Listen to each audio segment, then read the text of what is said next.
This was a story from long ago.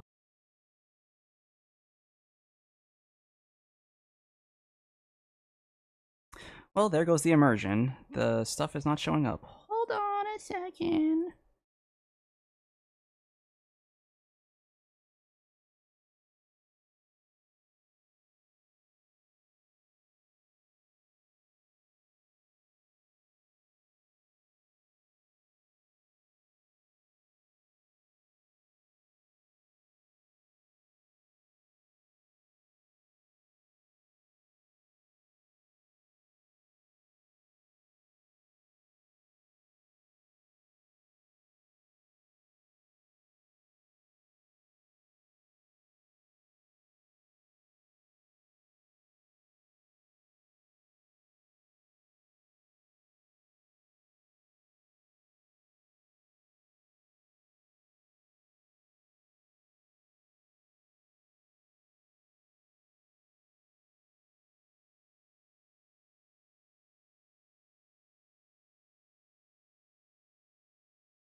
I hate this. I should have done this earlier. Why are you not working?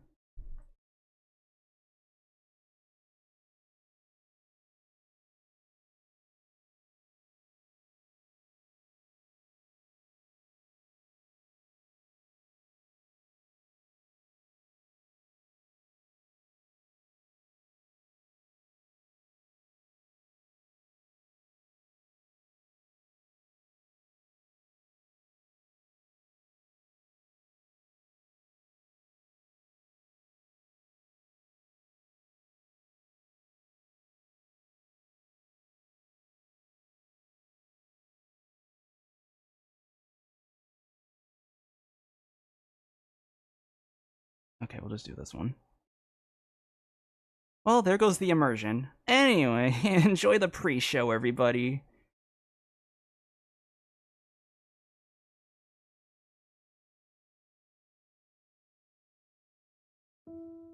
Unborn life, unfulfilled wishes, tragic dreams at the end of the universal darkness that could never come true. Indwell my body and descend unto this world. Then, my lovely children, like rainwater flowing into creeks and plants growing towards the sun, go unto a lovely place and display your own beauty there with pride. This is a memory that a child named Durin had of his mother. Thank you, Mother. Thank you. You gave me wings to soar and a mighty form. Mother, I wish to go to a land of lovely songs. I will tell them about you, Mother, and about everyone else. I shall tell them that the place where I was born is beautiful. In olden times, Mondstadt was once threatened by the shadow dragon Durin, driven by jealousy for the city's glory. When Barbados stood against the shadowy wings of the evil dragon, he sang to the thousand winds and called upon the wind dragon. For life and for freedom, the Archon and the wind dragon rode the wind to face their foe. He had a very, very long dream. He dreamed that he and everyone else had gone on a long, long journey into a land where green grass grew and where soulful songs were sung. Blessed by the animal Archon, Dvalin fought the shadow dragon. Clouds broke, and the sky burned red as if the end of days was upon Mondstadt. He dreamed that he sang along with the gentle people of this land, and danced in the skies with a dragon as beauteous as a jewel. At last, the wind dragon's razor fangs pierced his foe's throat, and his great claws tore out his corrupted heart. The evil dragon fell from the sky. When he opened his eyes, he was in the sky above a mountain, swept by roaring snowstorms. The green, tranquil land had already been painted crimson by fire and blood. And the song of that sky-blue bard's lyre was almost drowned in the howling tumult. And that bejeweled, lovely dragon, like a tender lover, had now pierced his neck through with its sharp fangs. Farewell, Mother. My journey is ended. I shall sleep beneath this white shining silver, and perhaps this, too, is good. Farewell, O lovely bard, and farewell, O lovely dragon. Would that we had met in a different time and place, to meet, to sing, and to dance together. Now then, this great blessing that pulses through my veins, and lovely sight of the dark universe that gave me birth, they are now yours to inherit. Are you sure you want to create this child, Em? Even after what I told you about his fate? That sad story with the disappointing ending.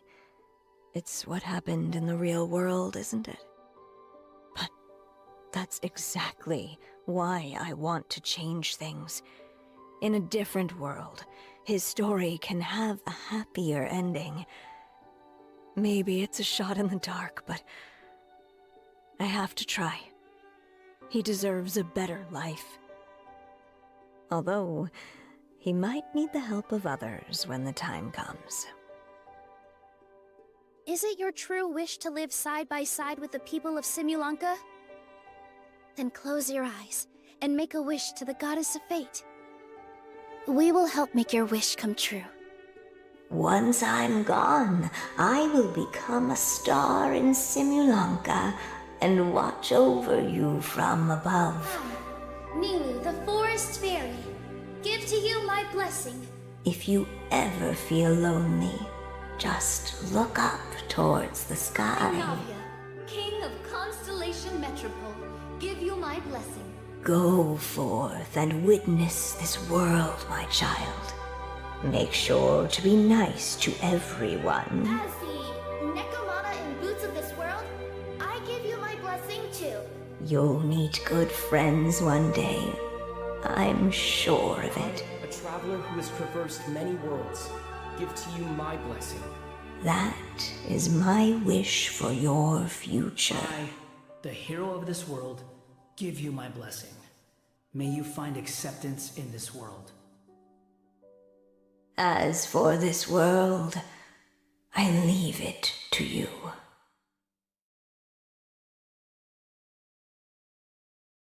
If the prophecy is true, and Durin's heart will one day beat again, I'd like to hope that whatever rises from the dead is no evil dragon.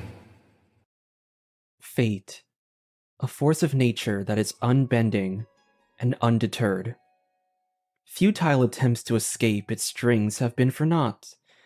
Many who try still succumb to their predetermined end. And yet, few individuals have found a way to change their outcome. Names, a force of nature that binds and ties. Those who share a name are destined to share the same fate. Their stories and journeys will always be linked. The dragon born from shadows slept restlessly within the snowy mountain. His role is to be the villain in this tale, the evil dragon of the land of wind. Another who shared his name had lived the same tragedy, but his fate was changed for the better. If that child could have a happier ending, could there be hope for a monster such as himself? A young alchemist, brother to the dragon, readied his power of gold and remembered the words of his mother. Separate the dust and the flames with joy, and extract the exquisite from the crude. For all in the universe comes from a single source, and all things may be derived from a single thought.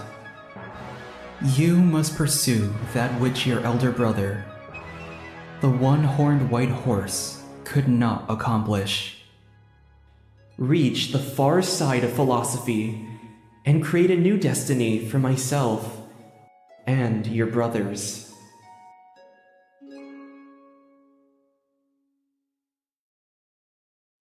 In the past, when outsiders asked about Durin's story in Mondstadt, most locals would recount a dire tragedy, how the wicked dragon Durin descended amidst a tide of monsters, battled Dvalin across the skies, brought untold calamity upon Mondstadt, and finally fell upon the snowy mountain. And yet, not long ago, when outsiders inquired about Durin's story once again, answers varied. Some continued to tell the tragedy at the mountain, while others would mention a horned youth and share amusing anecdotes of his embarrassing moments at the tavern and how he and Klee were scolded by acting Grandmaster Jean. Has a new version of Durin's story emerged? With such doubts in mind, some outsiders would find their way to Mondstadt's most renowned bard, hoping for an answer. And that bard would gently strum his strings while gazing towards the distant sky. No. Best consider it a wholly new story. A far brighter one. This is the story of the evil dragon of Mondstadt. This is the story of the pure dragon of Simulanka. This is the story of the dragon who defied fate. This is the story of the dragon named Durin.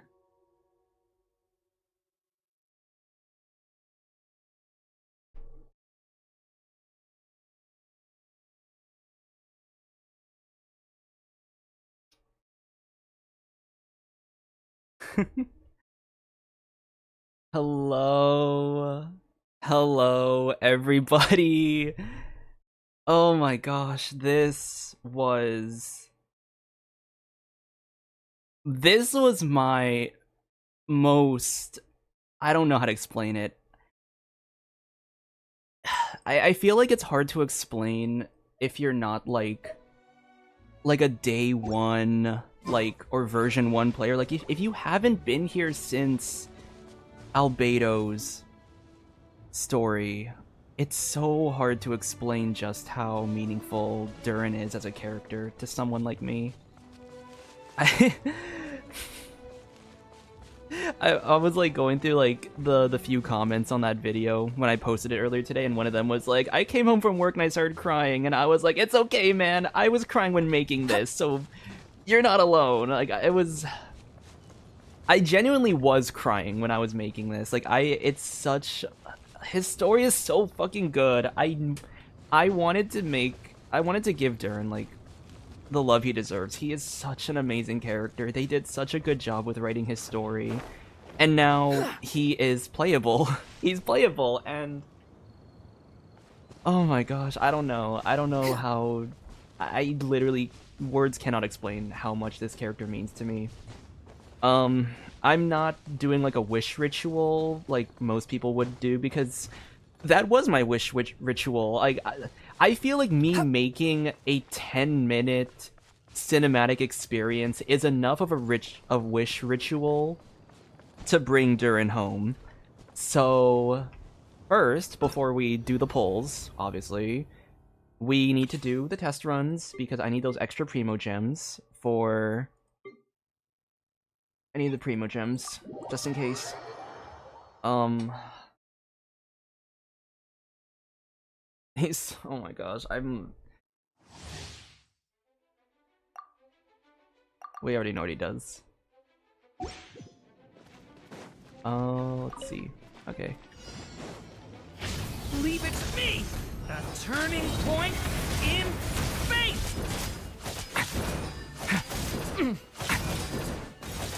Damn, look at this man casually hitting 26,000. Get back! Stay away from me!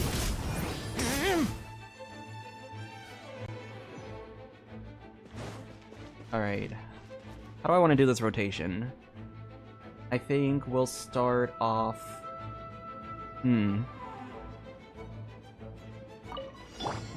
First Albedo force, first? feel this ancient power. Watch out! A turning point in... Everybody stand back! Fine, boom! Oh, doesn't Klee have like...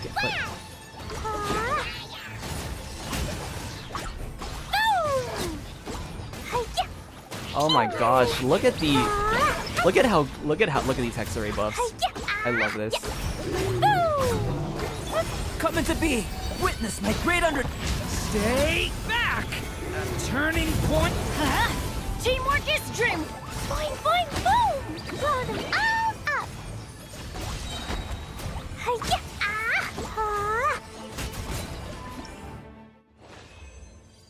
Okay. That's the Durin one. Next up, we have Venti. Venti's buffs. By the way, okay, so this is gonna be like the most ambitious wishing session I've ever had, because there is a ton of like stuff I have to there's 3 things I'm trying to get with this, so this is a very like Yahoo! Time for takeoff. yeah, there's a lot of stuff I have to get with I want to try get with this wishing ritual. Oh my gosh, okay, how do I do this? What kind of Watch out! K! You... We'll see about that. Let's light it up. I'm going in. Brace yourselves. Think you can get away? Holy shit. Dude, wait, that looked so fucking sick. I'm so happy that we got these buffs, by the way. These buffs are amazing. Hello, Crow. Welcome to the stream. Welcome to the stream. We're just finishing up the trial runs, and then we're gonna do polls very, very soon.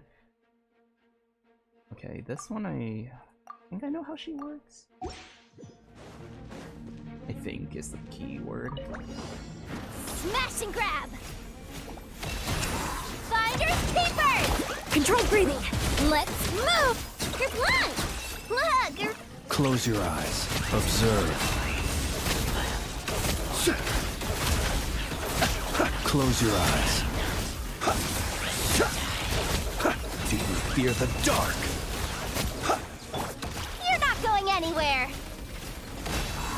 I never leave quick as a flash. Start the flash attack. The long sleep. Oh, that's such a good frame to end on. That's a good frame. Okay. Okay. We got our pre-modes, we got our like ascension materials and stuff like that. Here's the game plan. First, Durin. As you can see, I am here on the Hexen Circle Mages Tea Party table because I figured of all the places, I was really considering it too. I was like considering where to go.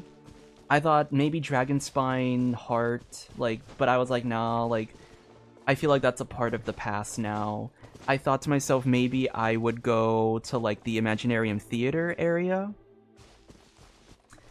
But then I don't know, that was just, like, that's just very basic for me. I wasn't too sure. And I thought to myself, why don't we go to the Mages table here? Like, it's kind of, like... It's where all the people met up, right? It's where all the Hexen Circle members met up. It's also something I think I noticed, especially during, like, watching Durin's, like, game trailer.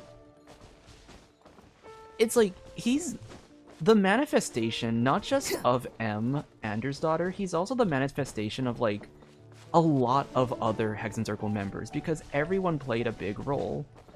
So I really wanted to find a place that really encompassed the unity of the Hexen Circle, and I figured the Mages table would be the best place to pull. Here on my team, I have Wanderer, Albedo, for obvious reasons. I added Klee, because, like, they're kind of, like, giving us kind of these, what is it? They are giving us these, like, these little, like, story things that Klee is, like, Klee and Albedo, or Klee and Durin are gonna have, like a little sibling relationship as well, so I thought I'd add her. And for the last one, I was like not sure which one to add, but I eventually decided to put Nilou in my party, cause I don't know, out of every character in Simulanka, I feel like Nilou is like the next biggest character for Durin, as she's the one who kind of like started the blessing ritual. So I figured that, yeah, I figured out of everyone, Nilou was the most significant in terms of, like, Simulanka's lore, so I decided to put her in the party.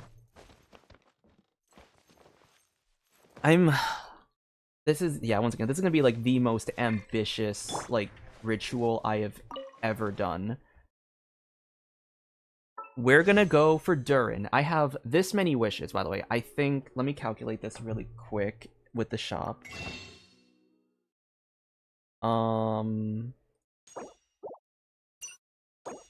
We have 176 wishes plus 26. 176 plus 26. That is 202 wishes. This is the thing. This is not a lot of wishes. Because I'm going for Durin. I'm also going for his signature weapon. And I'm going for Venti's signature weapon. Despite having saved up so many wishes, I might have to spend. So, we are going to still hold our wishes close to our hearts because this has a lot of potential to go wrong. There's a lot of possibilities on how this can end, and I'm really hoping we get, like, the perfect ending. But yeah, let's just start. Let's just start the wishing ritual. I'm at 0 pity. Last time I pulled was for Flynn's, and I didn't do any wishes after that, so we are just, yeah, I believe pity is, I think we're at 2. Like, we're at 1. Pity is, like, non-existent, so, yeah. I didn't do any wishes after Flynn's, so we're starting from scratch. And without further ado, the first 10 pull in our Durin pulls. Right? I'm also going to try hope for some Yehoda cons, because I already have C6 Faruzan and C6 Bennett, so I just want to get some Yehoda as well. If we can, you know, we can kind of, like, build up some of that. There we go. Hey, okay. Nice That's a to good meet omen. you. If you've got a commission, spit it out. As long as the pay's right, I'm gonna close I my can help you window with anything. because, or not. Wait. Okay. Yeah, I'm gonna close my door. Because regardless of how this ends with the Durin pulls, there's gonna be a lot of screaming. Screams of joy or anger, we are not sure just yet, but we, are gonna have to close our window and our door. I'm gonna actually close the blinds.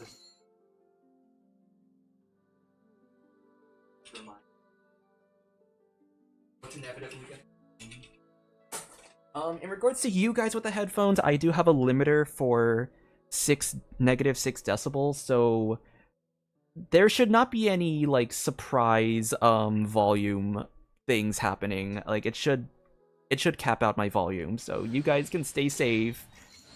If you want to take precautions, though, by all means, maybe lower the volume. Once again, I have no idea how I'm gonna react.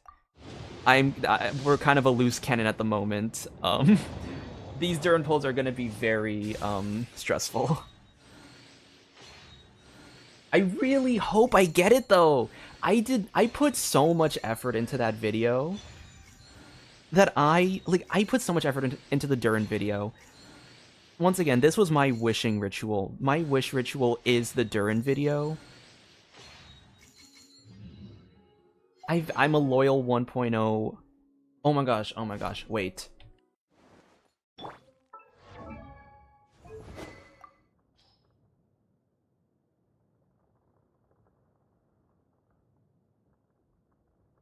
Where is it?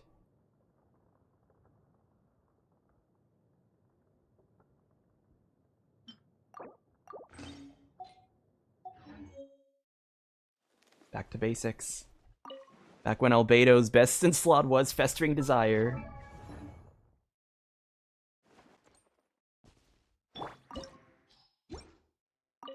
Okay. Where was I? Okay, so this is Pity 21, I believe. We're now using our Primo stock. Okay, 4-star again. I'm getting nervous. I'm really, guys, I really, guys, you have no idea how long it's been. I have been waiting for Durin. Ever since Simulonga came out, I'm pretty sure I've been anticipating a Durin release. So I'm very, like... I don't know. I'm not opposed to spending, by the way. If I do not get everything by the end of my wishes, I will spend another $100. I will spend a lot more money. The holiday season's coming up. I'm someone who very much saves my money as well. So it's like, if I splurge a little bit, and by a little bit I mean a lot, I think it's fine. Because honestly, like, this is like my holiday gift. I have no idea where we're at. Are we at 50 now?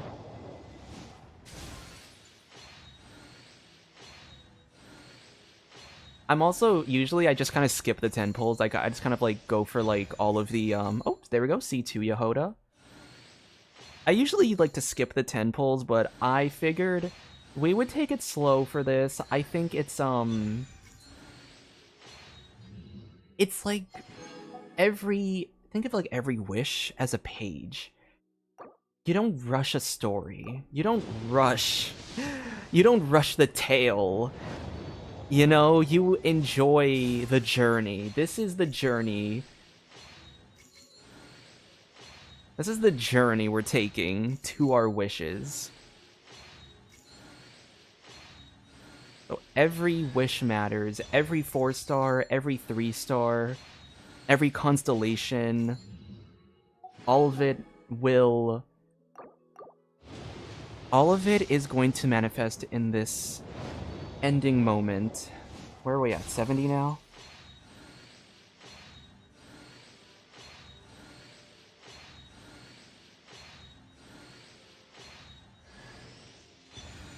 I'm running out of things to ramble about. This is taking a while, though. Okay, I think we're at 80 now. I think we're hitting pity. Okay, here we fucking go. Game time, boys. Game time. Okay. Take a bite of my food. I'm gonna take a bite of my food. Guys, this is the moment. This is the moment.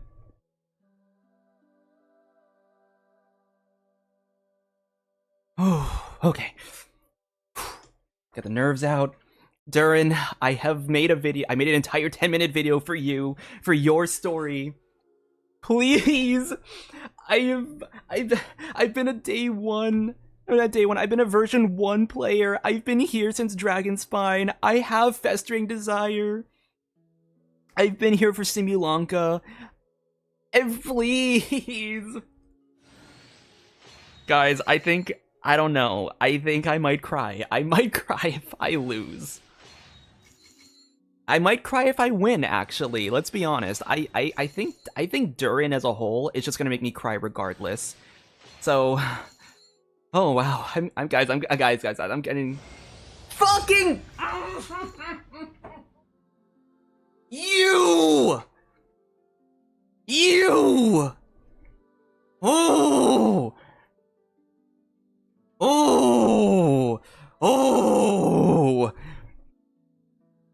Oh, I know Monocons are good now because Hex and Circle buff, but oh, do you fill me with rage? I take another bite of my food. But this time out of anger and spite. Oh. I don't know if I have enough wishes anymore to manifest like the perfect. This isn't going to be enough to get all the weapons. This might be a spending day, guys. Was I willing? Am I mentally prepared to spend money? Absolutely. Did I want to? No. But it's fine. It's fine. Every page is like a step forward in the journey. So we will continue on this journey One wish, one page at a time. Until Durin comes home.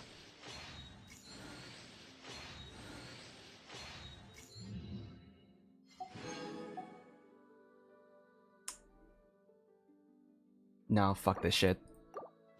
We're guaranteed anyway. Who gives a shit about the journey? I want Durin home now. We're speedrunning this, boys. Come on. Come on. I don't even know what I'm getting anymore. I'm not even looking at what I'm getting. Durin!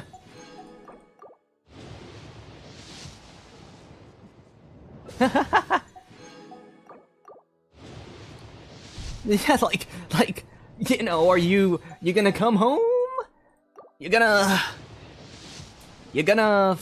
How many wishes are we at, guys? This is kind of taking a while. Okay. Finally. Hard pity, too. Basically hard pity, or soft pity, too. So, you know... That's wonderful. It's been a long time. I'm Durin. Everyone used to call me Mini Durin, but as you can see, I'm not really made mini this difficult. anymore. Do you find my appearance strange? To tell you the truth, it's still a little strange to me. I have so much to learn. I hope you don't mind if I ask you for help. We angry eat. We eat angrily.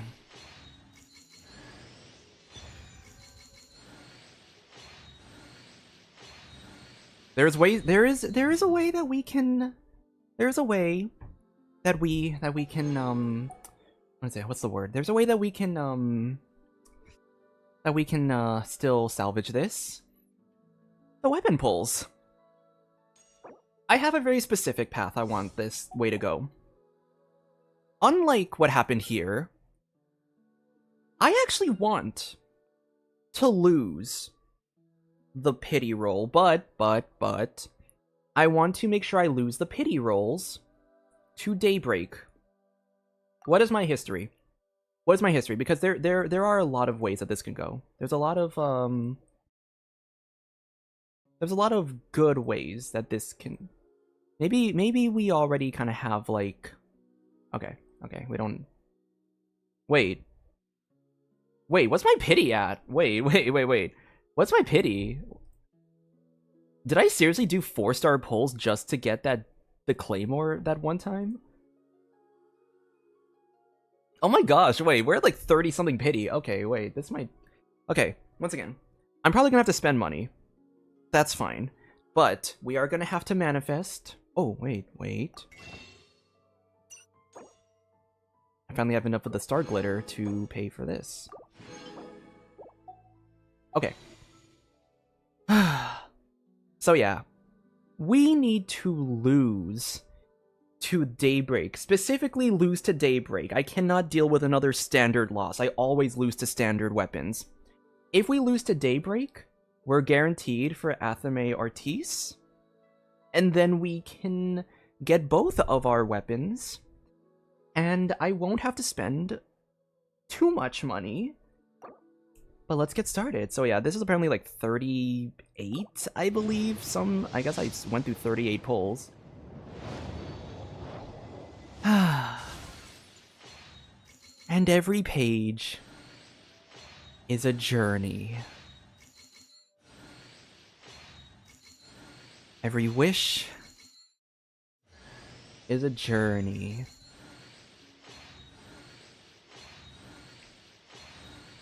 And we are going to embark on this glorious journey by getting our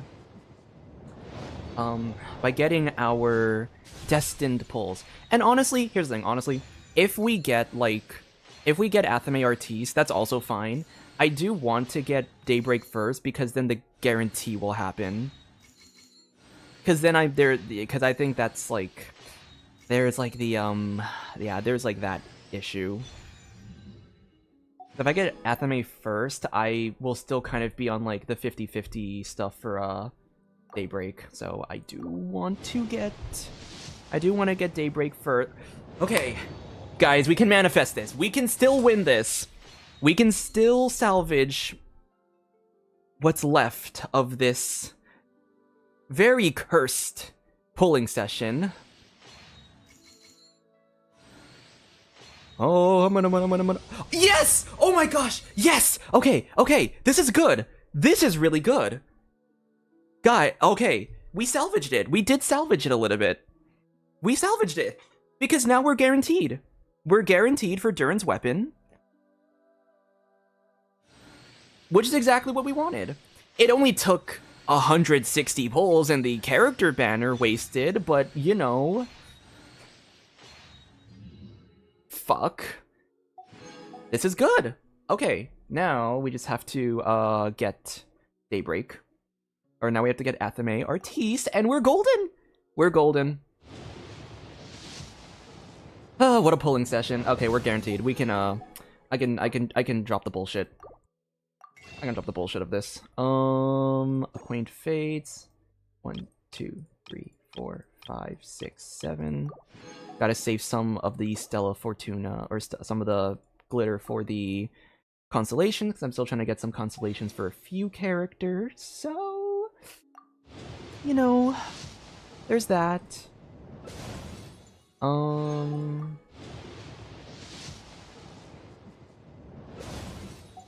Just, gonna kind of speed run through this one. You know what's also crazy? The thing is, I also have to go for a...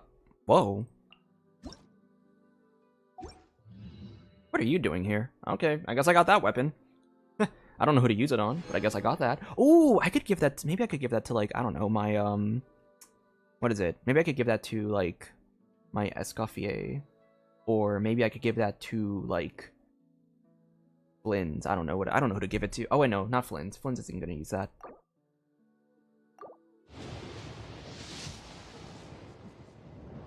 You know, I do already have to splurge on this because, I do have, like, I am planning to go for the Miliastra stuff as well, so I'm kind of splurging a lot of money. Let me just hide my screen while I go pay for, I mean, while I manifest something, out of sheer willpower. I just need to, you know, manifest some stuff really quick. Or it's just some simple manifestation. I could actually go for like the $30. I mean, the 30 willpower set. That should be enough wishes, right? That should be enough wishes to get me to where I need to be.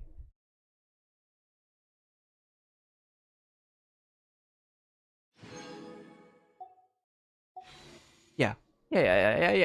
Okay, out of sheer willpower, I have somehow gotten some more gems.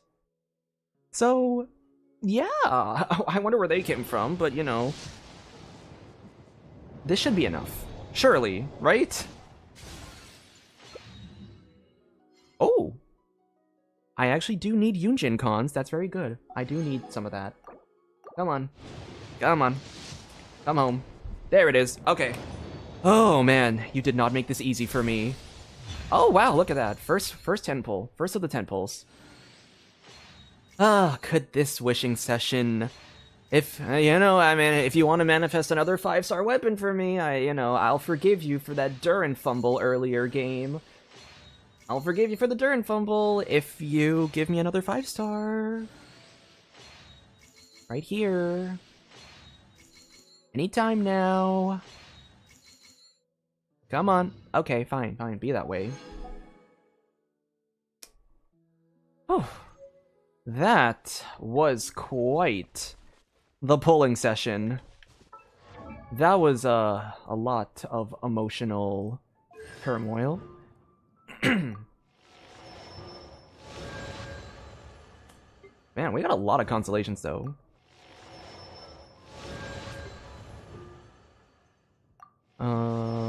That... Did we get C6? I wonder if we got C6 Yehoda. Oh, C5. That's really... Wait. We like almost got that. Wait, that's kind of crazy. Look at that. What's C6 do? C6 increases moon sign characters by 5% crit rate. Damn, that's really good. Fuck. I'm not gonna go for that though.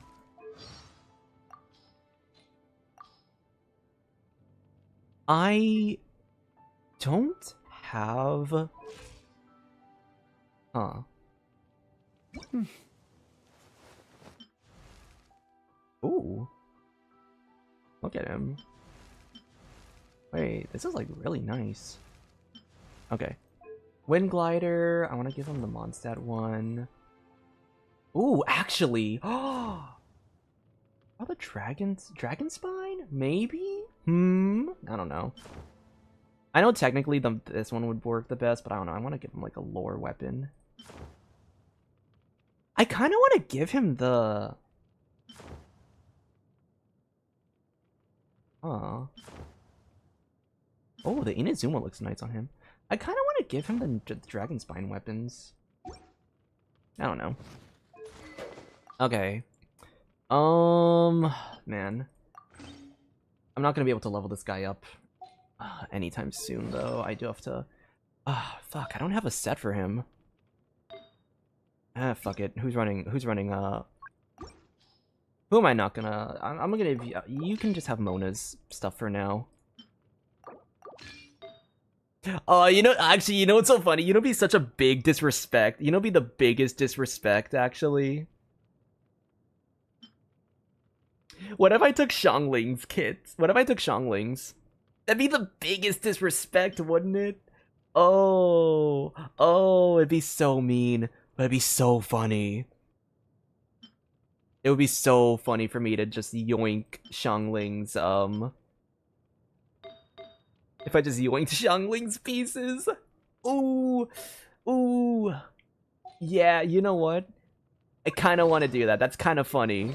That's really funny.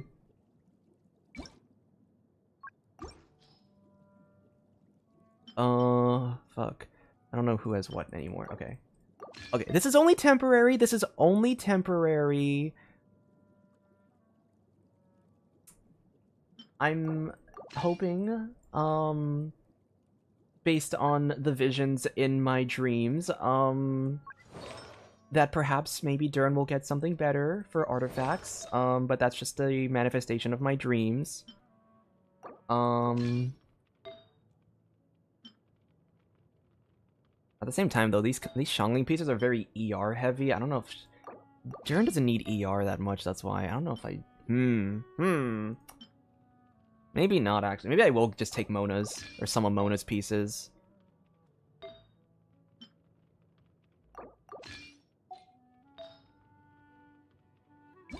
Okay, now, I just need that attack. Does Xiangling have attack or ER? I don't know. Who can I yoink? Oh, actually, there's an off piece. Okay. 170 is a bit high, though. I don't know. Why do you have so much ER? Oh, is it that piece? Oh, never mind. Maybe I won't give you that piece. Do I have another attack piece that, like, that no one's using? No.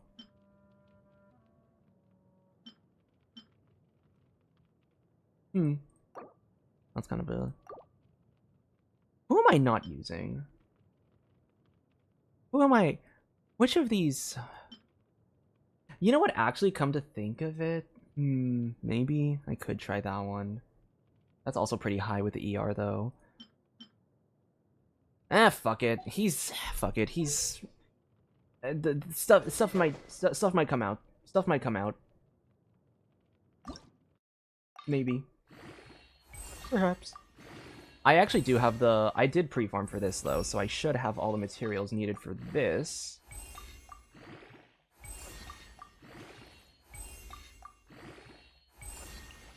Okay. I'm gonna speed run that. Okay, question is, before I do the Archon quest, should I pre-farm for Durin's, Should I farm for Durin's boss materials? At least just to the point until I can get the Damn. I might go for his. I might just farm the boss really quick just so I can get like talent materials for him.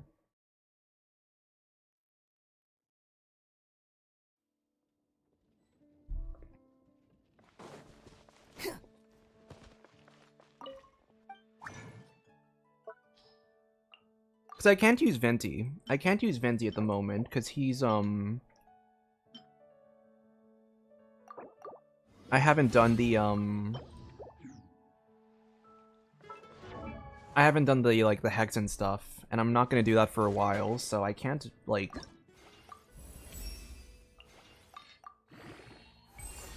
I can't necessarily. I guess I can give Venti his bow at the very least. At the very least, I can give my boy his bow. Bye bye. Finally, I finally done with that damn harp.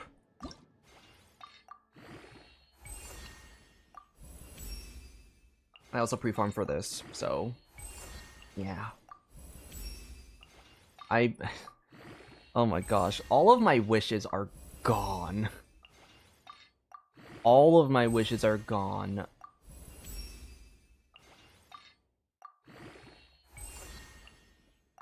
I think I think next patch is going to be like a that actually might be where I actually spend all of my money. Because I have like, oh my god, look at you. You're beautiful. Your crit's kind of abysmal though. Maybe not abysmal.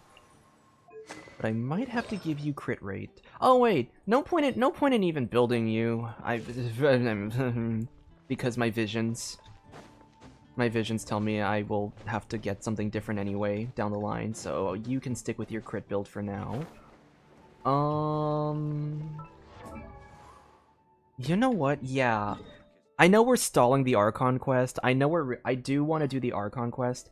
Also, I was originally going to do Durin's story quest. I should change that title as well, actually.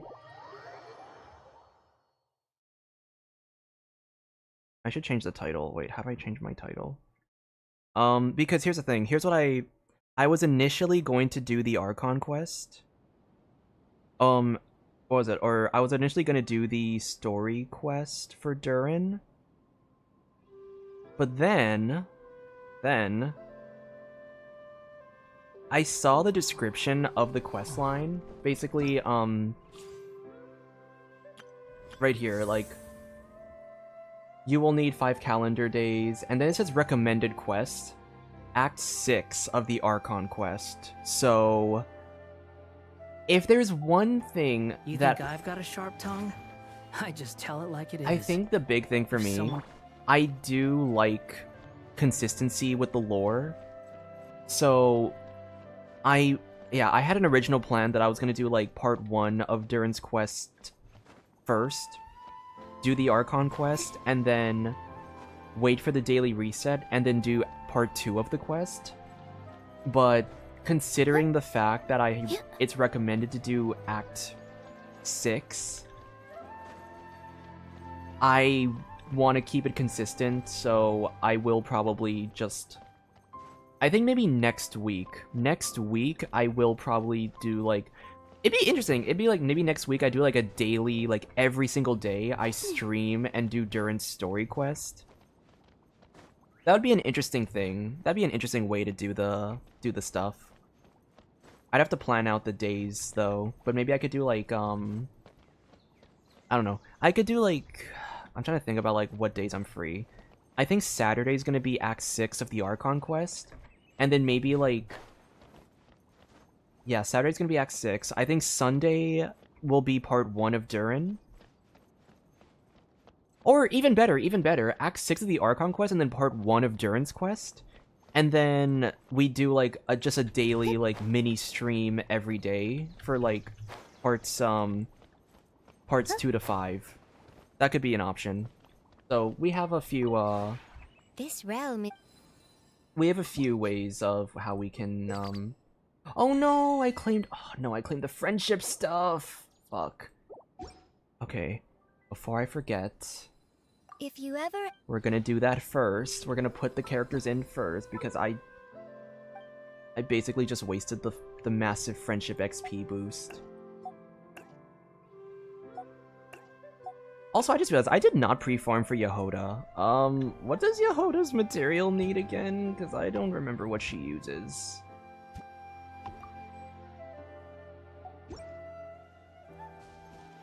It's fine, we'll figure that out later.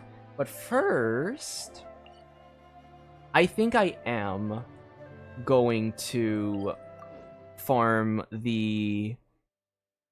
I am gonna farm this boss, at least up until capped 80. Because I know you get like 6 of his boss materials from the quest, so I am willing to wait that out. But at the same time, I do want to get this guy leveled up. So we're gonna farm the materials, and then when I farm the materials, then we will play the Archon quest. I will have stalled long enough, we will finally play the Archon quest after, but first I'm gonna get this. Hello, welcome to the stream. Oh wait, I should probably get into like a lunar team. Or like a nod cry. Doesn't this...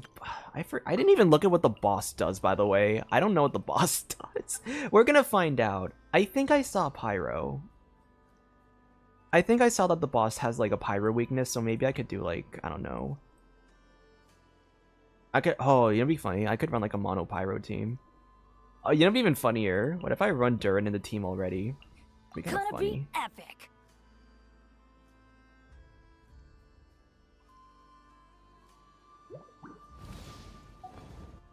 This'll work.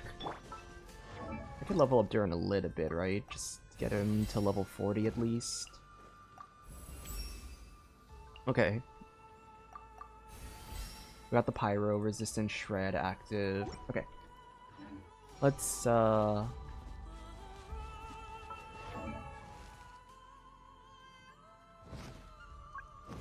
Well, that's what it was, my wishes. Okay. Where do I go from here is the question. Honestly, thank goodness I'm not, like, too obsessed with, like, Durin that I got so, like... I know people were really, like, disappointed that he doesn't use his, like, wings to fly, which, don't get me wrong, is disappointing. It wasn't a big deal for me, personally. Like, I was kind of whatever about it. Oh, I just realized his energy level changes on oh, wait, what's his... Ugh, 6 energy? Oh, that's gross. Okay, yeah, we gotta level this guy up. His energy regen was low-key one of the biggest things of his kit, and I cannot have that. Watch out! Don't get too close. Here's Varka. Huh? Teamwork is dreamwork. Here come the fireworks. Wait, what does this boss do? A super heavy war machine capable of regulating its own temperature. After receiving pyro attacks, the fortress will continuously accumulate heat and enter an overheating state. At this point, if it continues to heat up... Okay, maybe a burning team, actually. I feel like it would, I guess it depends on what they mean by pyro attacks, but... I think a burning team might actually be the better choice, if that's the case. Watch out! Check this out! I got you covered! Everybody stand! Fire hazard!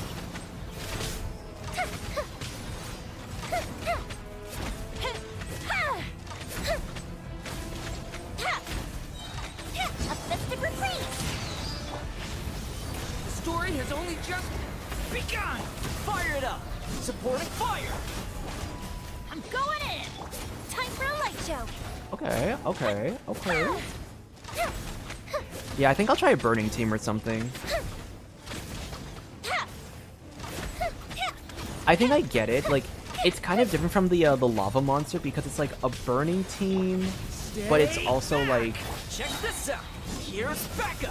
It's like a burning team that like, or it uses the same mechanics as the lava monster, but because of the pyro, like, what is it? Here come the fireworks! because of like the pyro mechanic that it has. Don't get too close. Off we go. Or the cryo shield mechanic.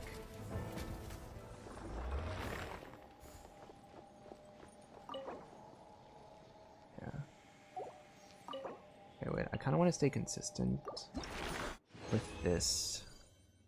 Okay. Yeah, I'm not sure how to explain it. Yeah. It just has, like, more of a weakness to cryo.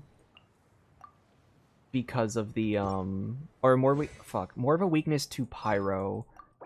As opposed to, like, burning.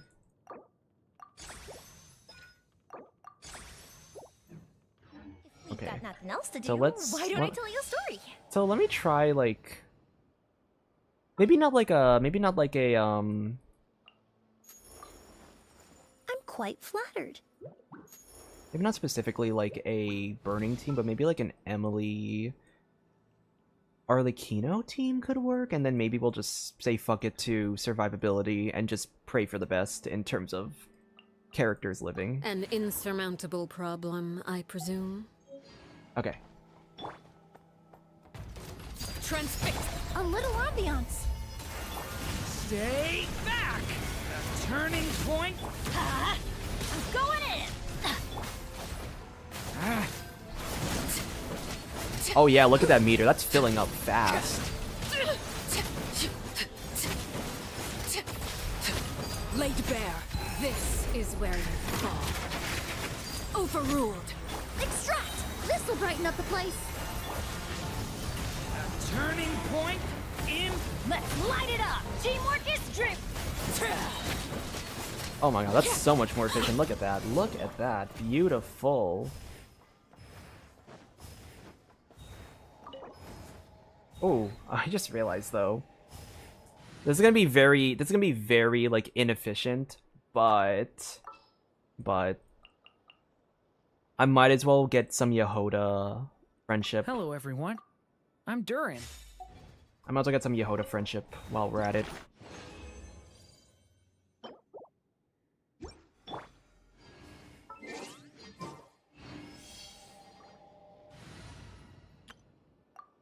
Very inefficient, but I'm gonna need this. I do like to level up the friendships.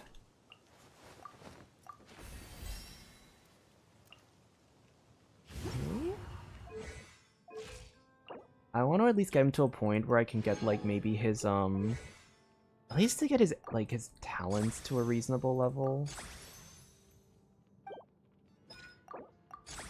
I have pre-farmed his materials as well, so I have enough to get all of his talents to 8 and then one of them to level 9. The thing that I'm trying to figure out is whether I should go for the energy regen, basically the energy regen, or if I should go for the damage. Laid bare. Leave it to me. Okay. Reconstitute! Everybody stand back.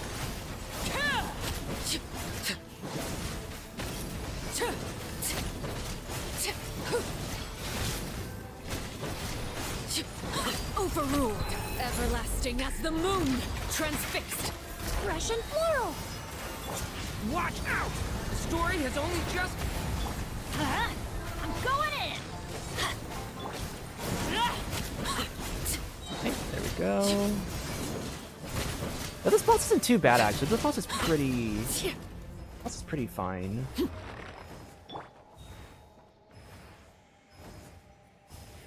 Yeah, we're just gonna like.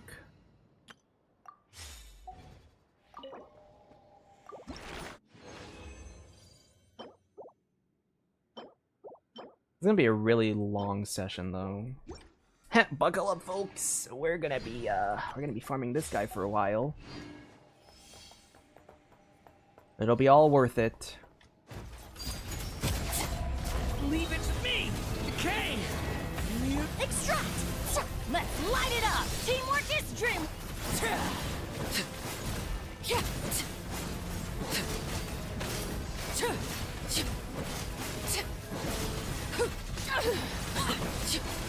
Laid bare. This is where you fall. Transfix.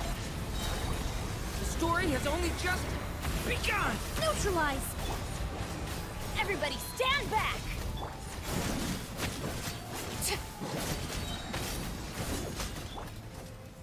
Alright. What's that one?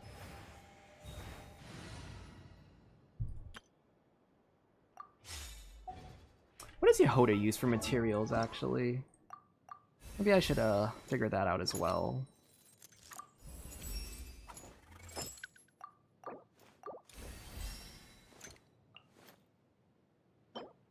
Ah, the Radiant Moonfly. I can farm that later, though.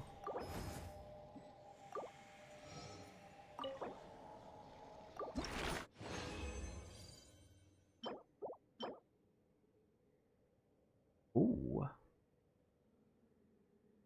I'll hold on to that one, actually. That might actually be a good piece.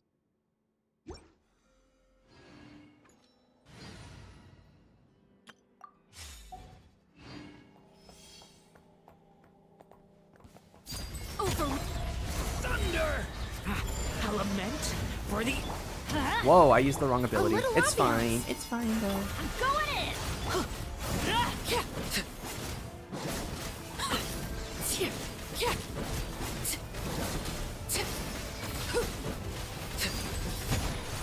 Witness my rise.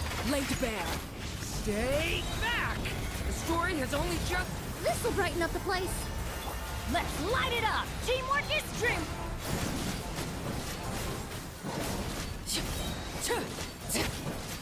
Easy, easy. I'm so curious to hear his voice lines, actually. I kind of want to hear that. Like, what does he say when... What does he say with all these, like, voice lines?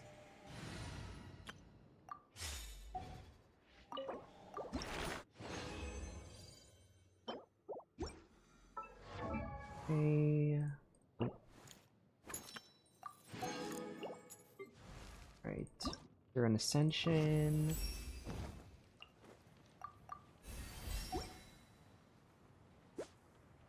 47 crit rate, that's not too bad. Oh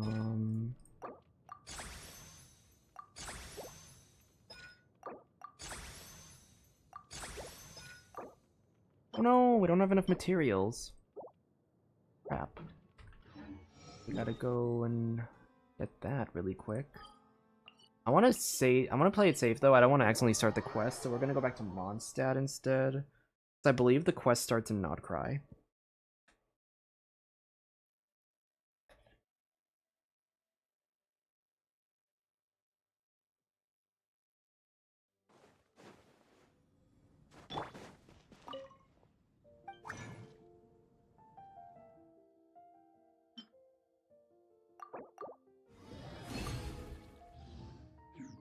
Oh no, do I not have enough materials?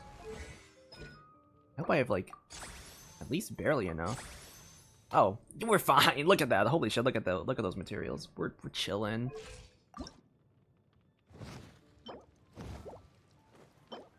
Okay. Back to the grind. This will be all worth it soon. Don't worry, guys. Don't worry.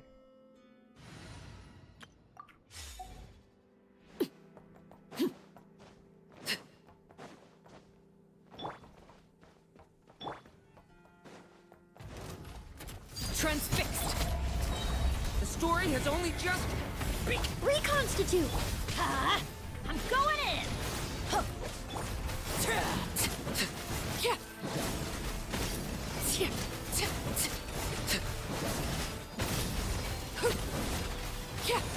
Overrule. Stay back! The story has only just... A little ambiance. Teamwork is strength! This is like, I love this like world boss music. Like, I love the music that's like the Fatui motif. It's so good. Okay.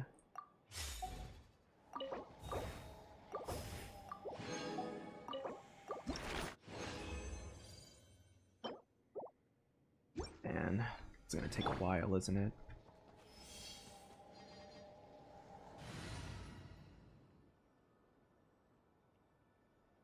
You know, come to think of it, maybe we'll go for level 70 instead. Oh wait, he is level... or 70 Ascended? Yeah, I'll go for 70 Ascended instead. Because, uh-oh.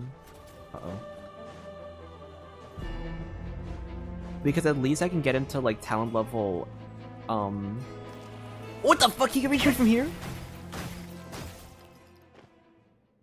I can go for 70 Ascended, because at least I'd get him to level 8.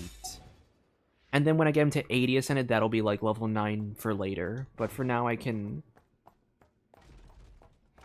Yeah, oh wait, yeah, I don't have to farm. Yeah, what am I doing? Why am I farming for the, Transfixed. Yeah. The story has only just... Why am I farming for, like, the rest of the, Let's light it up. I'm going for, like, the in. other, like... Uh-oh. Internet?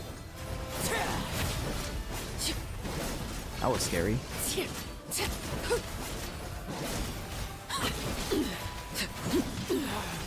Laid bare. This is where you fall. Overruled. Watch out! The story has only just begun! Huh?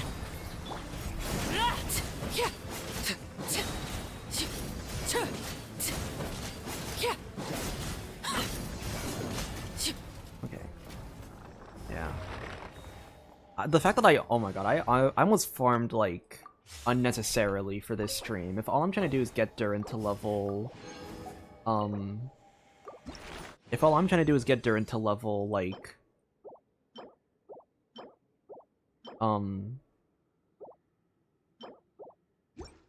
Level, like, 70 Ascended, then...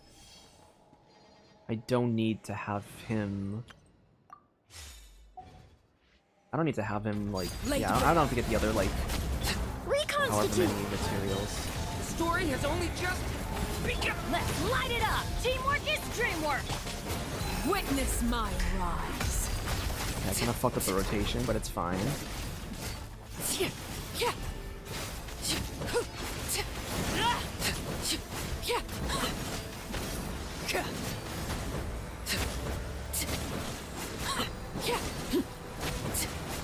Transfixed. Watch out! A turning point in... Neutralize. Huh? I'm going in.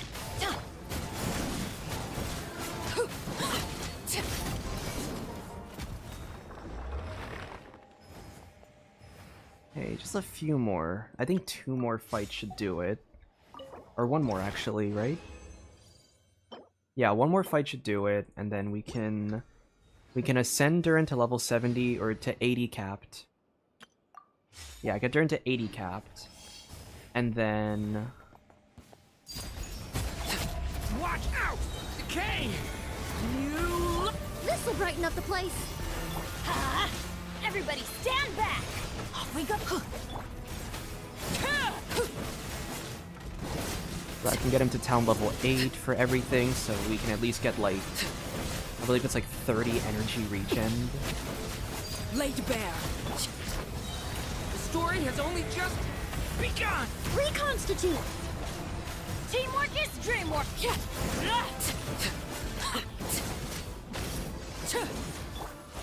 Get back! Alright. We did it! Okay. Got Durin to a point of manageable,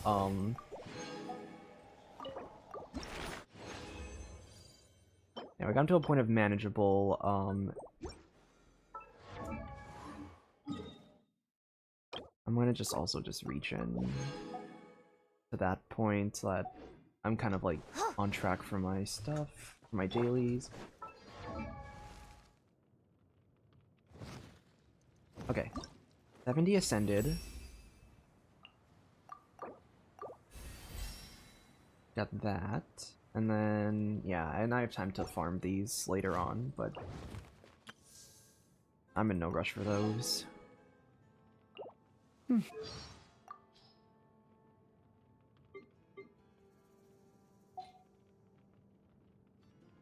Oh my gosh, look at this. This man's ready for battle. Now then. We just gotta level you up to your maximum level for everything. Perfect, perfect. And then I'm eventually gonna have to level up those materials. I want to hear his voice lines before we continue. Stay back! Watch out! Leave it to me! Get back! Stay sunder! Devouring claw!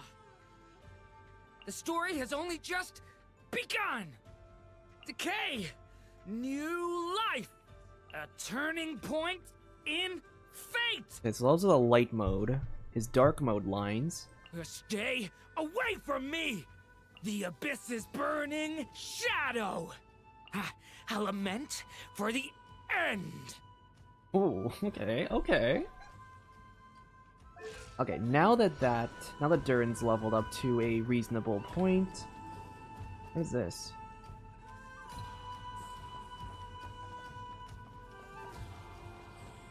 What is this material? What is this thing?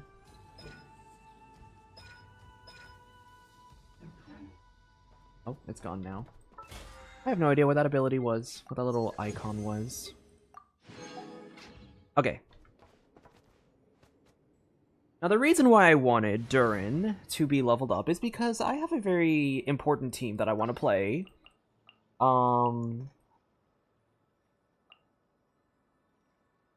was made for one man and one man only, and that is Linny, and I intend to play him. I intend to play him with Linny. Prepare to be amazed. I'm gonna practice with, I want to practice with Albedo at the moment, because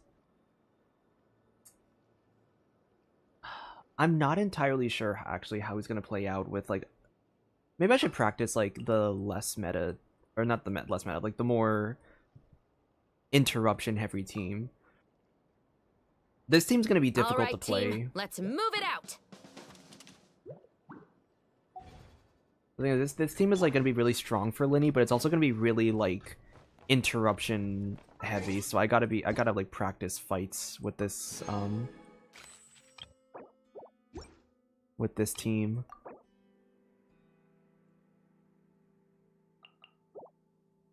All right, but finally we have finished.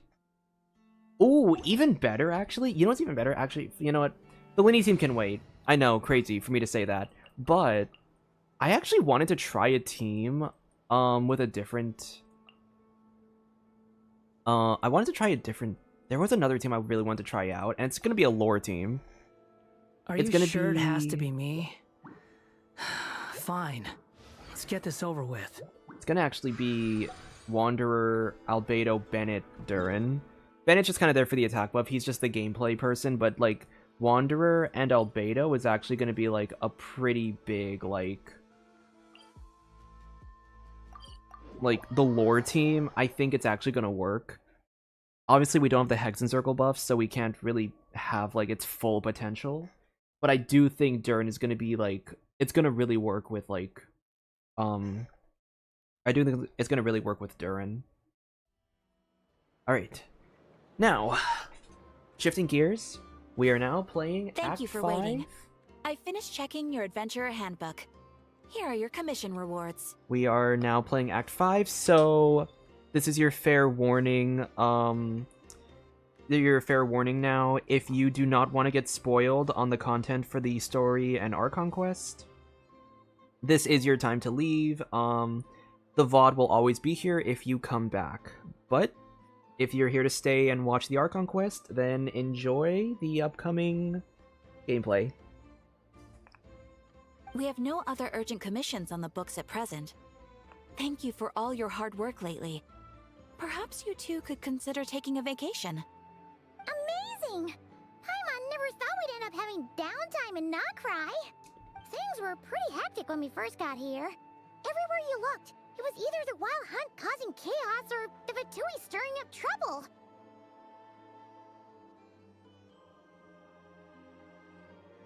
You know, It's really interesting that this is like Act 5 and Act 6. Because I really thought that we were just gonna get like a basic interlude chapter. Like a really quick interlude. I didn't think we were gonna get like a full-on, like, double act. The fact that we're gonna go into like an possible like Act 7, for example, or most likely in Act 7 is crazy for me. It felt like this whole region was one giant slime in a barrel, ready to go boom at any moment.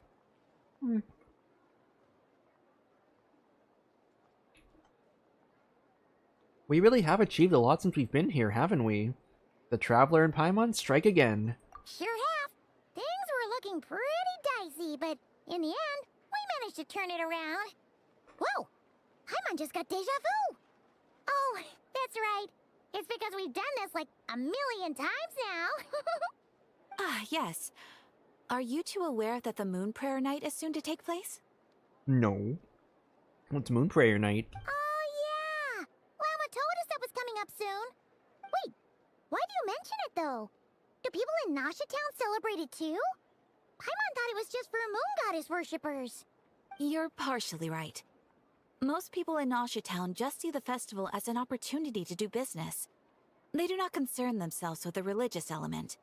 The festival was first celebrated by the Frost Moon Scions. On this day, they would wear moon prayer blossoms and celebrate the birth of the moon goddess through song and dance. They would also prepare food and handicrafts, and give them as gifts to others. Over time, it became Nod Krai's most lively festival. Oh, sounds like fun! Fuck. Why do they keep giving Ether like these click lines when I'm trying to eat? I'm definitely up for it. Great! Well, in the meantime, since Catherine doesn't have any commissions for us, let's focus on some personal business instead. When we first got here, you mentioned that this was where your spaceship landed? Oh? We didn't get to follow up on it at the time, because we got wrapped up in that whole rare situation, but now we can finally start investigating it properly. Except, we have no idea where to start. Well, there's a saying Paimon's heard around these parts, which goes, if you lift up a rock, you'll find something you weren't looking for. By that logic, you'll never find what you're looking for while you're searching, but the moment you stop looking, it'll jump right out at you. I'm not sure it's as simple as that. Could be worth a try though, right? Anyway, Paimon suggests we focus on other stuff we want to do for now, and just keep an ear out for spaceship-related intel as we go. We haven't seen Columbina for a while. She used a huge amount of power in the final battle against Rarier, and has been much weaker since then. I don't know if I can do anything to genuinely help her, but surely a little chat could do no harm. One other thing that concerns me is, we've seen no trace of the Doctor so far. We know the Doctor's in Nod Krai? What? What's wrong? He looks super serious all of a sudden. I was just thinking about Columbina and the Doctor. Huh? Paimon gets why you'd be concerned about Columbina, but what does the Doctor have to do with anything? Oh, that's right. Oh, we're bringing back from the Natlan quest. Oh shit, I forgot that I forgot that Tori got mentioned in the Natlan quest. We learned back in Natlan that he's been investigating the moon, but he's been suspiciously absent so far. Oh, that's true. And now that you mention it, we're definitely overdue for a showdown with the Fatui. It is weird that he hasn't shown himself this whole time. What could he be up to? Engrossed in one of his experiments, perhaps? Either way, his current inaction is a good thing. True. Paimon would much rather deal with Marionette anyway. She says the meanest things, but when it comes down to it, she doesn't seem like a bad person. Maybe it's the pressure of being a Fatus? Especially as a Harbinger. Does she feel like she's gotta act tough to keep up appearances or something?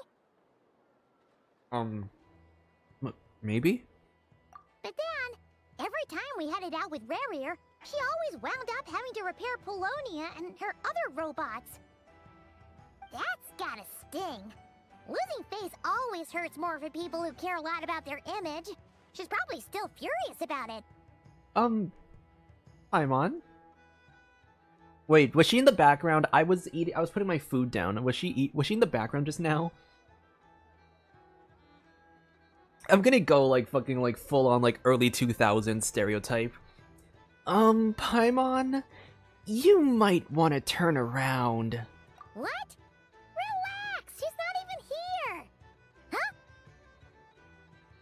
Oh, we were talking about Kath. I was so confused. I was like, wait, was she in the frame? What's the matter? Oh, nothing. Sorry, we'll be on our way now. Where are we again? Oh yeah, Columbina? Right, yeah, let's go see Columbina. Alright, Act 5. A Nocturne of the Far North. Let's see. Silver Moon Hall.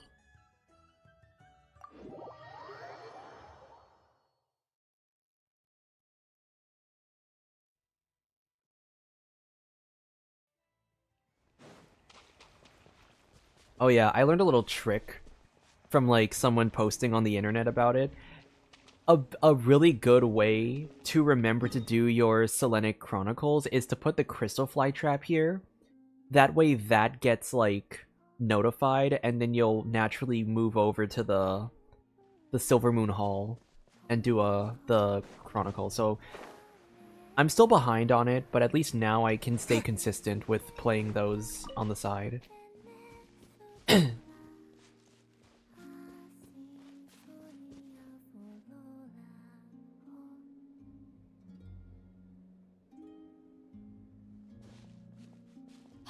She's sitting up! Is me sitting here a rare sight? No, we just thought you'd be resting. Oh my gosh, he speaks! He speaks! Perhaps I would have been, were it not for the sudden arrival of some unexpected guests. Not that I consider it a disturbance. After all, you are the only ones who are free to enter. Would it not be a little unfriendly of me to lie down while we speak? I didn't realize you put so much thought into little things like that. Oh my gosh, he speaks. I love it when they give him like speaking lines. It's like, it's nice having that like having more immersion to that.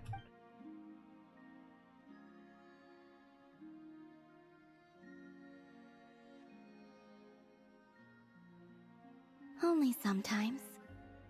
There have been moments lately where I think about you and your companions.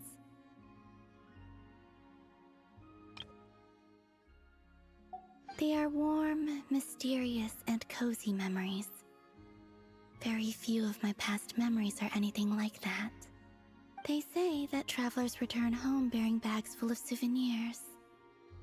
But my luggage was empty, and I believed it would stay that way. Return home? So, you're still planning on returning to the moon? Yes. This planet continues to reject me, reminding me that I do not belong here. If I remain into that, there will come a day that I disintegrate. And I don't mean reduced to dust, or turned into food for the flowers. I mean, I will cease to exist entirely. Whoa.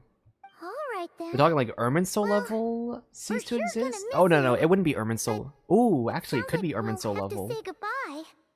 Like Rukadavada level of like just the memories of her are just gone, or are we talking just like just physical erasure? How do you intend to return? The moon prayer night is soon to arrive.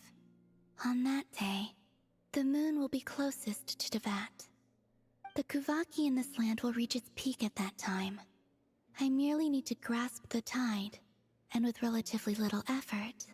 Oh, Paimon gets it! It'll work like a slingshot! You make it sound like she's gonna get blasted up to the moon. Imagine Columbina's just like, yeah, I am.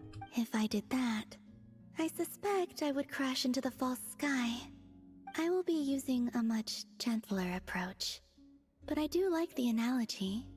It's fun. You see? She gets Paimon's sense of humor. In the blink of an eye, the time has come to part ways. It does feel that way, doesn't it? Time seems to fly fastest when you are enjoying it. I have always thought of myself as a wanderer on this earth. Wanderer mention? And it has never expressed any desire to keep me here. Yet, just as I plan to depart, it tugs at my arm. Is this a gesture of affection? Or is the world mocking me? Oh. Were you hoping I can answer that? Yes. You are a traveler, so you must have a lot of experience in this area. Then, what I would say is, enjoy the moment. That's right! Don't overthink it! Happiness is happiness and joy is joy! The point is to enjoy it, not analyze it! I see. Then what I would say is, even though I am very tired right now, I am still happy. I can't tell from the tone of your voice. Oh, really? You don't think I sound happy? Oh. I'm just kidding. I could tell you were in a good mood today from the moment we saw you. Ah, a joke. Albeit not a funny one. Damn! Anyway, Get clocked. I assume you're here about you-know-what. Give me your hand. Actually, it's not that. There's something else we wanted to discuss with you. Oh. Then, do you still want to give me your hand? Or not? Sure. The moon. The moon haunts you. Thank you. So, I've heard that in the moon prayer nights of the past, people here would hold celebrations in the moon goddess's honor. Since you helped so much in our fight against the Rehir of Solnari, I think you deserve a farewell party before you return home. I haven't asked everyone else for their opinions on this yet, but I'd like to invite you to join the upcoming moon prayer night. Oh my gosh, that's so awesome. I thought we were gonna ask about the spaceship for some reason. It's nice that we're inviting her. I think it's really... She deserves to meet her people. Like I've the people of never joined a moon prayer night Krai. before. I'm not sure what I would even do. Oh, don't worry about that! We take care of everything! All you need to do is show up. Of course, there's no need to force it if you're not feeling strong enough. It's just... this kind of felt like a golden opportunity. But... they call me Kutar, and the Fatui have an arrest warrant out for me. I shouldn't appear in public right now. Yeah, there will definitely be complications, but... I'll make it work. You have my word. Yeah, we got your back. Well, he does. Paimon's actually not too sure what he's planning. I say we just put Columbina and put like a fake. Oh my gosh, give Columbina the fake mustache. It'll work wonders. You know Paimon's like fake the glasses and mustache thing? Give it to Columbina. Bam. No one's gonna know it's her. No one's gonna be like, oh my gosh, is that the moon goddess? You know why? Because she'll look like a man. Alright, if you're sure. I will not refuse your invitation. I suppose it wouldn't hurt to pack a few more sights from this world into my suitcase before finally learning what my homeland looks like. Oh, if you see Lauma, please tell her that my answer to the question she asked me is neither yes nor no. Rather, it is, there is no need. That was kinda cryptic, but sure. Guess it's between the two of you. We'll pass along the message. Bye for now!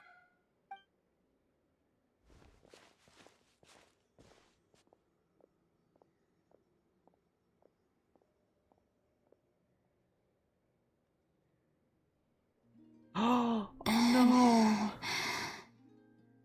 Oh my gosh, no, she was putting up a brave face for us. Part of me was like, I wonder if the flowers are gonna turn white. Dude, I need to start saying these things out loud so I can like predict them. Like, claim that I predicted it. Because I think about them, I'm like, what if the flowers turn white? Like, we were on the shot of the flowers for a little bit. I was like, oh, what if it changes color for whatever reason? And also, I do not know. That is such... Since she's agreed to join the festival, let's go see who else wants to take part. Llama's gotta be the person most familiar with the Moon Prayer Night. We should start with her. Also, what exactly is your plan to keep her safe? Not sure yet. I'll figure something out. What? Are you serious? And Paimon even gave you her vote of confidence back there! When did you become so sneaky? What is this? Why do I have a thing?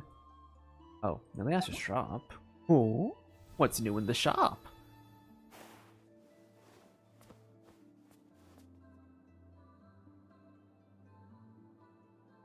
Oh.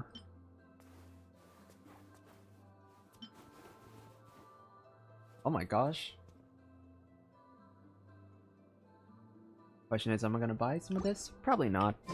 I'm going for the 5-star. Oh my gosh, dude, this upcoming the pulls I'm gonna do for the Miliastra are gonna be crazy because I'm going for like Quit following what me. is it? I'm going for like the big one, like the Ascension. Turning point. Feel this ancient power. Everybody stand. I'm going for the Ascension stuff. That's why I like the purple version of the snow weapon.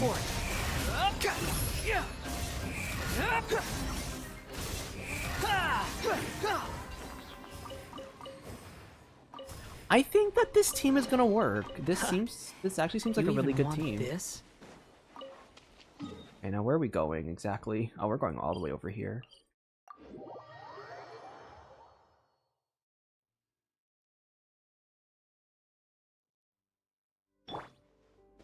Watch out! Does Durin only get energy? Oh, while in Shucks. That sucks. I would have loved if I could just regen energy in the middle of like the exploration. Okay. Oh, there's Varka too. Hey, Llama! It's us! Huh? Varka? What are you doing here? Beats me.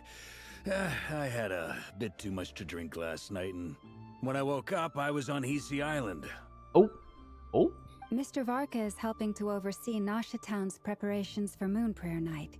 He is here to go over some details regarding the decorations and custom cloth designs. Right, yeah, that too. What do you mean, that too? So preparations are already underway? Yes. Celebrating this festival is a long-held tradition here in Krai. On this day, the crescent moon at the top branches of the verdant crest turns into a full moon, and the moon prayer blossoms bloom with a special radiance. Our people take these to be blessed omens. It's an especially welcome event coming off the back of all that nasty business with Rare. Everyone got put through the ringer recently, and now they're looking to turn their fortunes around. The big shots in town all agree that a big, lively celebration is just what we need to rebuild people's faith in this place. No wonder Catherine said that people weren't so bothered about the religious element. That's right. It's become more of a local custom by this point. The celebrations have little to do with whether the religious stories behind this event are true or not. Even the Frost Moon Scions are eagerly awaiting the coming of Moon Prayer Night, despite now knowing that their past beliefs were founded on a falsehood. That's fair. It's a bit like the Lantern Ride in Liyue.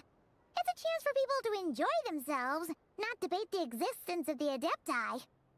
Although in their case, the Adepti definitely do exist. We've met them plenty of times. Or we've met plenty of them in our time. Oh, one other thing! We just went to see Columbina. We went ahead and invited her to take part in the festival this time. Hope it's okay. Wait, so... you mean she agreed to it? Huh. That's quite a surprise. Then, I suppose that she intends to return to the moon on that day. Oh, yeah! It's kind of a complicated process, but basically, it's like a slingshot. She probably shouldn't have endorsed your metaphor. I understand. In truth, I had a feeling that she might make such a decision. Well, if Kuthar has decided to participate in the festival, we should prepare accordingly. Yeah, exactly. She was saying how it could be risky for her to show her face in public. We were wondering if there was any way we could hide her. Fake mustache and glasses, Paimon. Come on, keep up with the plan. Unfortunately, the people who carved the statues did an excellent job of capturing her likeness. It will be very challenging to hide a goddess whose face everyone is so familiar with. But if she has glasses and a mustache... Guys, everyone's so dense. Darn! We may have bitten off more than we can chew here. Nah, don't sweat the small stuff. We can handle that. Huh? Are you saying you have a plan? I just realized something. Where's my phone? I'm gonna go get some water. I'm gonna put my dishes away. And I'm gonna see if my phone's in the kitchen. I'll be right back.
I found my phone.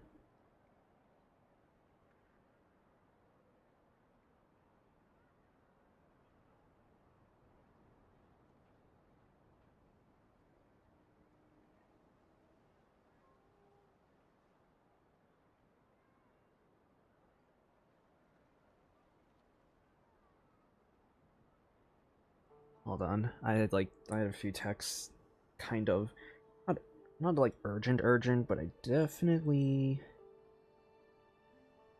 urgent enough that I gotta respond.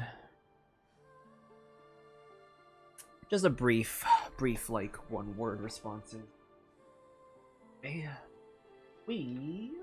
I found my phone. I'm gonna leave it behind me though, so that I can focus on this. But at least it's charging now. It was at 25%. Not as such, no, but the most important thing with a festival is to keep the mood light and your spirits up. You can't go preparing for a festival with those long faces.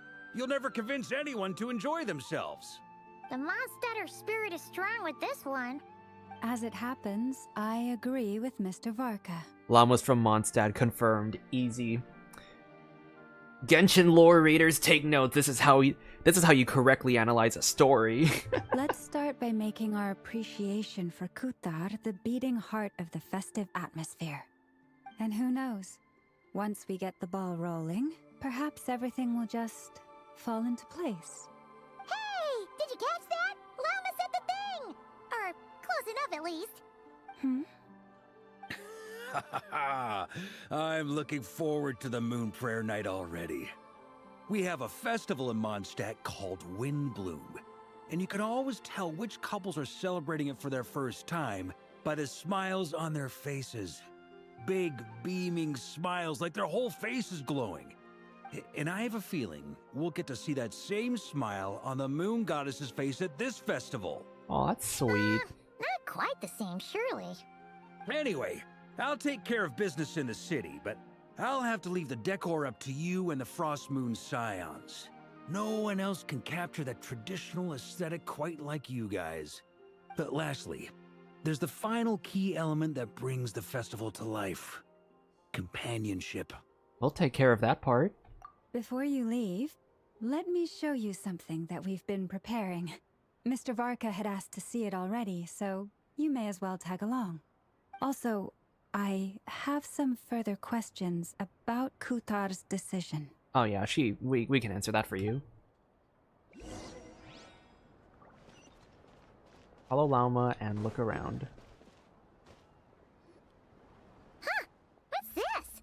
They sure look like they're having fun. I believe so. Kuhenki seem very skilled at playing drums like these, although I'm not sure where they learned it from. Maybe it's an innate talent? In their eyes, they're probably just playing with toys. Oh, Luonatar! Luonatar! You want to play too? Guess not. Yeah. She looks more confused than anything. Maybe we can teach her next time if we get the chance.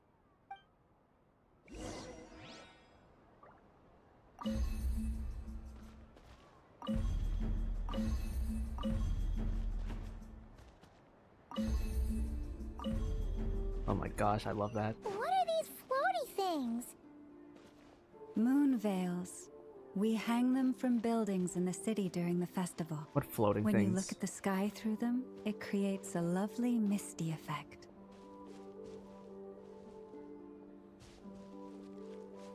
I thought we were talking about the balloons. I was like, what are you talking about? Like the floating things.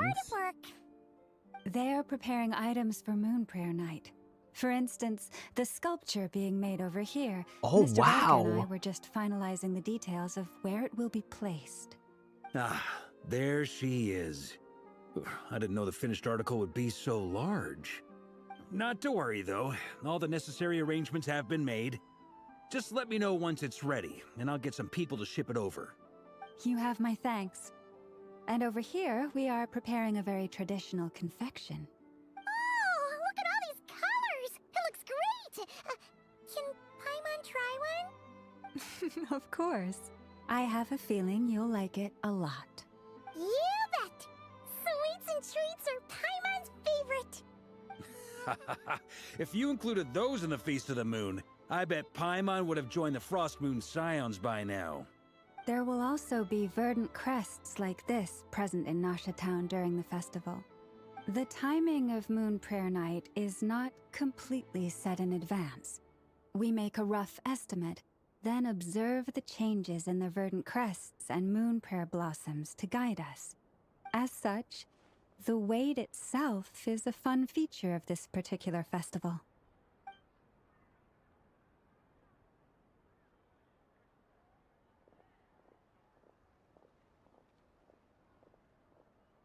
Ooh, where are we at? Oh, to the statue. Let's talk here.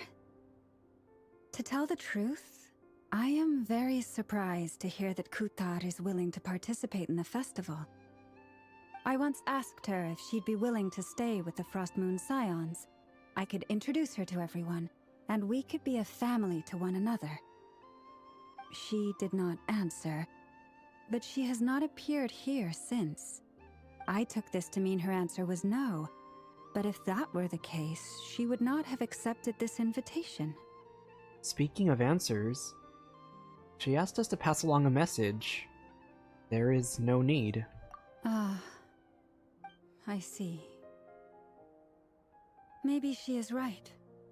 Maybe the Frost Moon Scions of today no longer need a moon goddess. But my wish was not for her to come here and be worshipped as a deity. I simply wanted to offer her a place to stay. I'm sure she believes that showing herself here might invite Fatui intervention, and as such she does not wish to cause us trouble. But what really pains me about all this is that this is her birthplace. She ought to belong here, yet no one has been able to grant her shelter. I think I'm qualified to weigh in here. When someone's about to depart on a long trip, what they need is blessings, not burdens. We should wish her the best, not make the journey harder than it already is. Anyway, she's agreed to attend, hasn't she? All we need to do is simply respect her decision. I see your point. Yes, she will soon depart after all. Our job is to leave her with some happy memories. Besides, who's to say her journey to the moon is a one-way trip? It's not like she can't come back and visit if she wants, right? I'm so interested to see how this is going to tie in later on, because as we know, she's supposedly also going to have, like...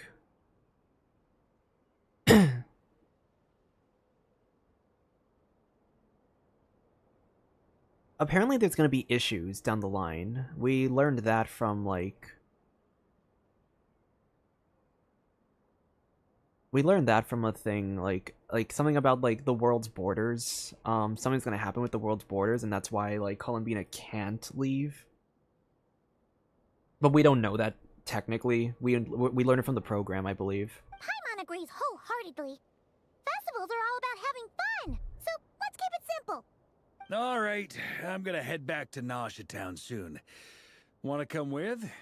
I'm guessing you have some other folks to visit there. Sure thing, let's go! Bye for now, Wilma! Thank you all. Goodbye.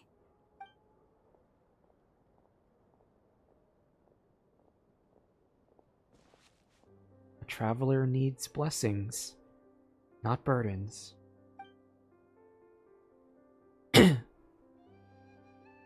I thought we were gonna be... I low-key thought that, like... I low-key thought that we were gonna start, like, relating this to ourselves for a second. I was like, oh shit, like, is he about to get, like, self,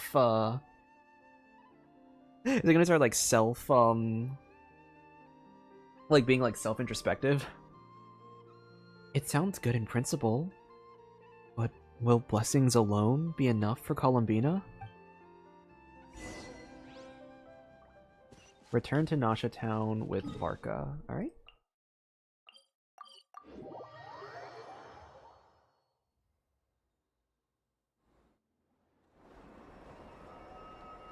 It's Durin, Albedo, and Flins! Over there!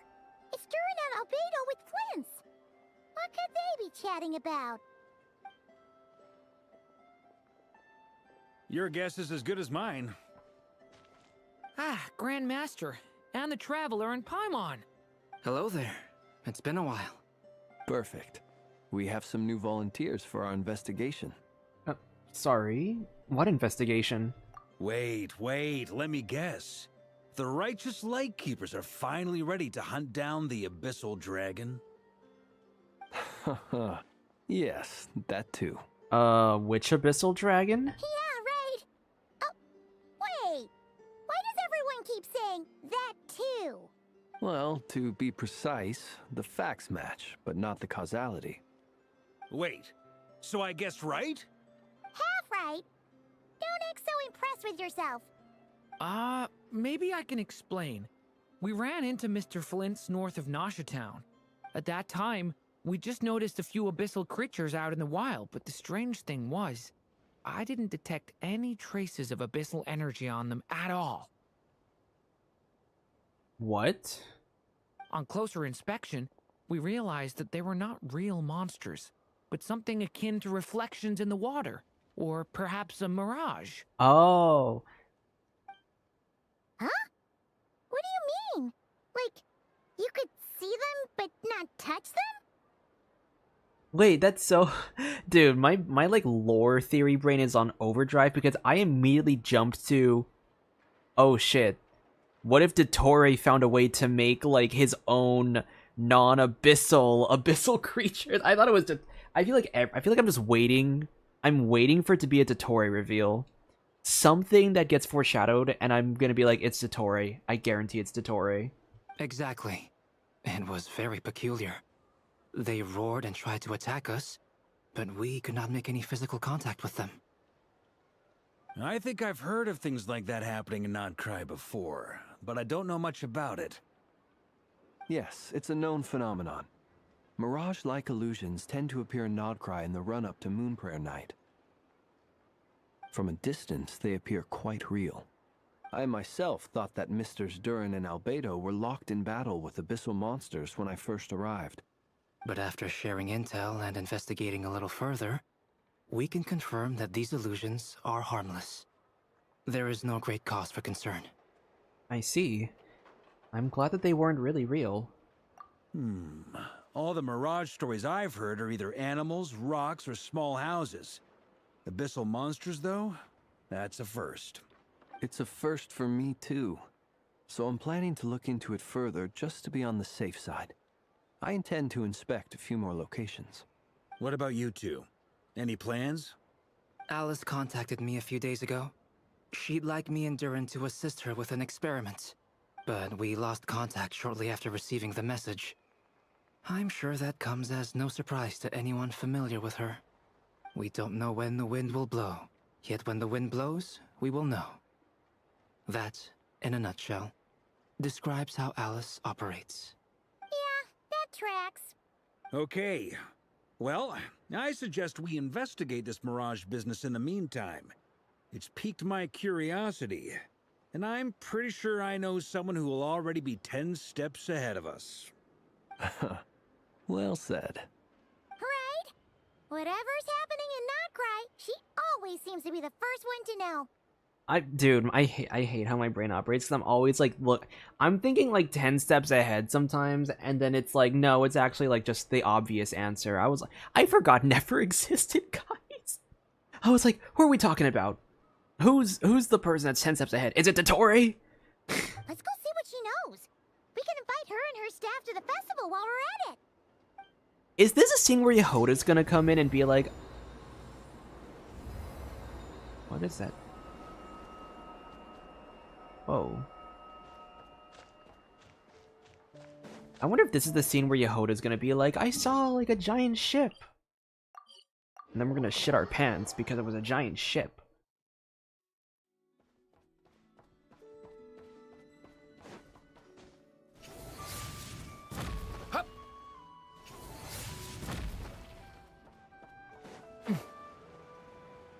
How do I get down here again? Oh, there we go.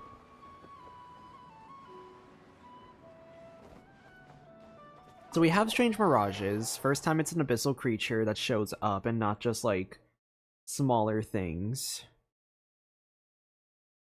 Oh.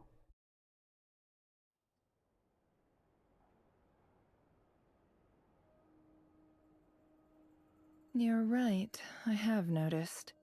There's certainly something a little fishy about this situation. Only a little, though. Records indicate that this phenomenon can occur in the days before and following Moon Prayer Night. That said, it has always been a rare sight in the past. The odds of encountering these phantoms are similar to looking up in the night sky, happening to see a shooting star, and managing to make a wish before it disappears. But this time, either everyone's getting lucky, or they're appearing far more frequently than usual. Yehoda's out gathering intel as we speak. In the meantime, let me check off some points of interest. First, the Abyss. The ones we saw seem to be abyssal monsters. Indeed. But we have identified one location where many more of them have made an appearance. And not just monsters, but human phantoms too. Whoa. Given the scale and nature of the phantoms, it's almost as if someone's last memories are coming to life. Or perhaps the memories of multiple people. Oh. So you mean the phantom monsters are hunting down the phantom humans? Exactly. The phantoms can interact with each other, but we have no means of intervening. In addition, some of the human phantoms would seem to be from the very distant past. This is clear both from the clothing they wear and the stories they tell. They claim to be from Hyperborea. Oh! A name which I've heard from Lauma before. If this is true, it means they must be from 6,000 years ago. Did Paimon hear that right? 6,000 years? Oh my gosh, the counting. I love it. Sounds like this merits further exploration. That'd be a big help. I'll leave it with you, Albedo. My knowledge of ancient history is non-existent. I used to doze off every time the pre-Knights of Favonius era came up in class. It's quite a miracle that you were able to understand these phantoms' speech, given how long ago they lived. I suppose you're right. But I'll leave the archaeologists to ruminate over that conundrum. As an intelligence broker, my sole interest is in the value of the information I gather.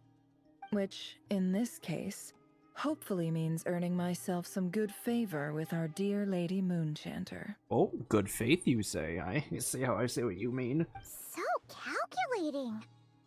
Whew, this intel broker logic always catches Paimon by surprise. Sounds to me like we could split the work up. I think the abyssal phenomenon is best left to Albedo, Flint's, and me. Agreed. It coincides with my duty as a lightkeeper.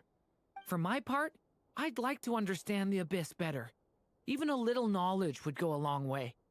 This is certainly a rare opportunity to study the abyss. But even rarer, perhaps, is the chance to make contact with the ancients. The Curatorium will take the lead on investigating the Hyperboreans. We put in the work to learn what we know so far. It seems only fair that we get some quantity of exclusive intel. That just leaves our trusty team of 2 unassigned. Wait, we're a team? Since when? Since you became an honorary knight, of course. This was part of my grand plan all along. Ha ha ha! Oh yeah, by the way, we managed to convince Columbina to come to the Moonprayer Night celebrations. Would you and Yehoda like to join too? She agreed to that? Huh. Quite an achievement. Never underestimate the traveler, I guess. I'd be happy to join. No point shutting myself inside when the streets are all decked out. I doubt any clients will be visiting during the festival in any case. And Yehoda loves a party, so I'm sure she'll jump at the opportunity. No. Oh, speaking of. Way to contradict me in front of... Wait, no, that's not what I have bad news, boss. Oh? So many people. All right, everyone inside, quick. What is happening? Oh my god. Girl's just booking it. This is gonna sound crazy, but hear me out. I saw one of those phantoms at Star Sand Shoal, and it was some sort of flying ship. Dude, Paimon's actually kind of had like a point with this one though. The idea of like when you stop searching, it just shows up, like what you're looking for shows up. We need to start focusing more about the festival. Yehoda comes in being like, "Yo, we found the ship." Like a spaceship? A spaceship at Star Sand Shoal. That's gotta be the one you came to Tibet in. You said you saw the same thing through the moon marrow, right? Huh? You already know about it? Ugh, I thought I was gonna blow people's minds. Turns out I'm the last to find out. Wait, back up. You came here in a spaceship? Now my mind is blown! What's it like on the inside? Was it like flying through space? I want to know everything! She's so full of energy, I love her. Maybe that's a conversation for next time. This is still a huge discovery on your part. Yep, exactly. Huge discovery. You're the best, second best intel broker in the world. After your boss, of course. Wow. Really?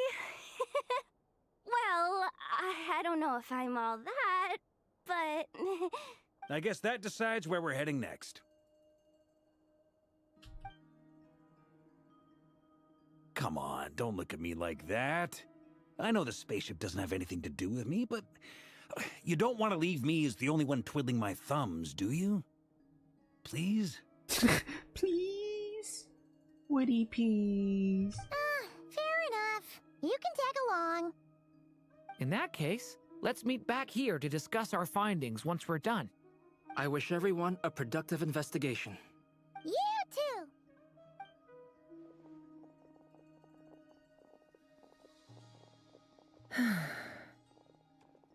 What's up, boss? aren't we gonna head out? Tell me, Yehoda, when did the Curatorium start giving out intel for free? Oh, sorry, boss. Oh, I wonder if they're still in here. Oh, yes. We can't unshare information any more than water spilled on sand can be put back in the bucket. I'll just have to balance the books some other way. Please, boss. There's gotta be another way. Who knows? Depending on what they find, maybe this will work in our favor. Please don't find me. Please. Oh my gosh, I love, oh god, how do you pronounce it? Sonya? I love Sonya's delivery of Yehoda. She does a great job playing her.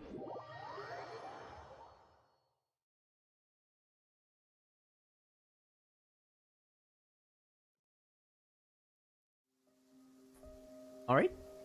We're here. Let's go look at the ship. Oh!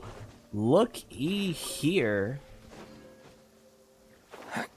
Now that is a spaceship. Why are there so many people here investigating this, though?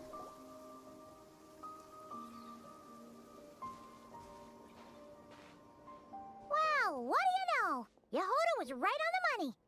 This phantom really is your spaceship. But that's so weird.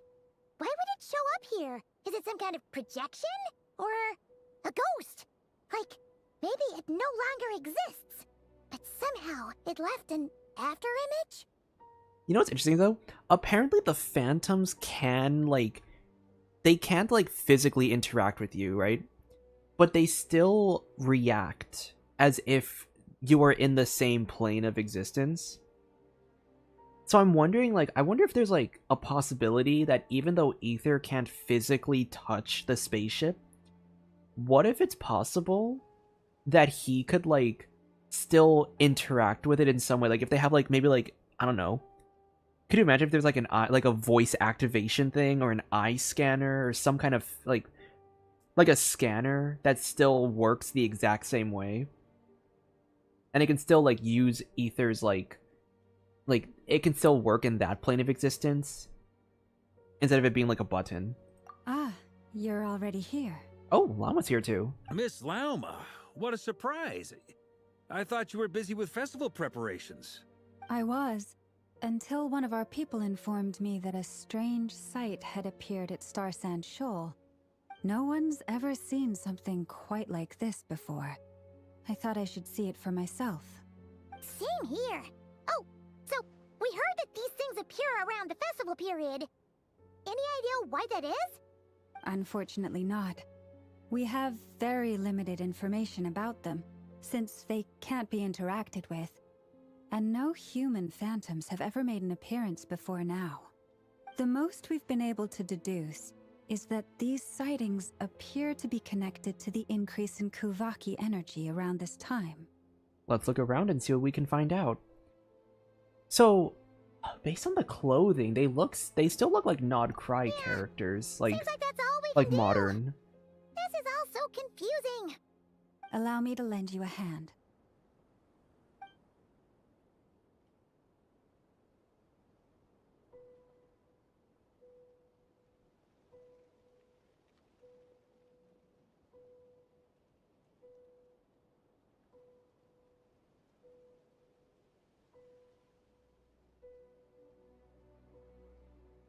Oh, a deer? Everyone, our friend here should be able to provide us with some information. Ah, yes.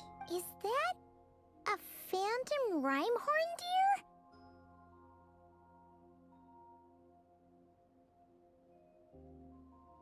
I've heard about how the Frostmoon Scions live in harmony with the animals, and can even communicate with them.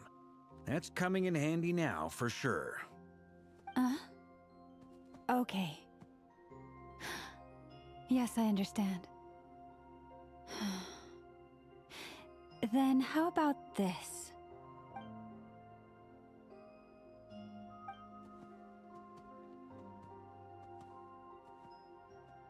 Oh, it's leaving. It appears to share our curiosity about this giant spaceship, so I asked it if it wouldn't mind investigating along with some friends.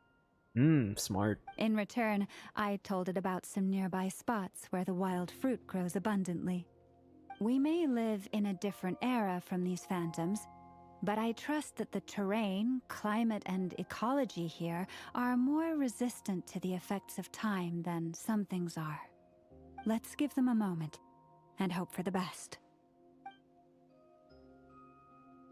After a few moments, the deer and its companions return happily. All back together? Must have been a lot of fruit. Indeed. Now let me ask them some questions.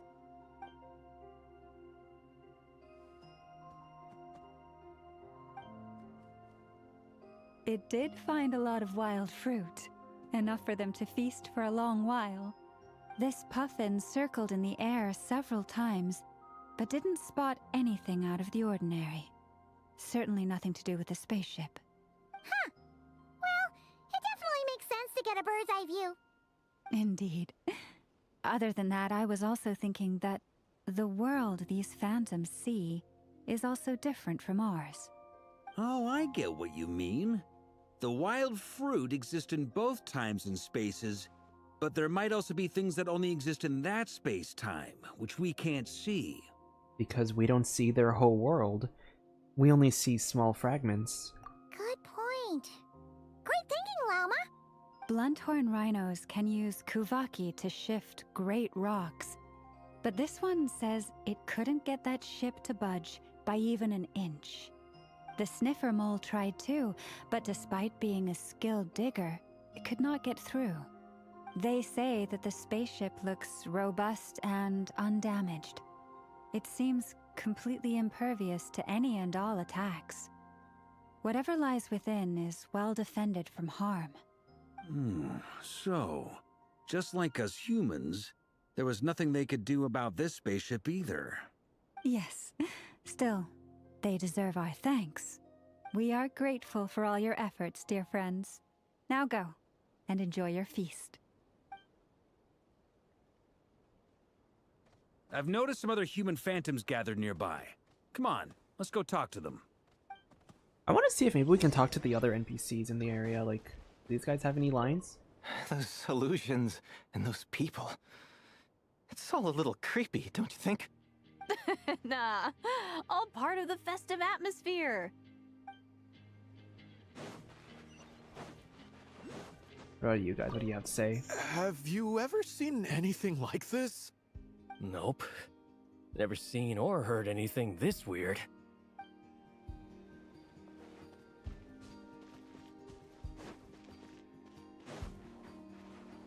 Oh, that's so interesting. That's so interesting. Oh, I do like that you like actually can't. Oh, but that breaks my theory about like possibly like being able to Oh, it's so cool that you can just walk through them. What is this thing? I've never seen it move, and there's no way to get inside. Goodness knows. My grandpa says it's been sitting here at least since his grandpa was still alive. What about his grandpa? Did he say anything to your grandpa's grandpa about it? Huh? I don't know. In all likelihood, it was here back then too. Hard to imagine something this huge could move. He sounds like Toma's voice actor, but I can't... Like, he sounds like Christian Banas, but I can't say for certain. Guess that means that as far as they're concerned, this ship's been around a long time. What about you guys? Come on, brothers. If we can get even a small chunk off of this thing, it's gotta be worth a fortune. Today is the day we strike it rich. Huh? You mean Paimon? Yes, brother, I shall join you. Let's make our fortune. We should go with them. What the? This thing is crazy tough. I can't even scratch it. What's it made of? What is it made of? Sorry, brother. Looks like we'll have to seek our fortunes elsewhere. Enjoying yourself? I was just seeing if I could influence this phantom's perception by playing. But nope, no dice. I'm sure we're all starting to build up an idea of what's going on here now that we've spoken to some of the people. These phantoms are reenacting real historical events in Krai. It's almost like we're in some kind of interactive stage play. We can talk to the actors, but the plot is fixed, and we can't influence it. It makes sense. History is set in stone. The objective facts of the past cannot be changed. Like Irminsul. Paimon totally thought you were just goofing around earlier. But actually, you were doing some serious investigating. Of course I was. Anyway, at this point, I think we're forced to conclude that although the Phantom spaceship is right there in front of us, we aren't going to learn much about it from these people.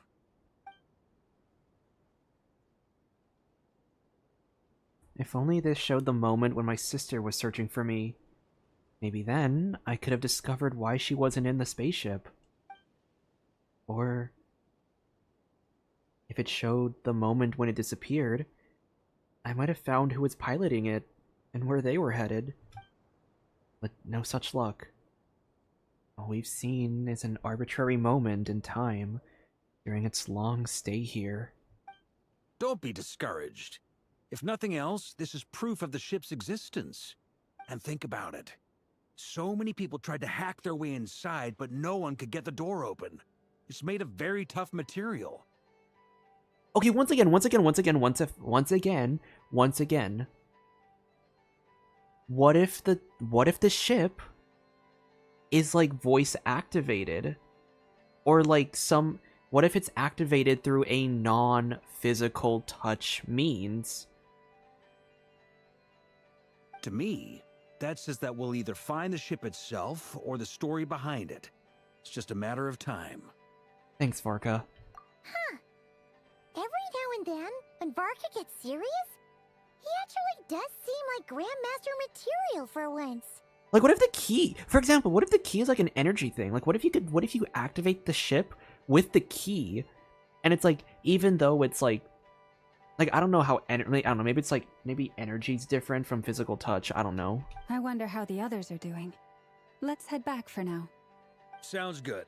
Also, drinks are on me if Team Knights of Favonius is the first to finish. Wait, we have a team name now? Am I in Team Knights of Favonius as well? You're very welcome to join. We've even got a cathedral ready for you. Isn't that technically blasphemy? You wouldn't dare make a joke like that if Barbados was in earshot. Bullshit. Bullshit, Paimon. You know Barbados would make a joke like that about himself. Nah, I'm sure Barbados doesn't mind a little harmless blasphemy once in a while. I'm sure Barbados participates in a little blasphemy once in a while.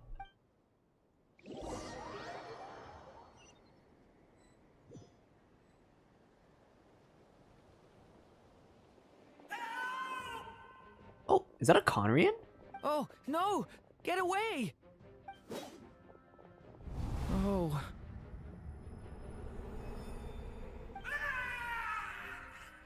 Oh, no!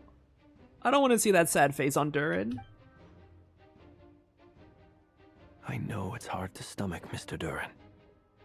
But as I'm sure you've noticed, there is nothing we can do to intervene in that which unfolds before us. But we have to at least try. And try you have. But are you aware of how many unsuccessful attempts you've made now? I wasn't keeping count. I'm afraid this is the 39th failure so far. Or the 5th if we're only counting this particular victim. Oh, wait, no. Wait, we've tried on this. Wait. So we've. That's so sad, but also kind of funny. That's like dark humor. That's kind of dark humor, but I'm like, damn, Durin's tried against the same person too. There are no indications that these phantoms may be altered in any way. You seem to have calmed down a little. I'll make us a fire. You should rest and have some water. Feeling any better now, Mr. Durin? May I ask a few questions? Be my guest. What exactly are we witnessing here? What happened to those people? My guess would be that we are seeing Krai during the Conrian Cataclysm. Would that be accurate? Conria. That is correct. As you know, once the Abyss senses even the tiniest crack, it floods in and spreads like wildfire. There was a time in the distant past when it permeated all of Krai, causing immeasurable harm. The people paid a terrible price to heal this land. Then, 500 years ago, the whole of Teyvat suffered an abyssal disaster. Once more, Krai was dealt a devastating blow. I see. In the face of the abyssal onslaught, all were like grains of sand tossed around by a tidal wave, be they human, fae, or god. The moment you witnessed is but one drop in a whole ocean of catastrophe. All right.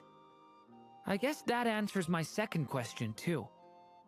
I wanted to know why there's nothing I could do to help them, and that's because what we are seeing is history.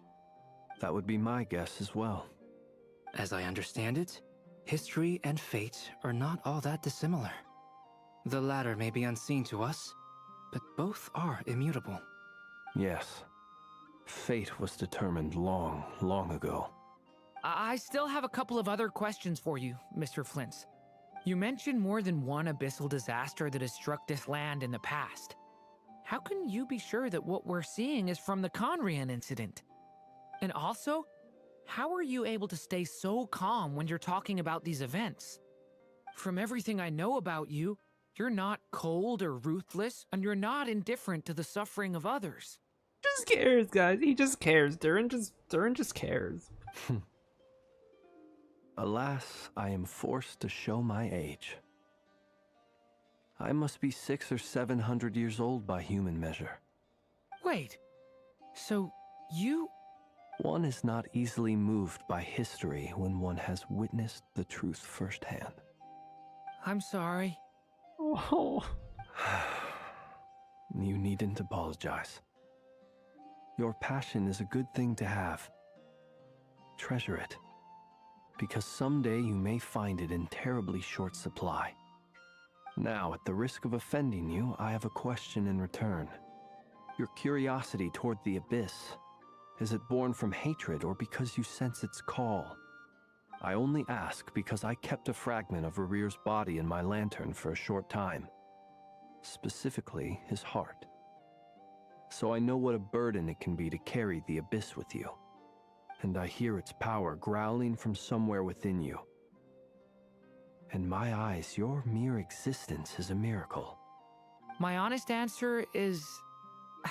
I don't know. I don't think I have the confidence to say for certain. What I will say is the Abyss is not the only issue that haunts me. Even before I became who I am today, the question dogged me constantly. Should I even exist at all? My doubts remain unresolved. But when we fought Rerir, something became a little clearer to me. Sometimes it is the darkness within us that allows us to achieve the impossible. I certainly got the sense from your 39 attempts that you were trying to achieve the impossible. It sounds like you've resolved to see the truth for yourself. Absolutely. In that sense, he and I are quite similar. Then I wish you every success. I look forward to the day of your transcension. Well, if everyone's caught their breath, I suppose we should head back. Oh, and one last thing. I'd appreciate if you kept our discussion about history a secret.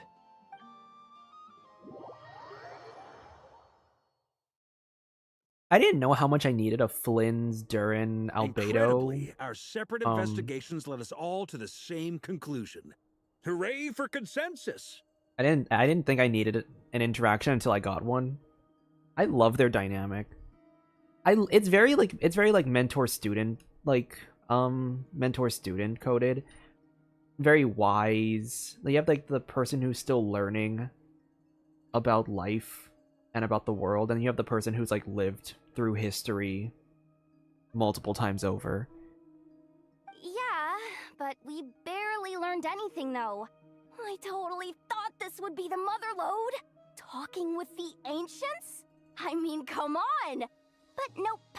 All we got was useless snippets of conversation. And all this stuff about moons and hyperopia. What a load of baloney. Seems like people back then had a few screws loose. I understand your frustration. We found the same issue. Each phantom only showed a very brief moment in time. There isn't much value to be found in these miscellaneous fragments of a civilization's history, no matter how glorious it may have been. If there's a silver lining, it's that these phantoms are harmless to the present reality. They shouldn't get in the way of the festivities. Oh, don't jinx it, Varka. You said that. Now they're gonna get in the way. Paimon agrees. And not just because it's the first thing she understood in this whole conversation. You look disappointed, Nefer. Is something the matter? What do you think? We all worked our tails off, but the only one to gain anything from it was you, Lady Moonjanter. Her? Well, please do share the Hyperborean records with me. I will gladly inscribe them in our people's documents.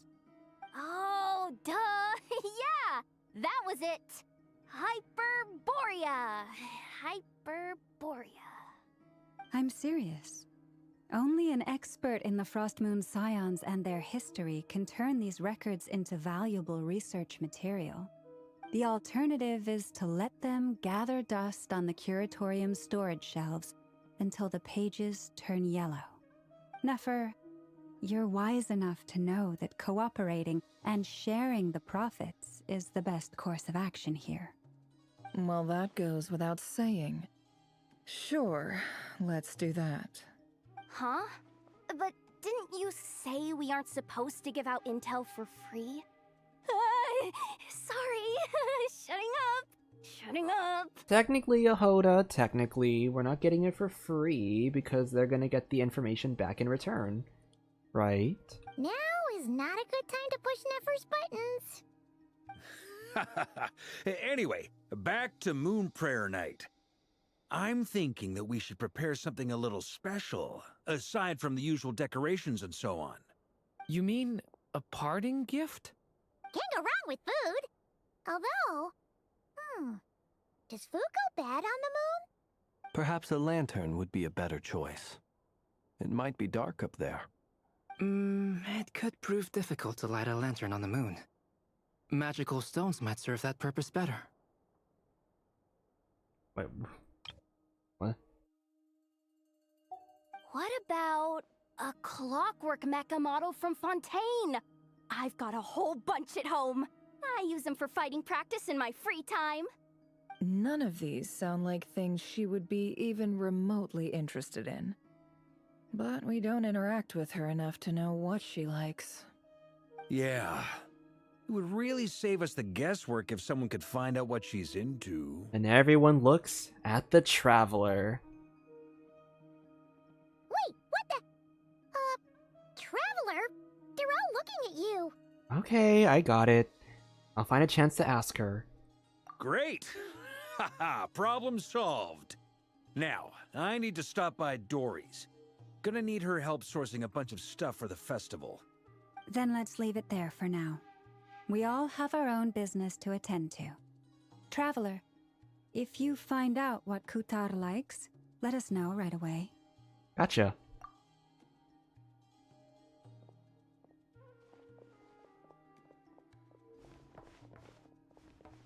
Oh, we're meeting with Durin. Is something the matter? That's my line, Durin. That's my line. Whoa,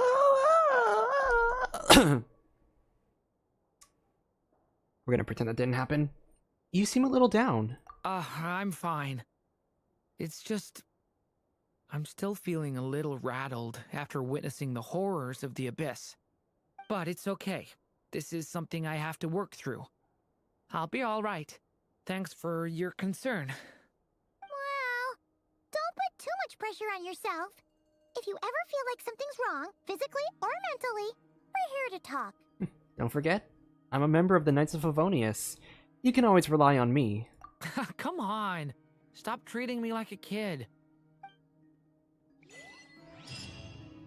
But you're our son. Oh, let's talk to everybody. Okay. Could you do me a solid and try to smooth things over with Boss Neff?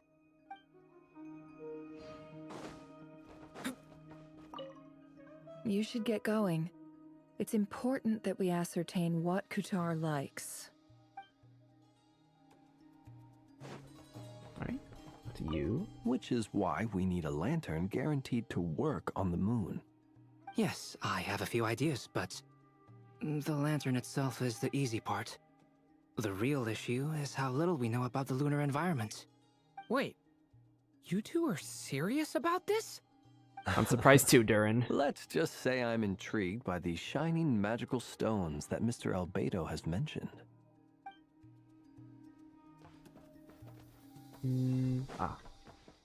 Miss Lauma, would you accompany me into town? I think it'd be best if you saw the Frost Moon Scion's decorations for yourself. Very well. Let's go. Alright. Go meet Columbina. To Silver Moon Hall we go.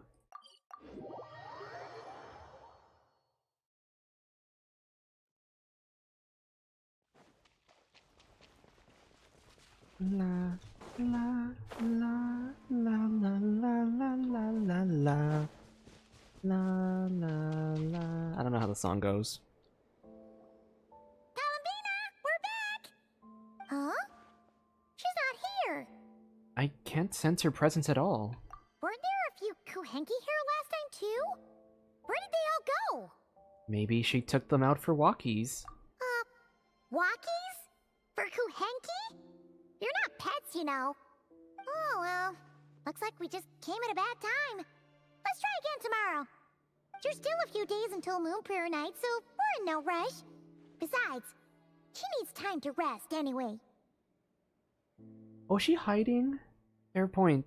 Let's go. Oh my god, the flowers are all white, though. Kalamina! Are you back yet? Oh my god, they're like pale. Oh, how strange. Looks like she still isn't here. This is a bit odd. Right? It's not like her to spend so much time outside. Especially since she's worried about attracting unwanted attention.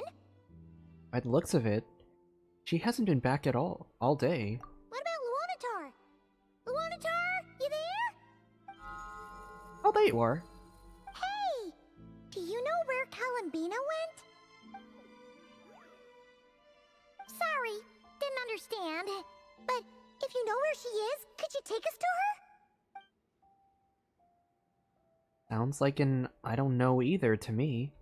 Yeah, that's even stranger. Paimon, look. The flowers. What about them? Oh, that's not good news. They change color when Columbina gets weaker, right? And they look super pale right now. Let's go. We've got to find Lauma. Good idea. She might know what's happening.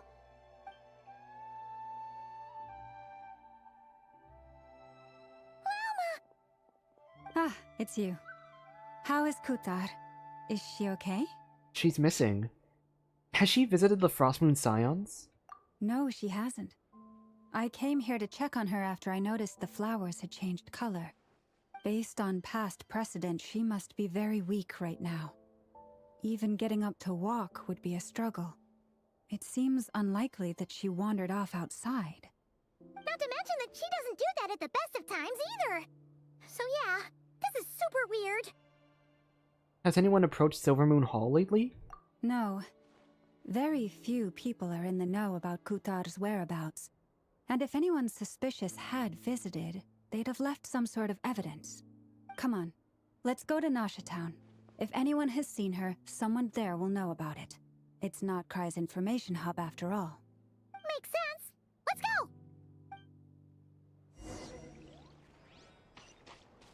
Go to Nasha Town to collect intel. While we're teleporting, I'm gonna get some water. Be right back.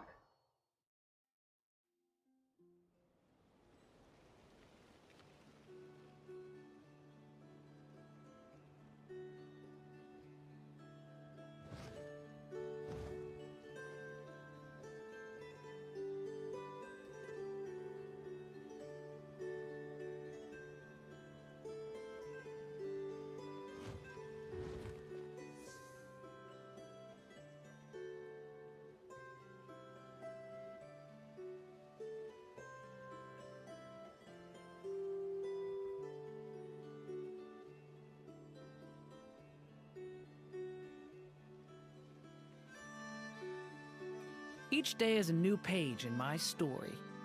I want to savor every scene, every Alright. footnote We before I are turn back. to the next one.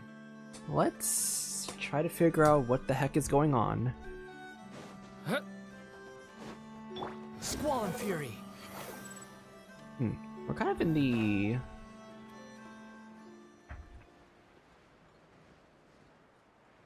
Is this... Oh, is this where Alice shows up? Isn't this the place where Alice shows up in the trailer? Wait a moment. Is it just Paimon, or is this stall kind of suspicious? It's never been here before, right? No, I don't recognize it. Alas, your free and easy adventure time is over. Now, prepare to face the final boss of Nod Krai. Oh my gosh, she's here. That was actually a really good laugh. I didn't recognize it as Alice's voice for a second. I was like, who's the guy talking? I thought it was a guy for a second. Dude, what the heck? This is how we meet Alice? That's crazy. Whoa! Where'd that voice come from? Not sure, but it's definitely hostile. No, no, no, not that way. The final boss is right here. That? The sniffer mole? That's the final boss? Surely not. Also, Yeah. That voice is a little familiar. Okay, the jig is up. I'll stop teasing you. Turn around. I'm right behind you. It seems I've managed to leave quite an Oh indelible my impression, god, there she even though is you've in the never seen my flesh. face. Ah, nothing could make a great mage more pleased with herself. Did she just fucking break the fourth wall? Excuse me? Bro, that's actually a crazy, like... That's crazy. There's no fucking way she did that. Alice, great adventurer of the realms, Dodo King, defender of Old Mondstadt, etc. But most importantly, mother of the most adorable Klee. Beautiful introduction. Beautiful introduction. I love it. What? Yo.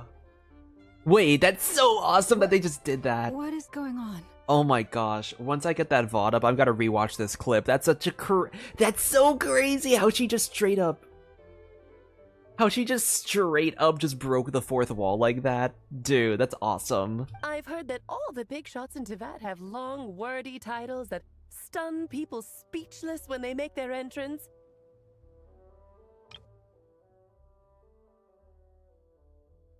I've heard that. Oh my. Wait, she actually broke the fourth. Wait, could we see that?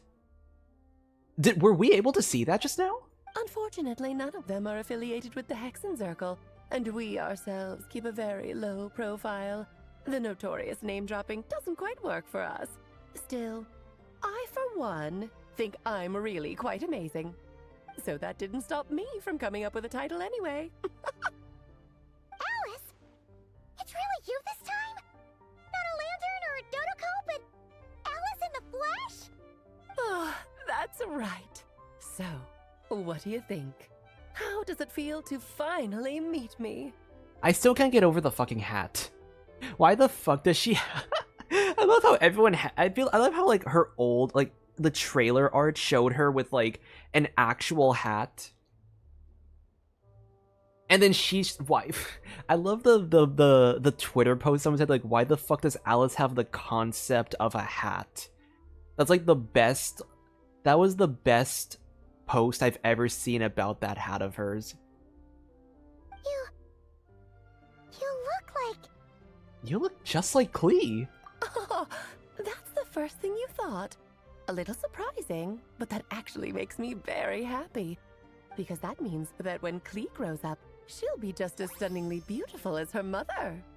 So she's a friend of yours? Kind of. Kind of. This is actually the first time we've seen her in person. I see. Madam Mage, that was, quite a powerful entrance. I certainly won't be forgetting it anytime soon. It's okay, Lauma, don't force it. Paimon will do the honors.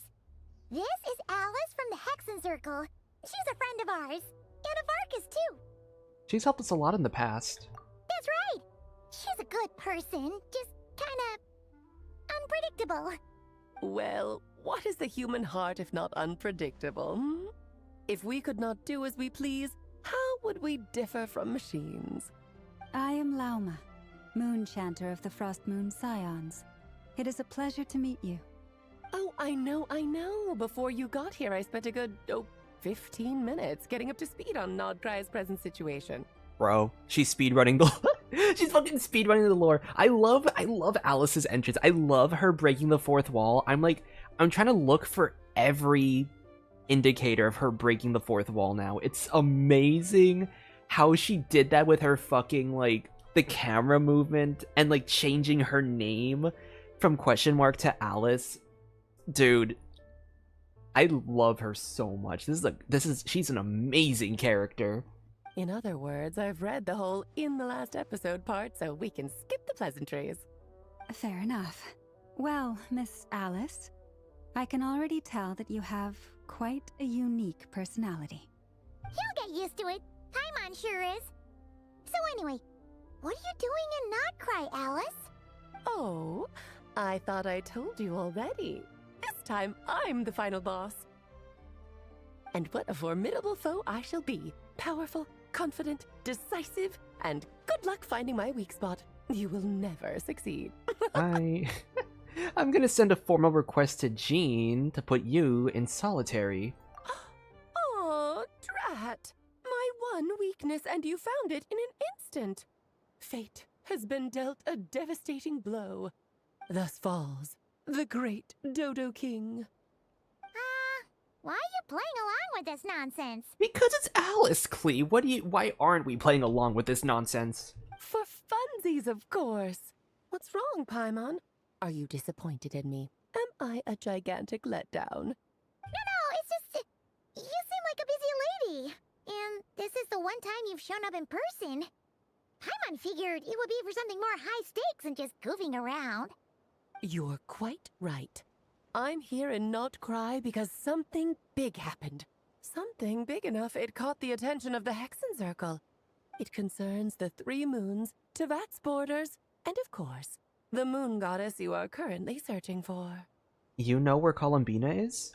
Kind of. Why don't we discuss this over a pot of tea? My main reason for coming on this trip to Tevat was, of course, to have some fun. But I do technically have a job to do as well, namely, maintaining the stability of Tevat's borders. I'll skip over the complicated parts, but to sum it up, abyssal energies are all that lie beyond Tevat's border. We'd find ourselves in a real pickle if they ever made it through. Wait. I just processed what she said in the other one. My main reason for coming on this trip to Tevat. So she's not from Tevat? Or am I, like, misinterpreting this? I don't know. I'm catching up on all of, like, the lore. I'm watching the Murder of Birds series. I'm catching up on all of the lore from the beginning. But I'm lost sometimes. I get lost still. There's a lot to cover with this character. And the phantoms you've been seeing are a sign that the border has been disturbed. No wonder they tend to show up around Moon Prayer Night. Is it because the real moon is now so close to us that its power can cross the border? In part, but only a negligible amount passes through. Just enough to influence the verdant crests and so on. And as you've noticed, there has been an unprecedented number of phantoms appearing this year. The influence of the moon beyond the border cannot explain this. No, there is another far greater factor at play. Please tell me this is finally where I predict it and say the Doctor. The trilunar syzygy. That's a very different name from the Doctor, but okay, we're gonna go with that. A trilunar syzygy. Eons ago, before the heavenly principles came to Devat, Whoa. it was the then 3 moon goddesses who controlled the laws of this world. You're talking about life, death, and such, aren't you? Oh, that's exactly it.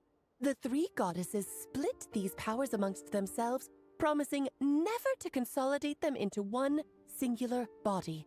This was meant to keep the world stable.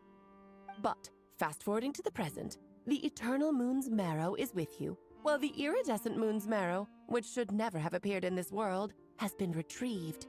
Add that to the presence of a moon goddess in the flesh and... We're the reason this happened? What? Oh no! Oh no, we're causing this issue? Oh no! The power of all 3 moons is gathered here in Krai.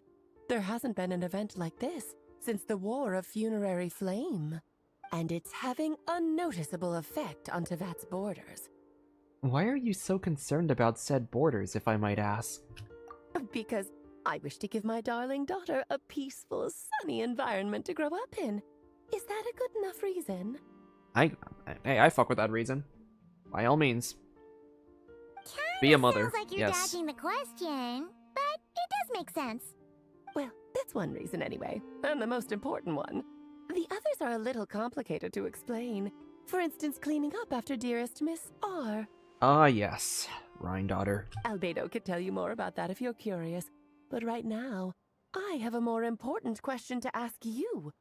Why are you collecting the moon marrows? Columbina wants to use their power to return home.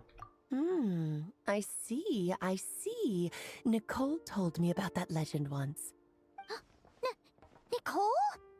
You mean meet Anne? Oh my god, she's making an appearance too later on. I don't know if she's gonna come in Act 5 or 6, but she's making an appearance. Oh, so you remember. We heard her voice in Fontaine. Yes, of course. That was a story about fate, her area of expertise. But back to the story of our dear moon goddess. I'm afraid her intended method of returning to the moon is unlikely to work anymore. What does that mean? She may be missing, but she hasn't gone anywhere. She has disappeared. Whoa! One song ago, fuck, that was so fast.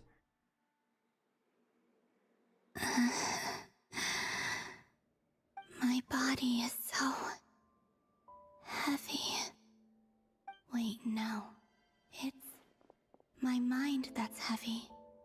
My arms and legs are as light as a feather. What's happening to me? I feel drowsy, like I've been asleep for too long. Is it daytime or nighttime? Is the moon out? I think I'll go for a walk.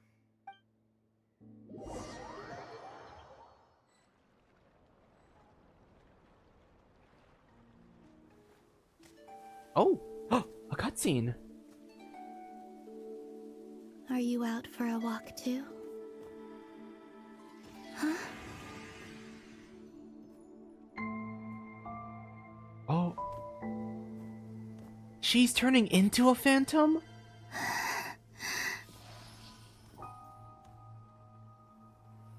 The day has come at last.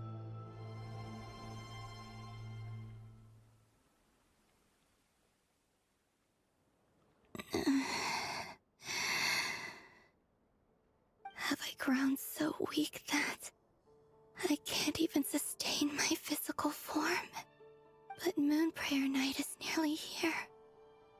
I was so close to returning home. No. Death is near. Is this how it ends for me? Will I return to the moon after I disappear? Or... I don't want it to end like this. No, she's so close. She can't leave. She can't die. She's not going to. We're not gonna let this. We have never killed a playable character just yet. We're not letting it happen today. So far, at least, I still exist. Even if not physically, I can still feel. But as my power wanes, I'm sure that too will fade.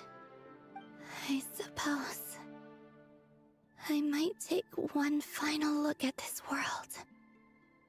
The world where I was born. Oh my god. This may be your last chance to visit the Frost Moon Enclave. Don't let it slip away. What? Come on, come on! Oh, this. Oh, hi Rad. Welcome to the stream. The Frost Moon Enclave. How much it has changed since I was born. Oh my gosh. These decorations, they're so heavy. It's times like this when you kind of wish men could be priestesses and acolytes. How fascinating. I've never had the chance to be privy to people's private lives in this way. In the past, people would get so solemn and serious the moment I showed my face. Like they were frozen stiff. Karina, Lametti, it's time to eat. Coming.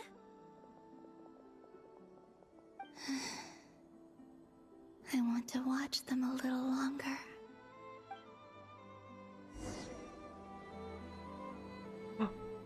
Oh?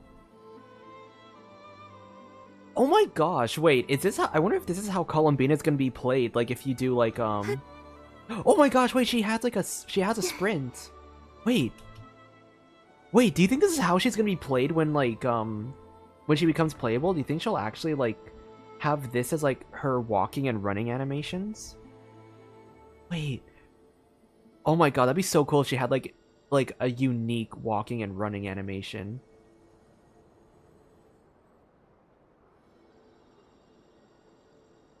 So just fill these balloons with air, right? Yep. Try a couple now to test things out. The rest can wait till Moon Prayer Night. Think fast. Oh. Rita! Teasing an acolyte of the Frost Moon Scions? Surely that's a punishable offense. Take this! Huh? Alright, enough horsing around. Lady Lauma gave us a task. We should get back to it. The task is just to check that the balloons don't leak, right? Doesn't matter if we fill them with air or water. Okay, you got me there. And you got me there. But still, we can't use all the balloons before the festival even starts. We won't use all of them. And as long as Lady Lauma's trusted acolyte doesn't snitch, this can stay as a little secret between friends. A couple more can't do any harm, right? I would find it so funny if Lauma showed up and just started throwing the balloons at them too. I would love for Lauma to have like a playful scene like that. Oh, you menace. Then, think fast!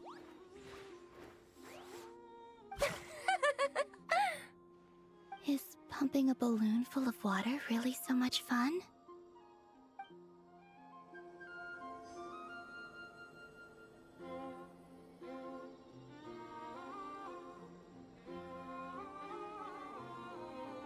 Oh my gosh, look at her animate. It's so... Dude, it's so elegant. I love that they gave her this. I hope that this is... If this is how she's gonna be when she's playable, already a massive win.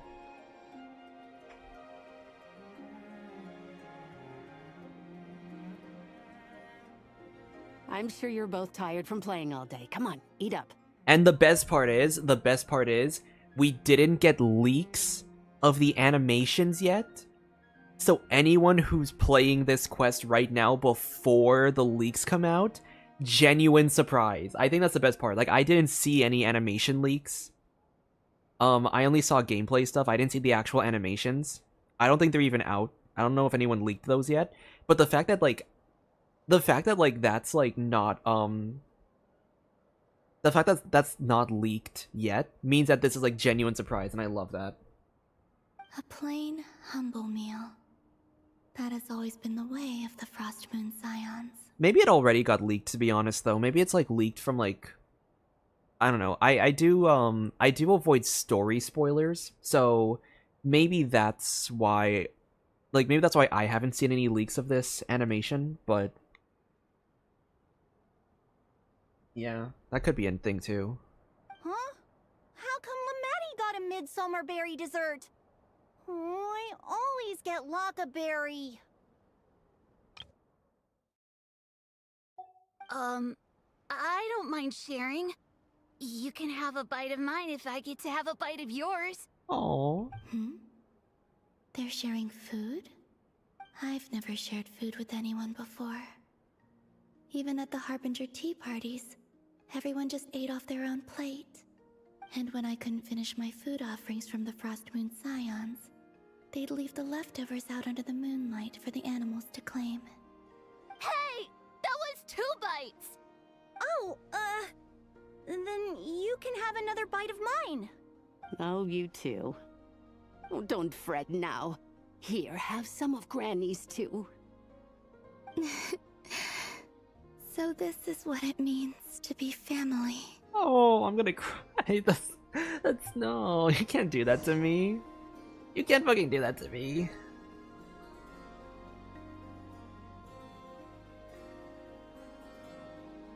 I'm seeing so much that I'd never usually get to see. They'd never act like this when I was around. It's nice, being able to just watch people in peace in these final moments. What a rare opportunity. I think I'll go take a look around Nasha Town, too. Maybe the Traveler will be there. I wonder if she's like gonna be... I wonder if she was like here with us at the moment that we were all together talking. After the War of Funerary Flame, the Moon Goddesses were no longer recognized by Teyvat. They lost the whole foundation for their existence. That's why the Moon Goddess's strength is fading. She cannot withstand the world's rejection of her. It's just like what Columbina said. The world itself is rejecting her. To be more pedantic about it, the Moon Goddesses did something to offend the heavenly principles, and that's why they were ousted. Something of a recurring theme in Teyvat's history. Oh, yes indeed. Theoretically, speaking so candidly should put me in their crosshairs too, but they can't tell me what to do. I'll say whatever I want. Anywho, the Moon Marrow energies were but a drop in the bucket for her, and that battle against the Ray Hair of Solnari only weakened her further. Fortunately, it happened close enough to Moon Prayer Night, when the Kuvaki concentration here is high. That's the only reason she managed to survive this long. What do you mean, fortunately? You said she disappeared. We're too late. Ugh, what a headache. I thought this was all common knowledge. I guess I have some more explaining to do. Okay, buckle up. It's time for another lecture. Proceeds to just drop the fucking biggest lore bomb this world has ever seen.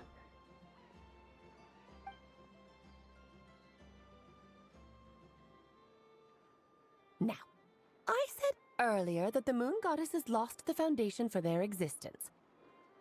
The reason for that has to do with the natural order. Basically, the rationale for their existence in Teyvat was lost. Was there always a random stool there? Does Alice just make... Oh my gosh, wait. if Albedo can just make a chair from a painting, that means I wonder if Alice can just conjure up a chair. The same logic applies to the present moon goddess, too. Consider her existence so far. Her comrades in the Fatui called her Damselette. And she was worshipped as Kutar by the Frost Moon Scions. But these connections have now been severed, whether by her hand or yours.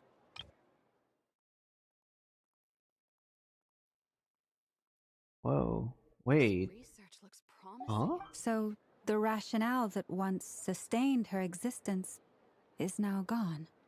Wait, we did that to her? Oh, well, strictly speaking, yes. But let's not start pointing fingers, shall we? I'll only end up as the big bad villain, and that's not the kind of final boss I want to be. If you're making light of this, hopefully that means you have a plan? Nope. Of course I do. I'm only the greatest mage in the whole entire world.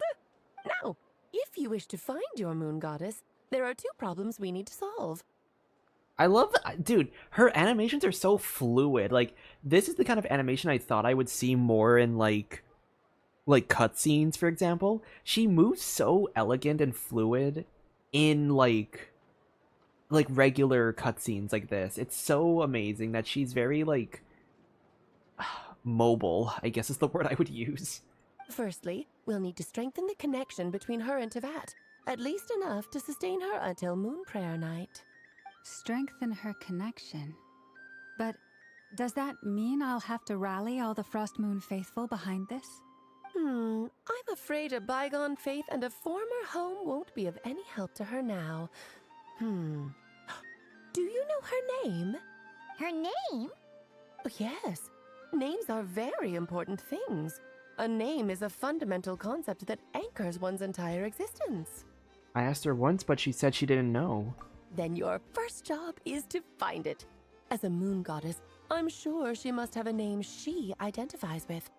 Neither Columbina nor Kutar is her true name, and she's never really accepted either of them. So, finding out her real name is enough to sustain her existence? We're gonna find out her real name in this quest? That's kind of crazy. Yes, I know it sounds like a small step, but every journey begins that way. So for now, that's all we need to focus on. The second problem is with her plan to use the moon marrows to return to the moon. Unfortunately, piercing through the false sky will take an enormous amount of power. Given her current condition, she won't be able to provide anywhere near enough power, even if she recovers her physical form. But no need to fret. Nicole's the expert in this field, and I'm sure she'll figure something out. Wait, Mage N is going to help us out too? That means we've got 2 Hexen Circle mages on the case. This is turning into a pretty big deal. Actually, this is more of a side quest for me. Damn. Like you said, I'm a busy lady, so I can't stay for too long. I'll have to return to Tevat's border soon. Thanks for telling us all this. That's the upside you get for looking out for my little Klee. Hopefully that will incentivize you to carry on keeping her company in the future. Anyway, jokes aside, you'd better get moving. It will take quite a miracle for the moon goddess's consciousness to hold out till Moon Prayer Night. Oh, I suppose I might as well tell you where Nicole is before I leave. Off you go now. Time to meet your new friend. Oh, yes, and a little suggestion. Don't forget to mind your heads. What? Oh, I get it, because she can talk through she talks through telepathy. I wonder how Durin's doing. I should really go see him before I head back. You really are super busy. I most certainly am. There's so many children I have to keep tabs on just in Mondstadt. Durin, Albedo, Venti, Varka. There were some unexpected names in there. Klee didn't make the list, huh? Of course not. Klee is my pride and joy. I have no qualms about her, because she's the best child in the whole wide world. Love that. We love them. We love a mother who loves their child so much that the child could never do any wrong. Oh, she blows up a mountain. Oh, that's just how she is. Oh, yep. Klee's a little angel. I'm glad you agree. Well, All the best. See you when I see you.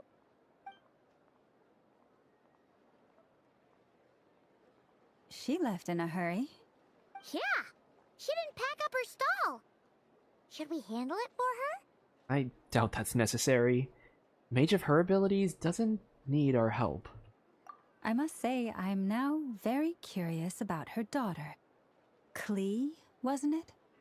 What's she like? Oh, she just blows up mountains for fun, but that's, you know, par for the course. That's a long story. Come on, we'll fill you in as we go. And did we just hear a llama? I would love to hear a llama line be like, wow, so she blew up an entire mountain?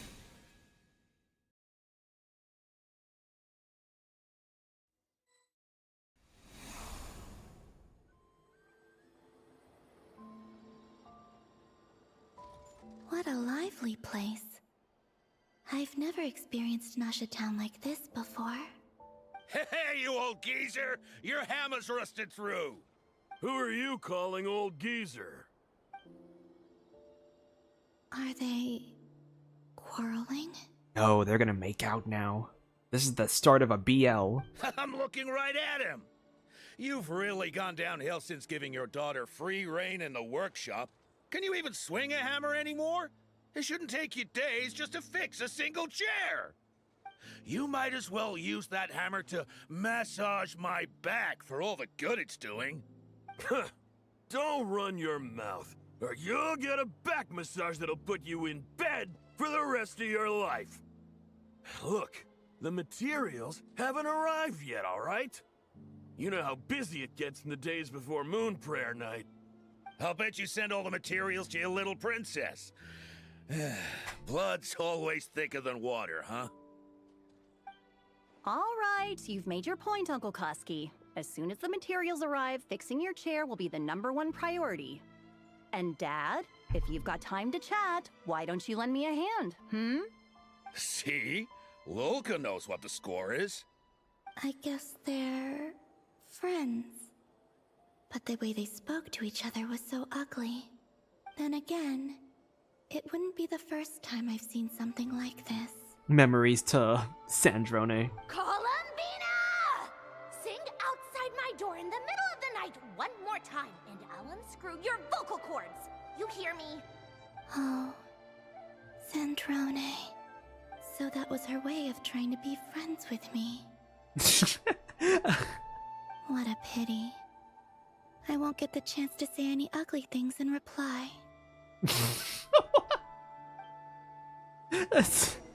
That's an interesting way to interpret that, but you know what? You know what? Hell yeah. Hell yeah. I hope that when... Hey, because... have you decided what to give her for Moon Prayer Night? I hope that when Columbina gets, like, revived, I really, really, really hope that the first thing she does when she sees Sandrone is just say the most out-of-pocket thing ever.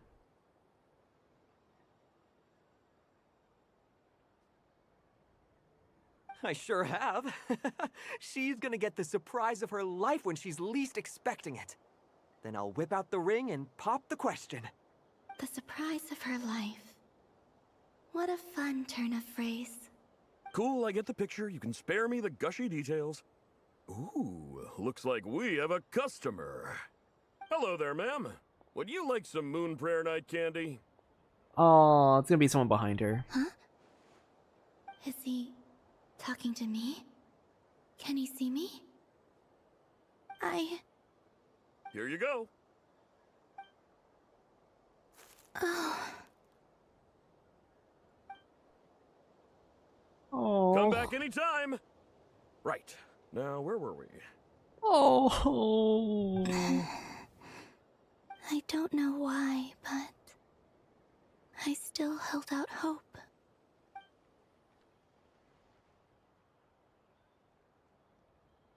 The most important thing right now is to find that mage.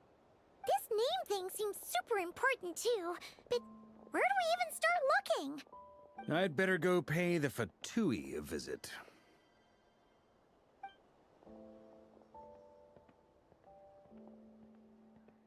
Oh my gosh. You walked right past her. Right through her, even. Please, Ether, you have the moon marrow. Please tell me that you felt her presence. Columbina?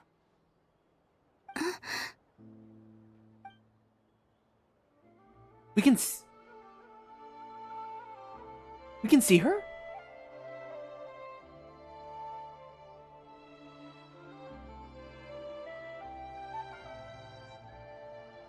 Traveler? Let's go! This is no time to be spacing out!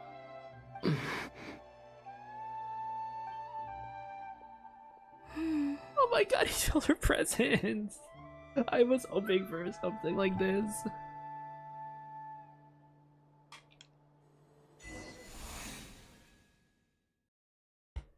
Oh, my heart can't take this. Maybe it's not so bad just staying by their sides. Oh. Alright. Time to go talk to Nicole. Where are they going? They mentioned a mage and... a name? So, Mr. Varka, are you acquainted with this Nicole? Or should I call her Mage N? Not really. We've never met, though she has come up in conversation. From what I've gathered, Alice kinda took Nicole under her wing. Taught her how to speak in a more ladylike fashion, that kind of thing. Huh. Hard to imagine Alice as an etiquette coach. Yeah, Alice is a larger-than-life personality, I'll give you that. But then again, that's why she's able to draw such an eclectic mix of people into her inner circle. If I remember correctly, being an interesting person is actually one of her main entry requirements. So, if you ever wanted to join the Hexenzirkel, I'm sure you'd both be eligible to apply. Hey! Don't go around making promises on Alice's behalf! I wouldn't dare. I'm just trying to paint a picture of the Hexenzirkel for you. Okay, sure. Anyway, since none of us have ever met Nicole, how are we supposed Oh my to find gosh. her? We can't just go up to every woman in sight and ask, hey, are you Nicole? I also find it really funny being an interesting person is actually one of the main entry requirements. I find that so cool that Anders' daughter, once again, Anders' daughter just being like a regular human is like, what's a Hexenzirkel member? She has got to be one of the most, she is objectively, in my opinion, I think for me, it's like she's very interesting because she's human. So, I don't know. I find it so cool that Anders' daughter kind of meets that requirement by that logic. Maybe something she's wearing will give it away? Like, a windbloom pinned to her chest or something. Wait a minute. Alice never said Nicole was from Mondstadt. Oh, true. What about a tea set? I recall that each mage has their own cup. That would be... this young lady, then?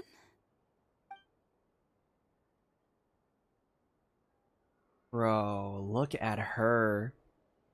Hey there! Sorry to disturb you, but... are you Miss Nicole? Varka, Knight of Boreas of the Knights of Favonius. Alice might have mentioned me before. Nope, never. Mm-mm. Have we got the wrong person? Sorry. Well, this is awkward. When I shook my head, I meant, no, Alice hasn't mentioned you before. Oh, that's so cool that they... oh my gosh. I love the telepathy. I love her telepathy thing. Huh? Where is this voice coming from? My apologies. For certain reasons, I am unable to speak. This is the only way I can communicate with you. It might take some getting used to, but I hope you can understand. I think for me, the only thing I wish that they did with her is that, like, maybe if they gave her, like, an echoey effect, I think that'd be the only thing that would make it be a little more immersive. Hey, it's fine. I'm more shocked by the fact that Alice never speaks about me. I mean, I wonder if Columbina can hear Nicole as well. Because if Nicole kind of like if Nicole kind of like exerts telepathy and like kind of like into people's minds, I wonder if like she's active, like, you know, like I wonder if she actively targets everyone with the telepathy stuff, or if she like uses telepathy just as like a regular voice so anyone can hear. As for you two, we have crossed paths twice before, but it is nonetheless a pleasure to finally meet you. It's really you! Thanks for all your guidance in the past! You're quite welcome. This time, things are different. We have reached the unwritten pages of the story. You might say that we stand at the crossroads of fate. Now then, allow me to formally introduce myself. My name is... Oh my gosh. Oh my gosh, look at her titles. My name is Nicole, the unappreciated master sculptor, the immortal literary giant, if only they write, and the silent angel, yet also the orator, the instant they utter a word, etc., etc. In summary, to remain silent is to be the observer of the world. Wait, I just realized, so when we get Rhine-Daughter, are we gonna get like a dual introduction appearance? Like, it'd be cool if they got like Rhine-Daughter and then Nibirius, and it's like a dual introduction. That'd be such a cool way to like, or even better, they introduce it as Rhine-Daughter, right? And then it's maybe like we get into like Rhine-Daughter's head somehow and we meet Nibirius, and that's how we introduce Nibirius with this like thing. Oh, that's so cool. Also,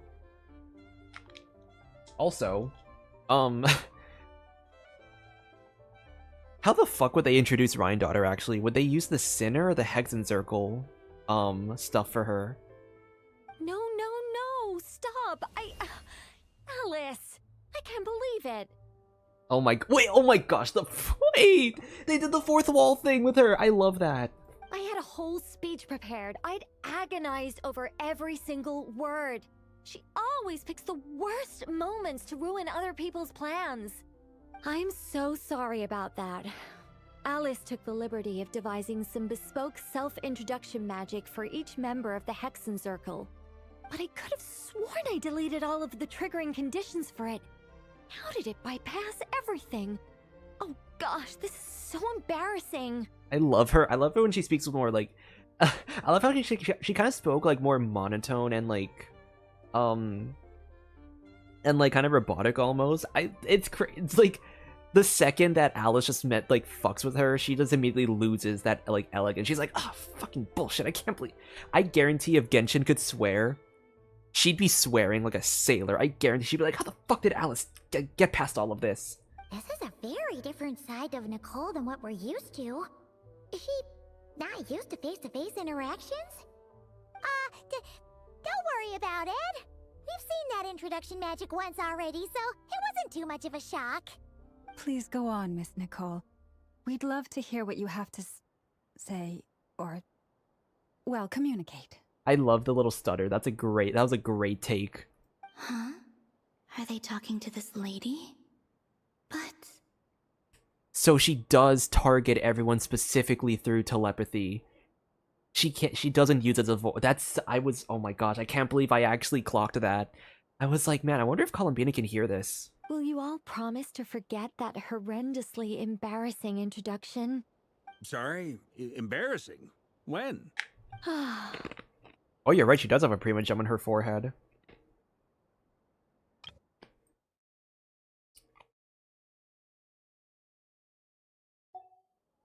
Among the words that hopped out just now, I saw Angel. Wait, I missed Angel? Yes.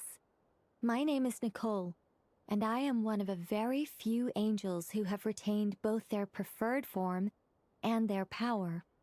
The Traveler and Paimon should be no strangers to this concept. There is another of our kind in Natlan. Wait. They call her the Lord of the Night. Holy fucking shit, wait. How did I miss Angel?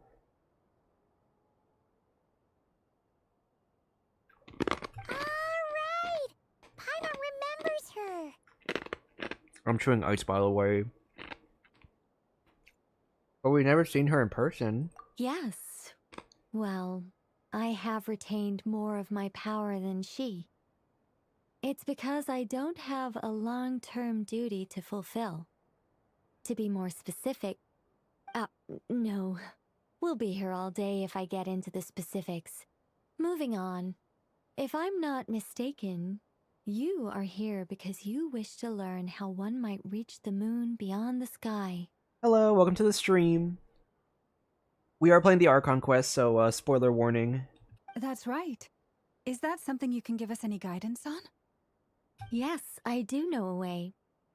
It began with the Hyperboreans, who lived after the War of Funerary Flame. Blank looks. Maybe I should start with the background of the war. Oh gosh, we're gonna get a whole history lesson from her. Or maybe not. It shouldn't be an issue. I'll fill in the gaps for you when we have more time. Anyway, after that war ended, the three moons retreated to beyond the false sky. The Hyperboreans were humans I once aided.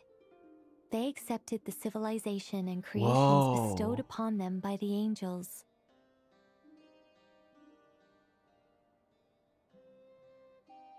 But despite accepting many blessings of the angels, many among them still held on to their faith in the moons. They were reluctant to accept the new order. Oh my gosh, you're right. The Primogem faction. Even after the War of Funerary Flame, they sought to contact the moon goddesses beyond the sky and receive their guidance. But all three had passed away by that point.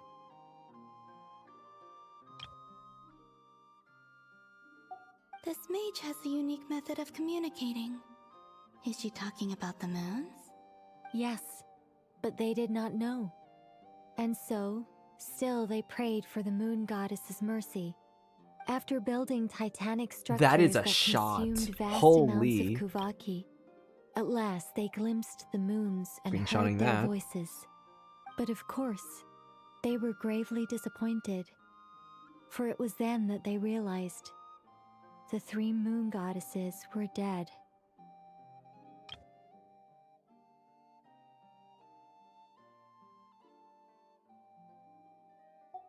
Oh, that's such a sad story. It is. Humanity was in a very sorry state at that time. The angels who had once aided them were gone, and the War of Funerary Flames had left them homeless and destitute. Just a second, I gotta ask. How relevant is all this history to the task at hand? Varka's like, I know. Varka's also breaking the fourth wall here. He's got his own little hex and circle magic shit going on. He's like, I know, I've played these quests before. I know that they dig into like random rambles. Get to the point already. Well, I mean, it's... Okay, it seems we've drifted into irrelevant narrative waters. Dude, wait. I like the fact that Nicole's canonically a yapper. And I kind of love that about her. It's been a while since I've had the chance to speak inside someone's head. As soon as I got started, I lost control and the words just flowed out like a waterfall. What I'm trying to say is... Right, yes, that's it. The relevant part is the ritual created by the Hyperboreans. That's such a cute expression. Wait, no, not that pic, not button. This button. That's such a cute expression. I love this. The fact that they bypassed the false sky and saw the true moons implies that they successfully built a connection between Tevat and the outside world. Which means, with enough Kuvaki and a sufficiently stable connection, it should be feasible to send one person over the border. Okay, so they built some kind of portal? Oh, yes. A portal. Yes.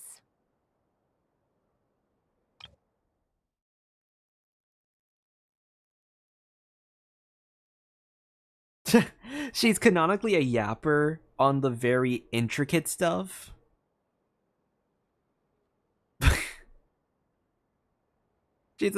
I love that. She's like a yapper for like the very intricate stuff, but she like just completely glosses over the simpler terms. I love that so much. It's like, oh, yeah, you could call it a portal. Is something wrong?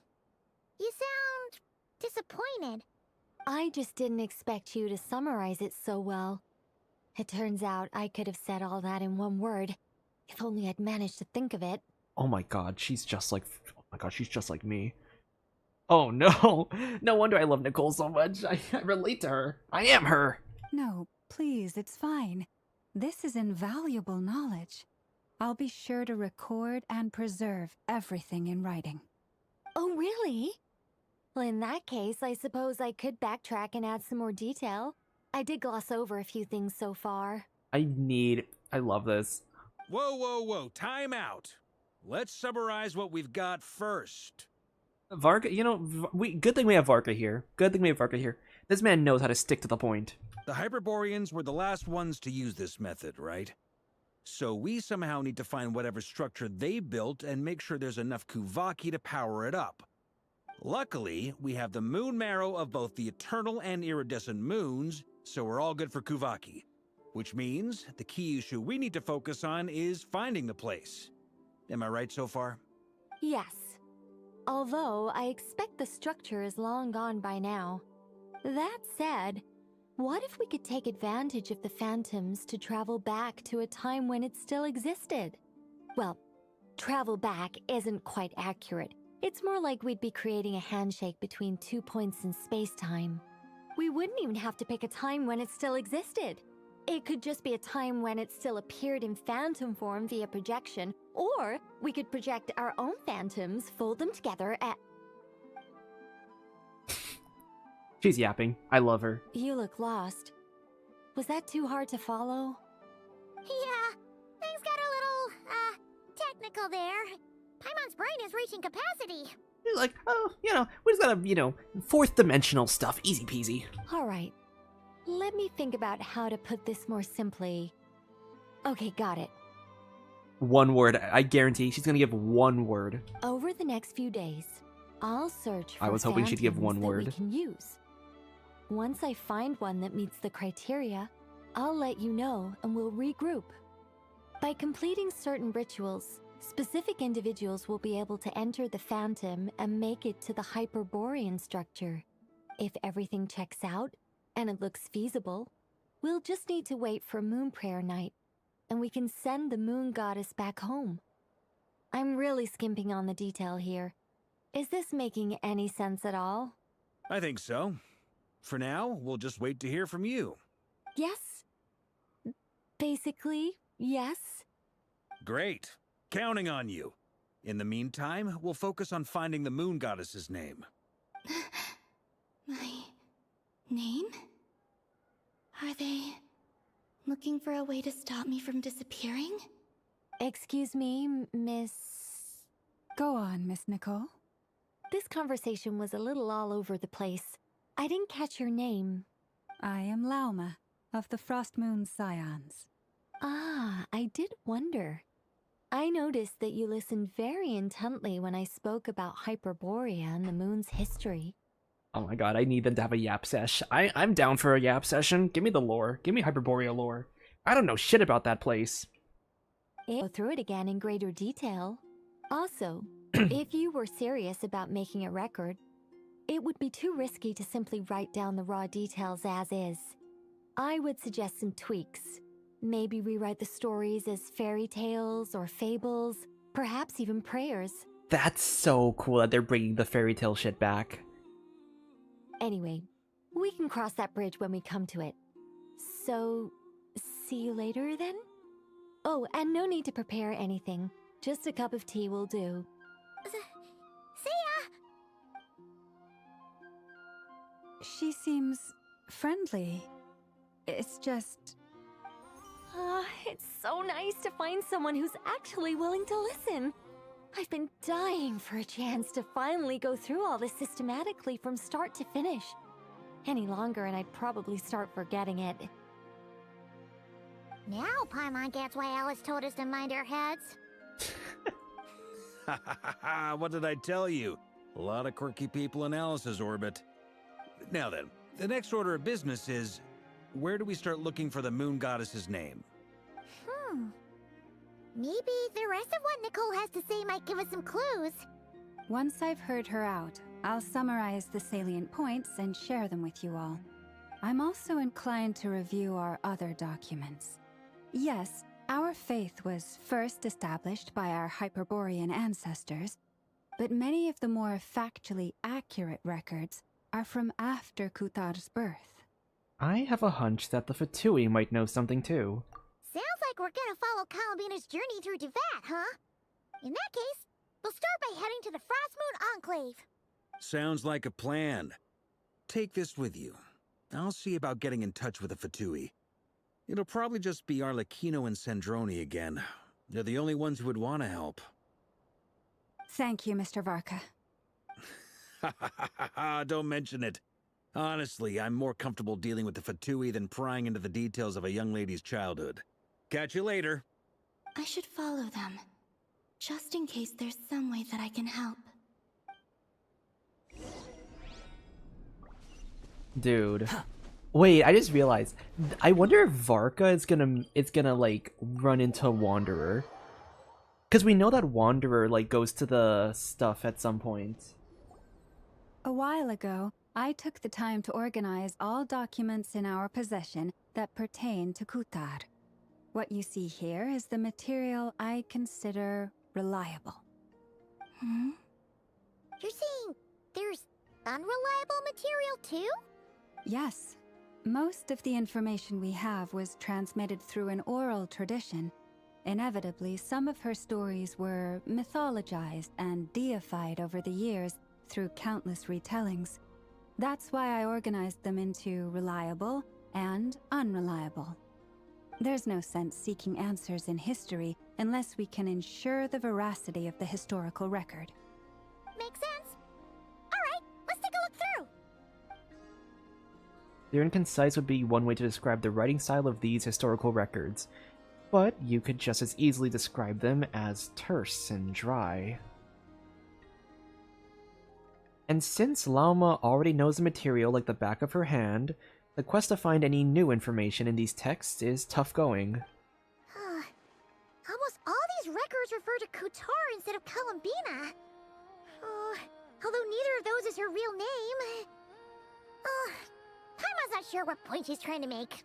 What we can gather from these records is that the Frostmoon Scions worshipped her as a god, placing impossible expectations upon her. I cannot fault them for their earnest faith, but for all their devotion, worshipping her day in, day out changed nothing. I imagine that none of it resonated with Columbina. It wouldn't surprise me if, even back then, she had already begun to reject the name Kutar and everything it represented. Lauma speaks the truth. Aww. When I heard them call upon Kutar with hope and expectation in their voices, they may as well have been calling upon somebody else.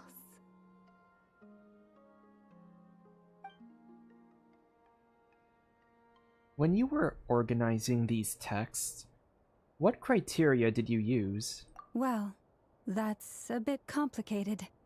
I looked at the level of detail, perceived authenticity, prose style, and how realistic their portrayal of Kutar seemed to be.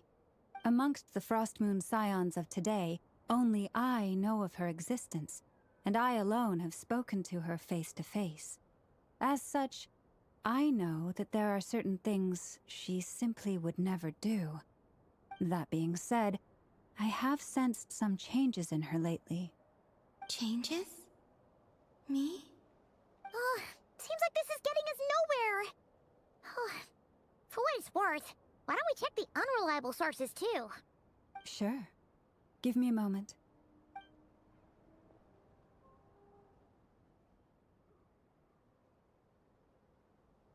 Exerting but a fraction of her divine might, Kutar sheared a great mass from the snow-capped mountain and cast it into the sea, upon whose surface shone the mirror image of the moon.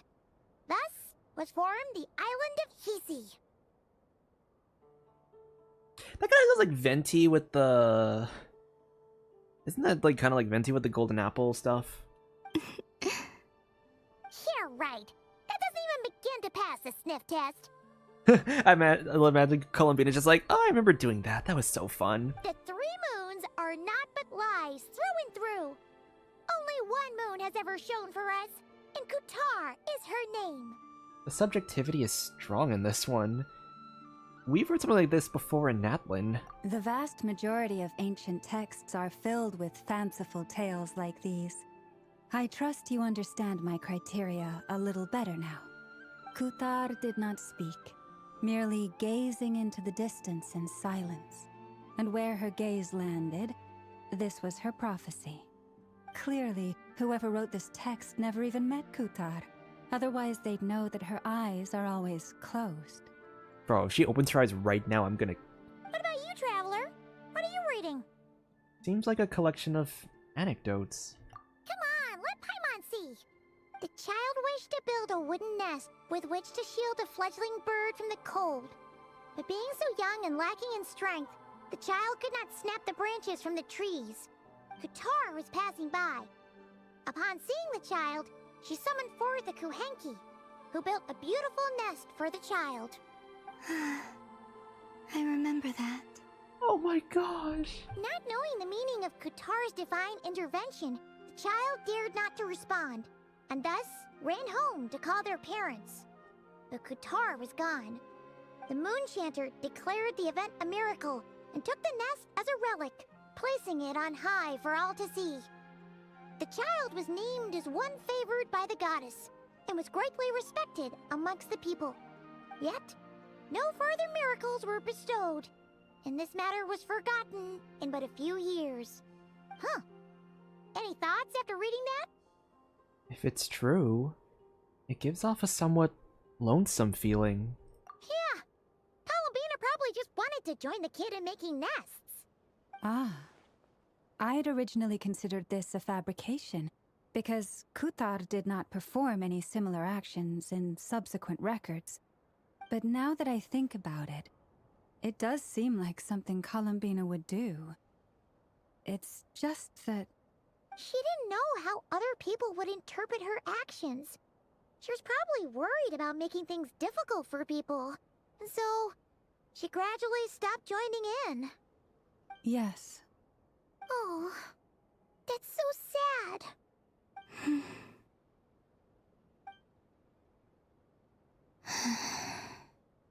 And now, I can make no such gestures of warmth, even if I want to.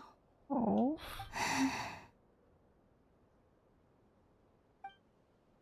Still no name. That's a bit of a shame. But we did learn some interesting stories. That's gotta count for something. Varka said he was gonna set up a meeting with Arlecchino and Sandrone, right? Let's go back to Nasha Town and see how he's doing.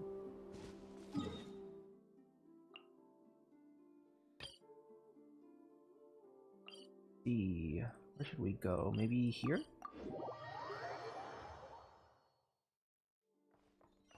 Quick, Falk, the wind rises. Oh.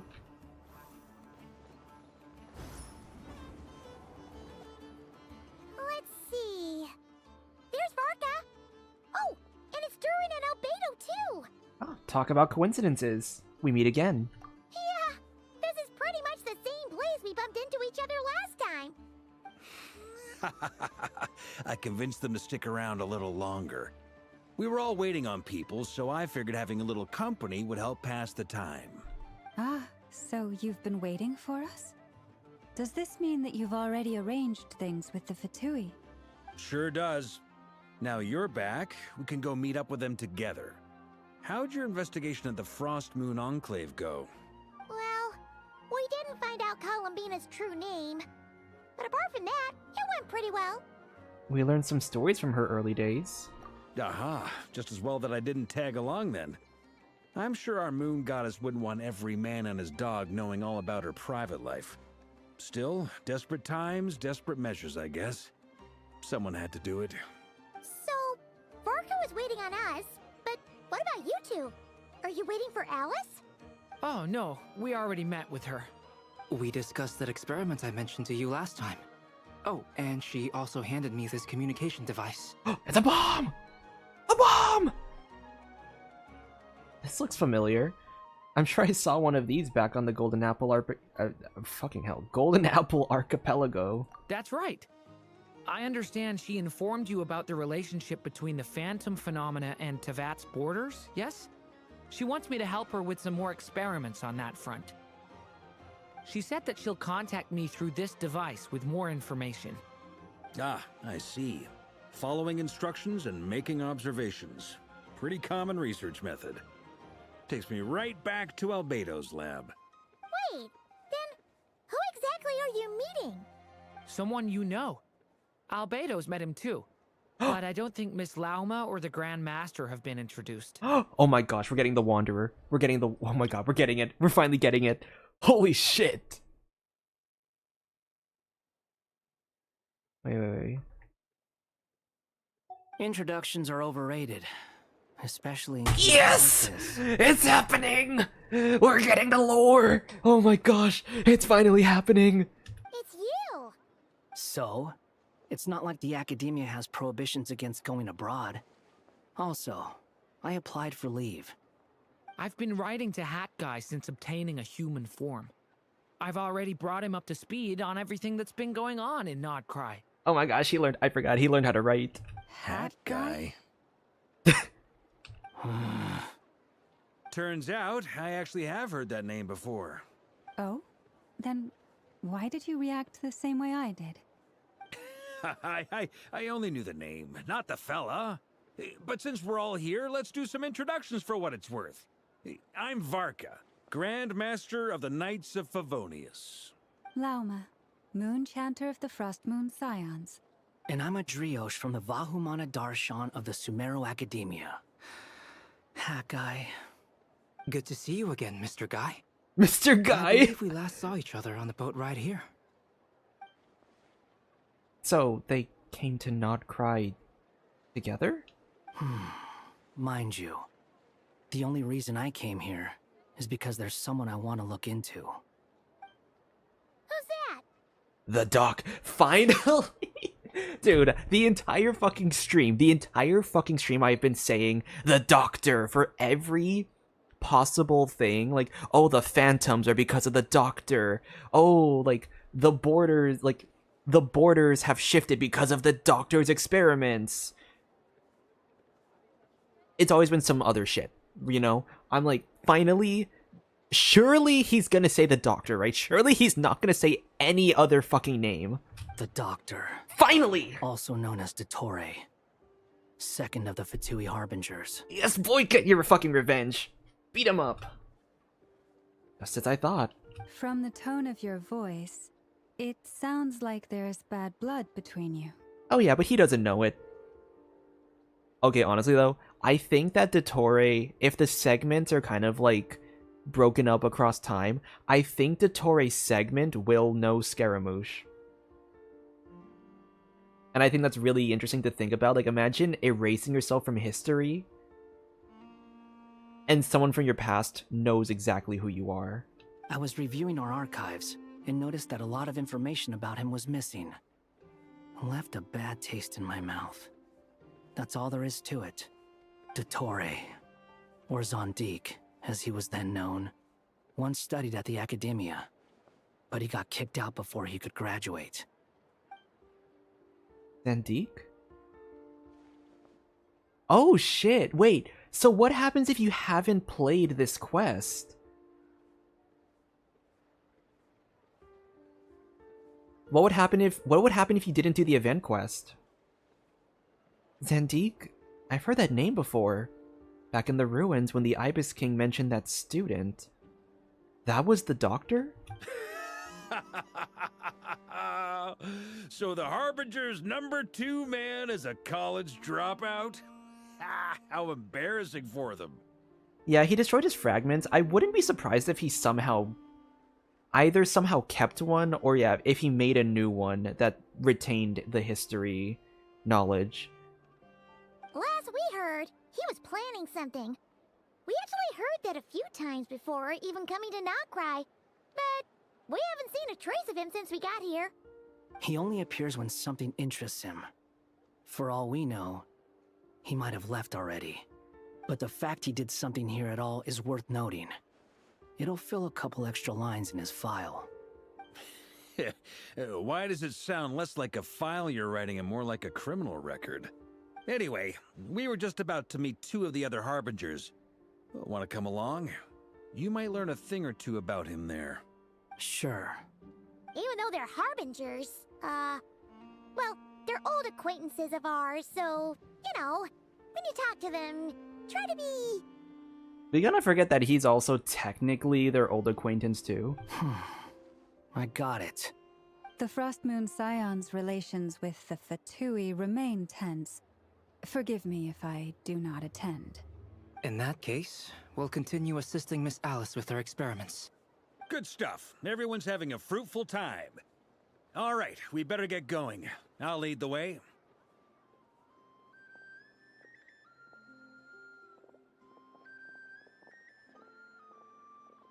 Hey. Oh, I can say the name I gave him. I mean, I almost said the name. I'll say Hat Guy. Hey, Hat Guy. Are you here for revenge? Well, yeah. That's obviously part of it. But I'm not the only one who has a score to settle with him. Bro, fucking Kali pulls up to the function, also fucking ready with her bow in hand, already aiming for his head. Neither you, nor Lesser Lord Kusanali, nor I want to see him meddling with things again. Fair enough. One other thing.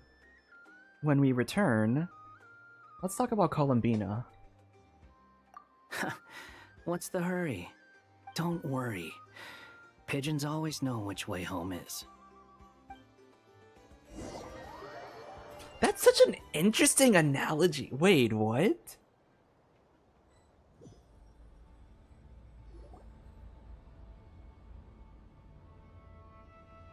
You made it. Who is this? A scholar from Sumeru. They call him Hat Guy. He's an old friend of the Travelers. Wait, this is the academia representative you wrote about?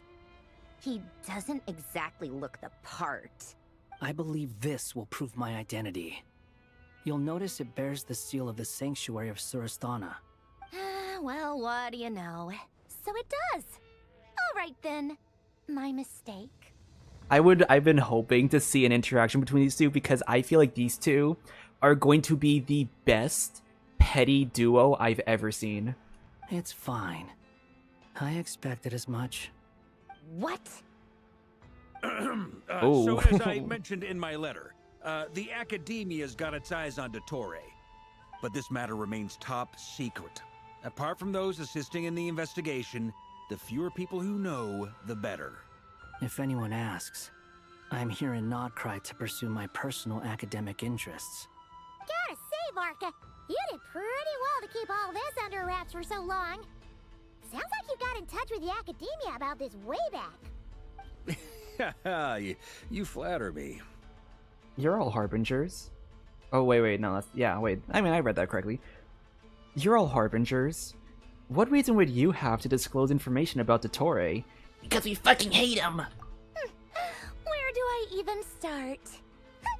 Remember that time we fought Rerir at Star Sand Shoal? He sure let me have it then, didn't he? I'll bet Dottore had that all sketched out, with me as his convenient little pawn. Yeah, no, for real. I feel like two things either happened. Either Scaramouche and Sandrone were arguing daily, or on days where they weren't arguing, they were shit-talking somebody else. Either way, they were never nice. They either just put aside... They were either just hating each other, they put aside their differences for like 5 seconds to shit-talk another person in the room. He could not care less about us if he tried, but hey! The feeling's mutual. Does Dottore really strike you as the sort who values his relationships with his colleagues? Fair point. Definitely not. Which is why I always keep my guard up whenever he starts making suspicious moves. To that extent, our motivations align. On top of which, I consider you trustworthy people. Now, back on topic. In the wake of the Reikir of Solnari episode, Sandrone and I grew suspicious about Dottore's complete inaction during the entire affair. So we tried to find out what he'd been up to, but unfortunately to no avail. He never lets anyone in on his plans. The more he cares about something, the more secretive he gets. Indeed. Perhaps he believes that by keeping a low profile, he can avoid trouble. But that trick isn't going to work on his colleagues. Yeah, I mean, he's been researching the ancient moon's remnants. And he's been trying to get his paws on the moon marrows.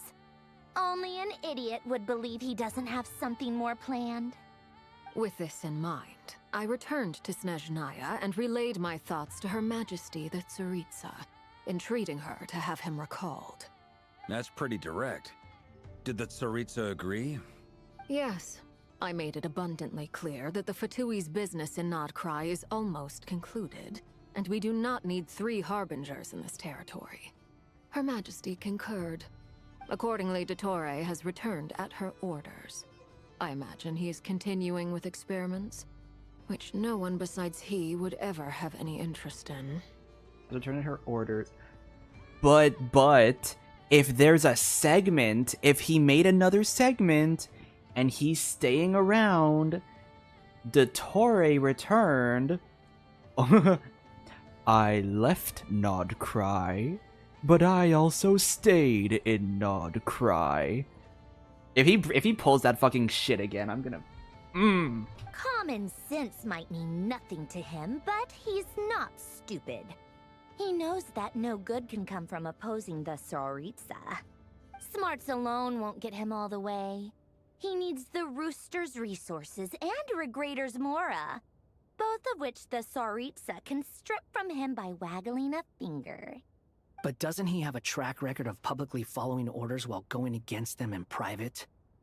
He probably has it down to a fine art by now. Wouldn't put it past him. We worked together on a research project once. Only briefly, but it was enough to show me that we're fundamentally different people. He has no interest in doing things methodically, stage by stage. His thoughts jump all over the place, and the moment his curiosity is satisfied, or he gets the results he wants, he disappears. The only similarity we share is that, once we set our minds on doing something, we will see it done, whatever it takes. Oh, we definitely saw some of that in your battle with Rerir. You got so competitive. Ugh. Do not remind me.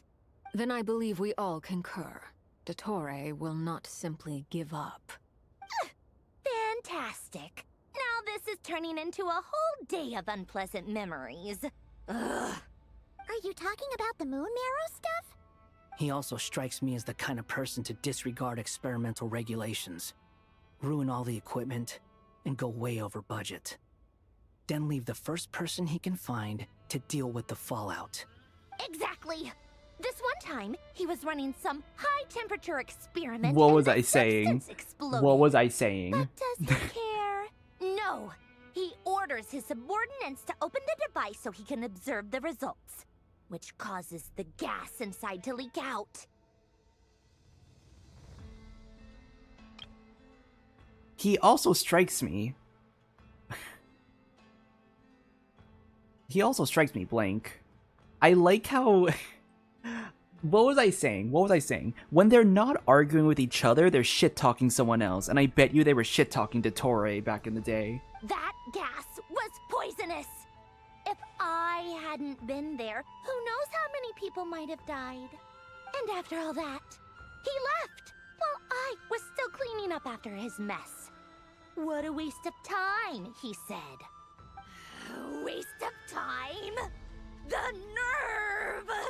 He wasted my time! You've been bottling that up for a while, huh? Hat guy, I must say, you seem awfully familiar with internal Fatui affairs.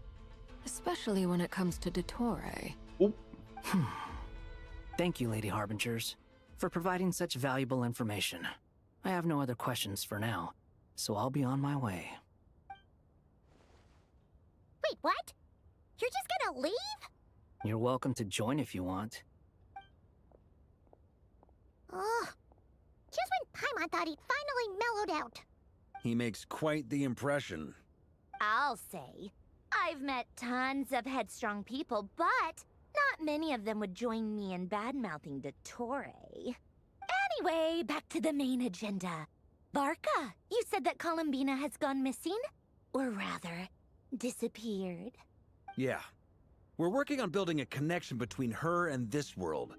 The simplest method is to find out her real name.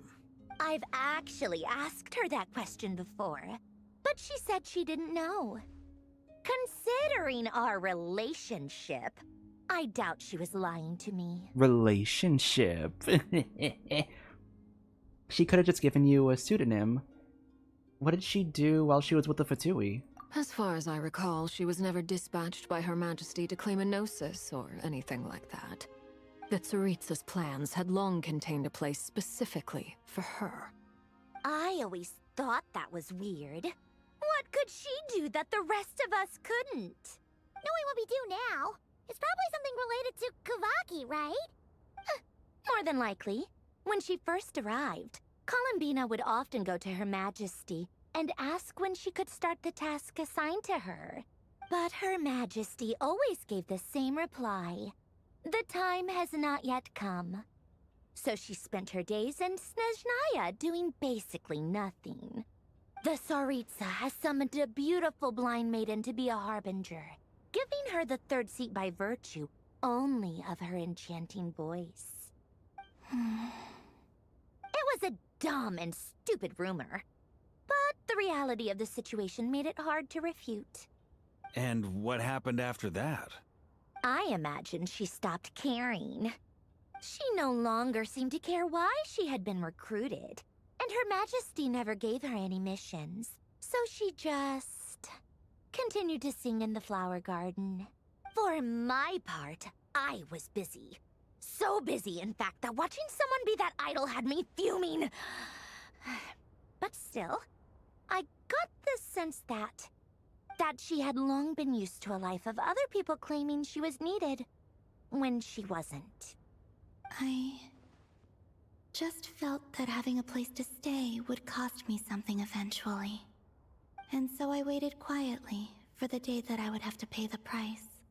And on the other end of that spectrum, you had me. Someone once told me that I had the lousiest work and the toughest luck. That's a good way of putting it. I forget who said it, but those words have always stuck with me. Sounds like something Hat Guy would say. No wonder.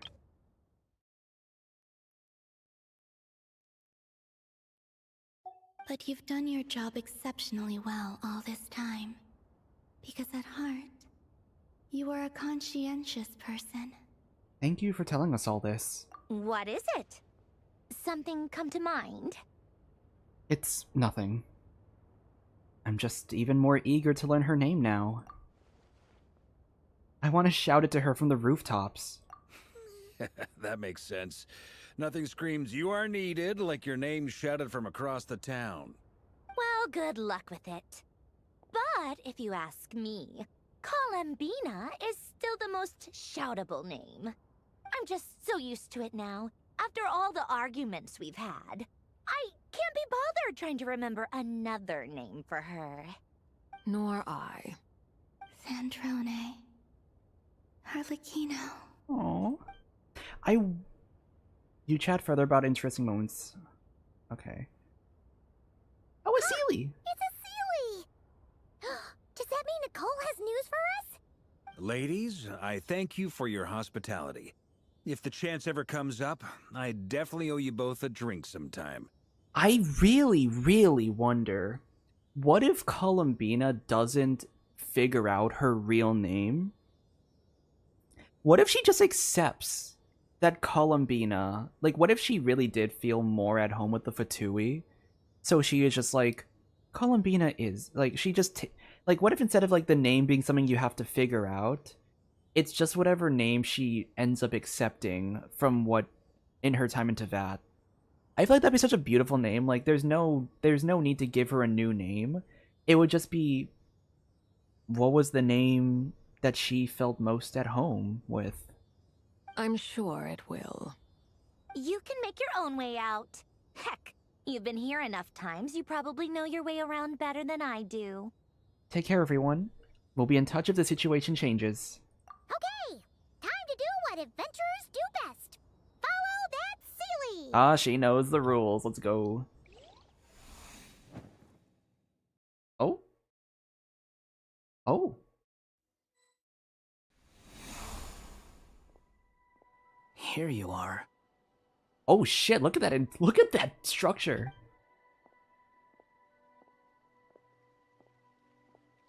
Oh, hat guy. How come you're back so soon? Did things go all right with the Fatui? Fine. Dotori's been summoned home by the Tsaritsa. Couldn't get much more than that. How about you? Any progress with the investigation? Unfortunately not. We've tried everything. Different phantoms, different locations, different points in history. But the results were the same each time. Abyssal monsters roaming the land. People crying out in despair, with no hope of being rescued. Every time I see it, I can't help but think, is this what it was like in Mondstadt when dragons find Durin attacked? And if I fail in the task I've been given, will I create yet another tragedy? That's just meaningless speculation. When we encountered similar phenomena previously, I tried to interfere with those illusions, using sounds and lights to guide them. However, we could not change their fates. At most, we were able to extend their existences. The events of the past are like fate that has been written into Irminsul. There isn't a living thing in Teyvat that can escape its past. But Miss Alice instructed us to try to find ways to change the outcome that these phantoms face. It's an impossible task. Can't you just refuse? Since she asked us to do this, I feel like it can't truly be impossible. Or if it is, well, mages can make the impossible possible. I could not have been born as Durin otherwise. But you also said that your past 39 attempts were fruitless. That's true. But you're still going. Yes. After this many futile attempts, surely you realize that you're not doing this because you still believe what some mage told you. It's because you want her hypothesis to come true. It's something you wish for deep inside. So, think for yourself about what you want to do. As long as you don't believe it's futile, it isn't. I love hearing his, like, tone shift every little, like, it's so subtle, but you can hear when his tone shifts to a softer, like, a softer approach. Yeah. Previous experience indicates that we cannot touch the phantoms, which limits the effectiveness of our interventions. If we want to clear this hurdle, we need to break this rule somehow. Same thought here. Following the same rules means repeating the same failures. Reducing ourselves to mere playthings of fate.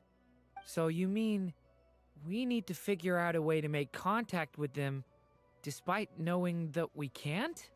Yes, and I suspect that's something only you are capable of. Bro, this is such a, I'm like, I love seeing these read together. Everything in Teyvat is logged in Irminsul, but the withering that once occurred in Sumeru was a sign that the Great World Tree was being corrupted. This corruption allowed things that should not have existed in Teyvat to appear. This is tantamount to rewriting reality to an extent. You're saying abyssal power might be able to affect those phantoms? No one's ever tried it before. If you're gonna try it, it'll take courage. And you have to be confident that you can control it. Is anyone there? Has anyone seen my daughter? She's missing. I have to find her. I hear someone inside. Spargana? Are you in there? Ah! If I can use my abyssal powers to warn him that there is danger here, maybe it'll change his decision. The music is like... Maybe he'll stay away. Yes. The important you hear the thing music is in not the the background? nature of the power, but rather how you use it. To intimidate and obstruct. Sounds about right for the Abyss. Let me try. I should be able to influence that thing. Have you seen a little girl? What? This isn't the time for that! Just run! Make use of the stone pillar? I hear someone inside. Spargana? Are you in there? Durin can use the power of the Abyss to affect the world in which the Phantom is located. For example, using it on a stone pillar will create a barrier with the Intimidate and Obstruct attributes, which in turn will affect the choices and actions of the human Phantom. What is this? Looks dangerous. I should get out of here.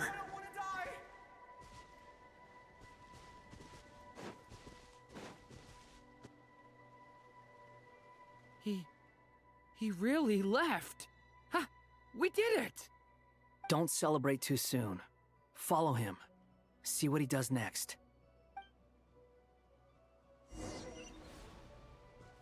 Monsters approaching from the front.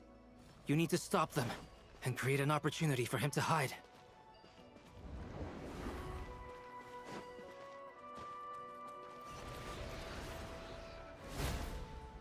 Oh. Help me!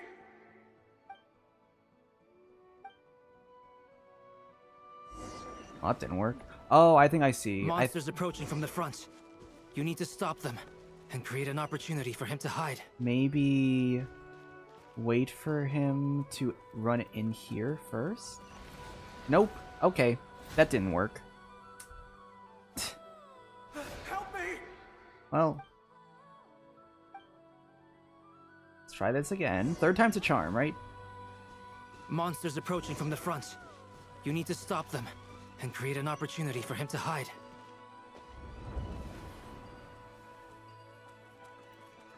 No! There's monsters ahead!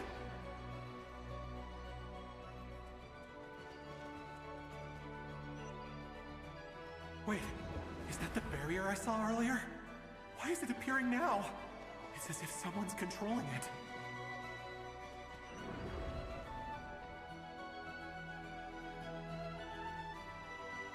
The monsters are gone. Is it safe now? Oh my gosh, that's so awesome.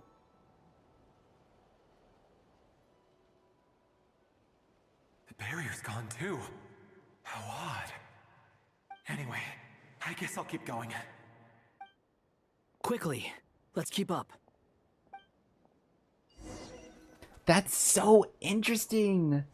That's so crazy to think about. Wait, there was someone else here? Don't go any further. We've got anti-monster traps laid out everywhere. But my daughter must just be up ahead. I have to go. This way's blocked.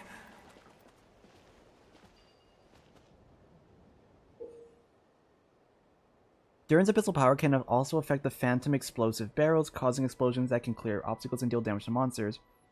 However, these explosions can also cause damage to humans, so use with caution. Okay. We might be able to use the explosives over there, but we need to take care not to hurt him.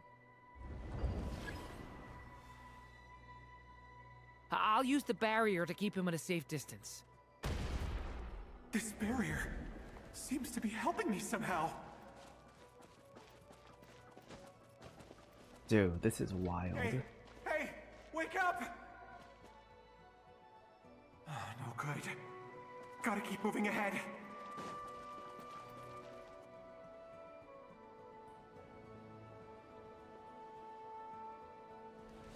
So many monsters! There's still a chance, Durin. Use the traps.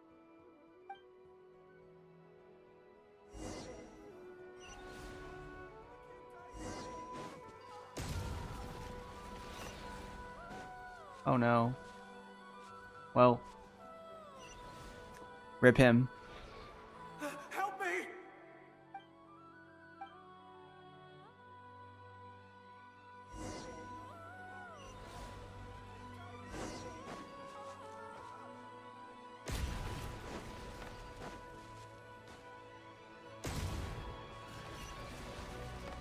Whoa, what the? Whoa, whoa, whoa, whoa, whoa, whoa.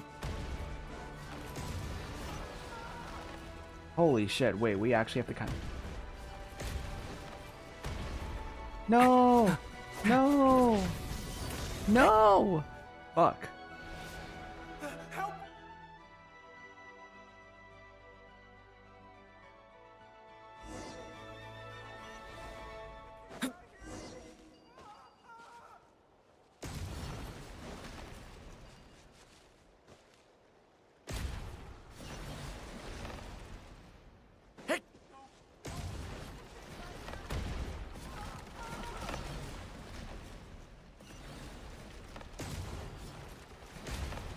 Damn it.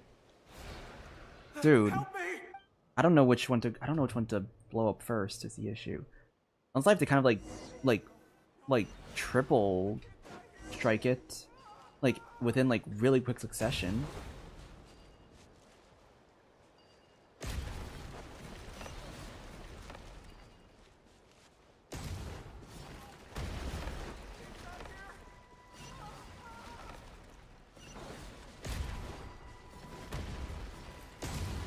Damn! Oh my gosh. Bro, this is so annoying. Help me! Oh my gosh, how many tries are we on right now? 4?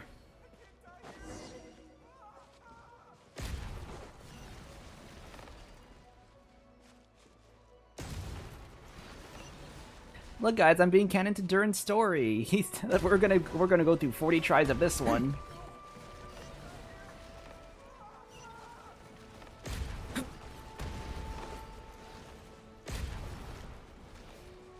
Oh, thank goodness. This is a new development. I've never seen this happen before. We might just be able to save this person.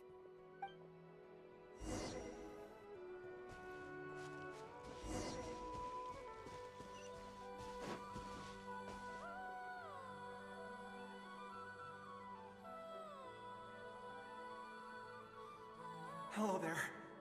Have you seen my daughter? Spargana is her name. She's carrying a large backpack.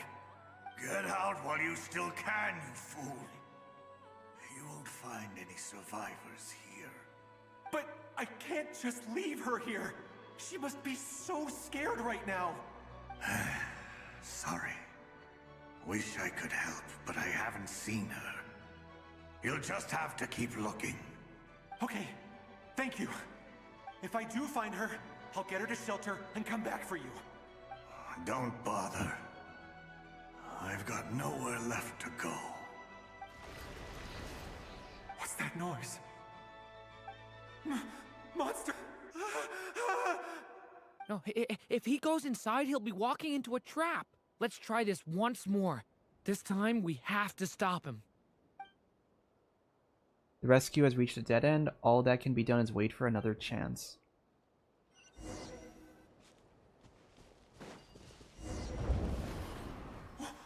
Why? How will I know where Spargana's gone like this?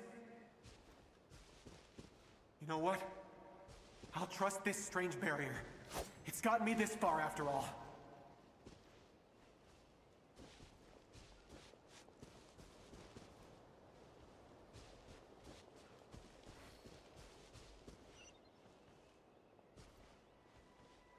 Spargana, are you there?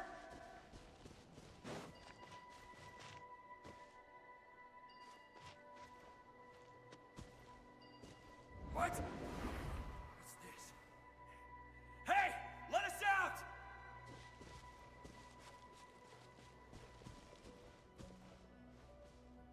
I wonder if not opening the barrier would be like...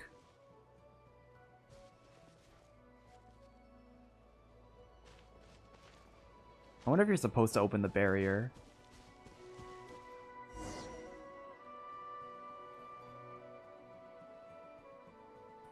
Huh? That looks like one of my daughter's books. Oh, thank you. Thank you. Yes, it's one of hers for sure. That's her name on it right there. She left her backpack here.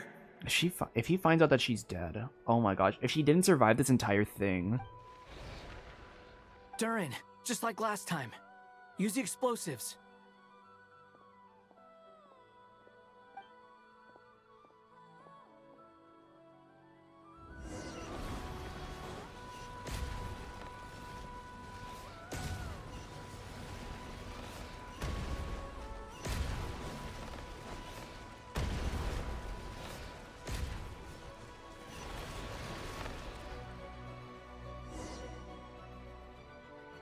It won't work.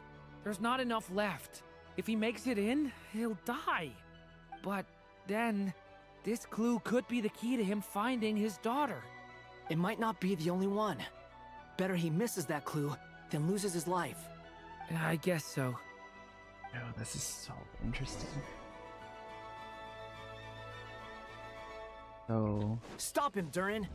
We can't let him get any further in. That's my daughter's book! She's passed this way! Why? Why won't you let me go in? I've searched and searched and searched just for this! But how will I find her without any clues? I no longer have anywhere else to go.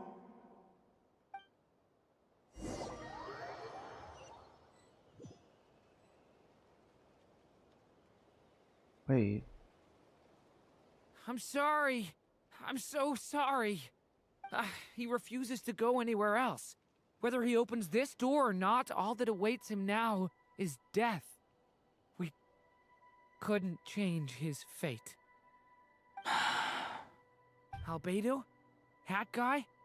Let's try one more time. I don't know how we're gonna do this, but I don't want to give up either.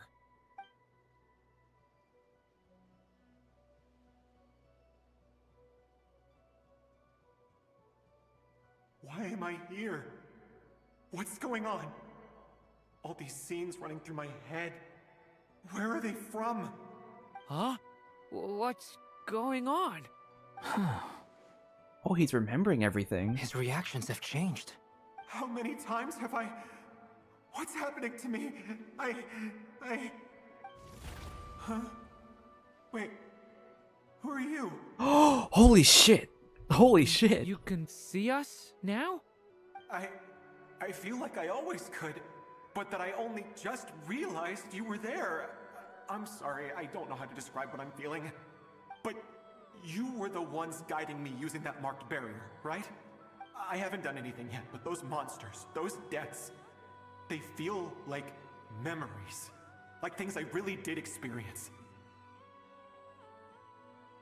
I won't find my daughter.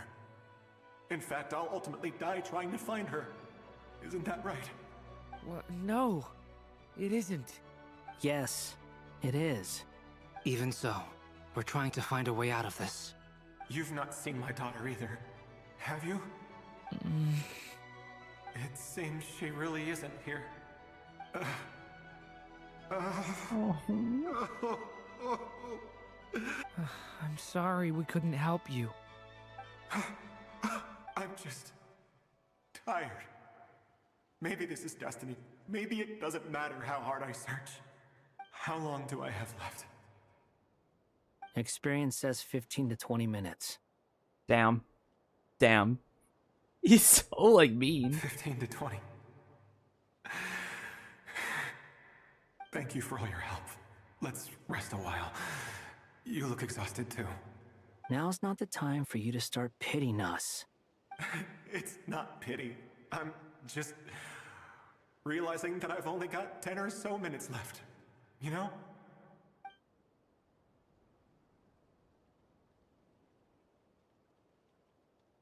You say you're from Mondstadt, yes? A place with windmills, where people enjoy limitless freedom? This is so crazy that we can talk to him in the first place. And you're from Sumeru, where they've built an academy into a giant tree? Yes. It seems you've never heard of either place. Those names are unknown to me, I'm afraid, yes. Have you heard of Hyperborea? I have, but I heard that it was destroyed in the distant past. I see. That was where my ancestors once lived. What about Delphi Pytho? Was it later rebuilt? I've never heard that name. Then what about Salvindagnir? Oh, I know that one. I have seen that name on stone tablets on Dragonspine. But I'm afraid the only things left of that place are its ruins. I see. Sure enough, there was no way to turn this around, huh? I'm sorry. I was the one who asked to chat, but it seems like we're too many ages apart. There's barely any common ground to start from. It's all right. We did hear something new, at least. From how you speak of your lives, things must be going all right for you, I guess. They are. Mondstadt is a place of freedom and happiness. There's a lot of good people in the church and the Knights of Favonius, and even outsiders find that it's an easy place to feel at home. We have festivals a few times a year. Everyone gets together to drink, sing, and be merry. Sumeru is a lot more uptight. Not really the kind of place where you can relax. It's a nation fraught with problems wherever you look. But if all you want in life is to seek knowledge, I guess it's pretty much paradise. That's wonderful. In other words, after this all-devouring black tide passed, humanity did not merely avoid extinction, but rose to build prosperous civilizations anew. I mean, I can see you all right now. That must mean the future isn't a total mess, right? That's true. Well, time's almost up. Let's part ways, I think. Might be best if you don't waste too much time on me. The chances are slim, I know, but I'd like to spend these last few minutes looking for Spargana. If things work out, I'd love to tell her about what I've heard. May we meet again. Well, or not, most probably. In that case, may your wishes come true. Bro, I'm gonna cry over an NPC again. He's gone. In a few minutes, he will meet the end that was his to begin with. The ending of this tale did not change, but I believe that we've just made the most progress we have yet. May your wishes come true. If only it were so simple. Hat guy, could I ask you a question? You've never talked about your past. It seems complicated, and it weighs heavily on you, too. Would you be willing to tell me about it? I mean, sometimes it's better to get things out in the open. Take that guy we try to help, for instance. At least he said goodbye with a smile, right? I know about Albedo's past. Our experiences are very similar, and he created me. As for you, you're my first friend, and you've witnessed every step I've taken. Oh my god, he But said by first comparison, friend. I know nothing about you. Either way, I mean, we're still best friends.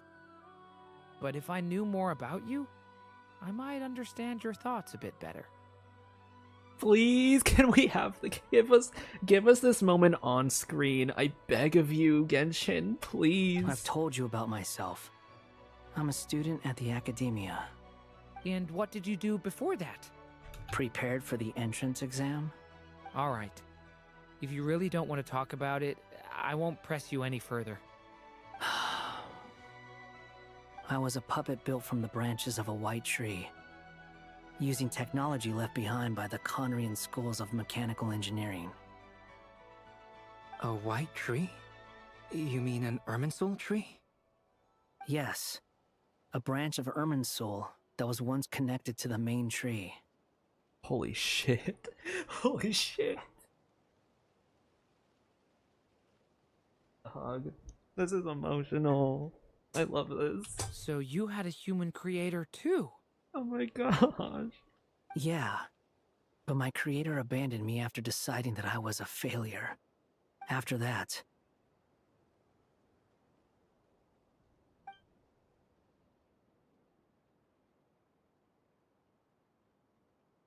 Durin. Resisting the influence of the Abyss, suppressing the urge to destroy, trying to do the right thing.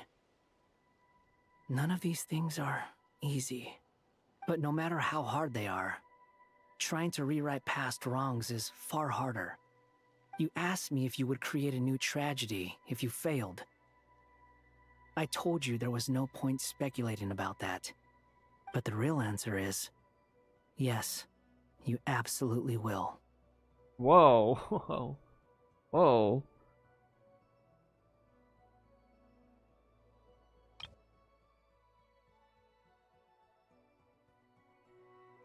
That guy. But at least you've got people here to help steer you away from the wrong path. So, Just keep aiming towards the light. I will. I promise. All right, break time's over.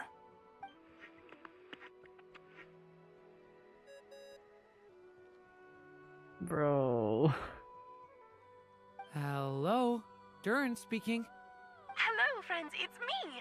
What have you been up to, I'm detecting some unmistakable fluctuations here at the border. The amplitude isn't particularly high, but they're completely different signals from the ones before, and the scale is comparable to those I've detected previously. Alice, we were unable to save that person. However, he appears to have retained a portion of the memories gained through that cycle, and was able to hold a conversation with us. I see. Well, that is rather odd indeed. It definitely merits further attention. Could I trouble you to keep trying the same approach? I need to gather some more data. Counting on you. I should probably have Nicole come and check this out as well. Oh shit, that's how we're ending the act? Huh? What? What? This is how it ends? Whoa, okay, damn, I started... There you are. I was worried you might stop to collect treasure chests opened by the Seelie along the way. It would have taken you so much longer to get here. Another conversation I cannot hear. I am delighted to see that you understand what takes priority, and that your adventurer's instinct has not swayed your resolve. Really, I must applaud you for it. You should know. Paimon's head. Okay, I'll try and keep it short. My senses are telling me that this is where we shall find the entrance to the ruins. Oh, cool! Well, what are we waiting for? Let's open it up and see! Patience. This was a sanctuary of great importance to the Hyperboreans. A special process is required to open the gate. Oh! Like the place that housed the Eternal Moon's Marrow? Sounds like the ancients were very fond of making tricky gate puzzles. Okay, so what's the plan? Need us to do anything? And just the short version, if you can. Ah. Alright then. I was planning to start with some background on the invention of these techniques. Are you sure you don't want to hear it? It's quite informative. Remember what you were saying about priorities? Fine. Simply put, we need 3 human representatives to successfully undergo a process of Kuvaki resonance. Think of it as a test from the 3 moon goddesses to see if the entrants are qualified, with the most recognizable qualification being Kuvaki. Pretty sure Lauma would ace that test. Oh, wait. But we need 3 people. I also have no doubt that the Moon Chanter would be qualified. But we would need 2 other people with the same constitution.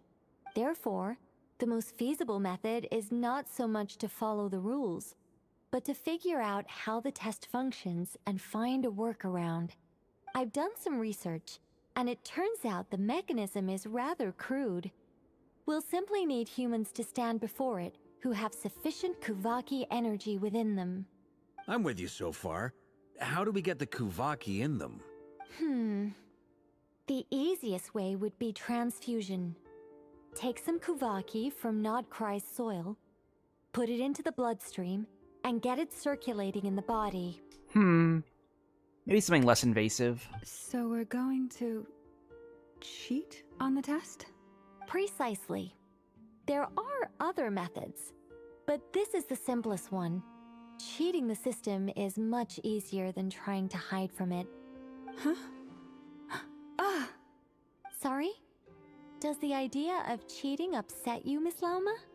No, that's not it. I suddenly had an idea. Oh, what is it? It's about Moon Prayer Night. I figured out a way for Kutar to join in the festivities. Huh? But as Paimon said, we need to have our priorities straight. Let's get back to the test. I'll follow up with Nefer on the festival arrangements. Oh, okay. Anyway, is this really the best method we have? A Kuvaki transfusion sounds dangerous, no matter how you slice it. If you think that's dangerous, Wait till you hear the other methods. I'd be more than happy to go through them if you'd like. Oh my gosh. There are several. No, we're good. We're good. Let's go with this one. Very well. Kuvaki transfusion it is. Now, I should mention that the risks can be greater or lower depending on individual compatibility. It would be rash to simply infuse the Kuvaki and hope for the best. If the body rejects it, the reaction can be quite severe. The symptoms are similar to another condition that some people living here suffer from, known as congenital Kuvaki sensitivity. So, before we execute our plan, I will perform a simple test of my own to see who is compatible and who is not. Once that is done, we will have to complete the resonance process as rapidly as possible. The participants must remain stationary while the Kuvaki circulates and bonds with them, and they mustn't eat or drink anything. What? No eating or drinking? That's some hardcore fasting. They'll all be monks by the time they're through. How long will they have to keep that up? 3 days. Oh, that's so long! And we still need to find 2 more people who are not just compatible, but also willing to volunteer. Fasting? What are they talking about? I'm willing to volunteer. Really? Don't you want to think this through? Haha, count me in too. 3 days without food? I can handle that. Miss Nicole has made it clear that this is the easiest way. The way I see it, there's nothing else to discuss. It's time to step up. Compared to having Columbina disappear completely, fasting for a few days is nothing. Yeah, you're right. In that case, Paimon volunteers to be Captain of Logistics. She'll keep the fires lit and grab some spare clothes to keep you comfortable. Good work, Paimon. Then we'll start with you first, Traveler. Please step forward.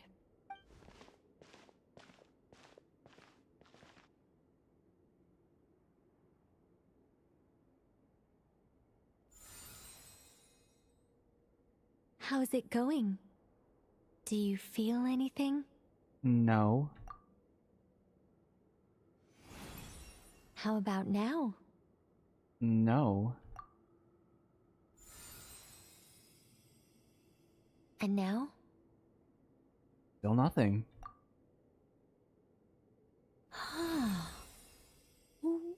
What about now? Did you do something? You guys, it's not a competition, you know. All right, I'm officially impressed. Even as a descender, you can withstand far more than I imagined. It's like I summoned a giant stone titan to arm wrestle you, and your arm hasn't even moved an inch. In my last attempt, I infused 5 times the amount of Kuvaki required. That much? Yes. Safe to say, compatibility won't be an issue for you. You're eligible to join. You're next, Mr. Varka. Sure, here goes nothing. All right. I'll start where we left off. 5 times the required Kuvaki dose. Whoa, whoa, whoa, hey, wait a minute. How's it going? Ooh, no, not great. Oh my gosh, the face. I, Oh fuck, wait, no. It's like I've been drinking too much. A few bottles of Oh, wine no. and a big stein of Dark Horse. With some hard liquor from Liyue mixed in. You think this is funny? I just lost to a young lady in an arm wrestling contest. I'm never gonna live that down. My apologies. I'll lower the concentration and try again. Oh. How's it going now? I'm not as dizzy as last time, but I can still feel it pulsing around. In that case, you wouldn't be an ideal choice, Mr. Varka. Let's try someone else. Oh my gosh, is Paimon gonna be eligible? Let's go ask some of our other friends then. Please tell me Paimon is... Oh my god. No. I would love it if Paimon was able to, like, be eligible.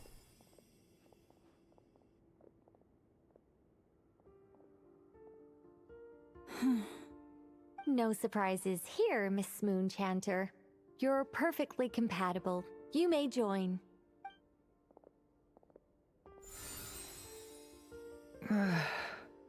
I'm getting a slight headache. Shame. You were so close. Whoa!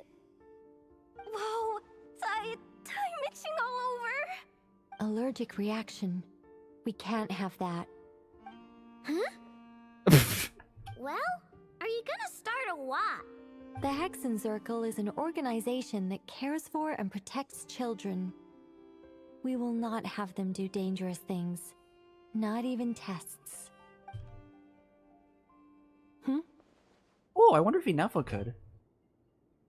Oh, no, Is human. something the matter? Oh, wait, they need humans. The candidates have to be human. I guess that rules me out too. Huh. Everyone except the Moonchanter got beaten. Guess I don't need to feel so bad after all. I mean, looks like this isn't gonna be as easy as we thought. Perhaps I could ask for volunteers among the Frost Moon Scions. I'll see about talking to some trusted Lightkeeper colleagues. Itlua springs to mind. Oh, are we gonna get Itlua? In fact, I think we had some former Frost Moon Scions join our ranks recently.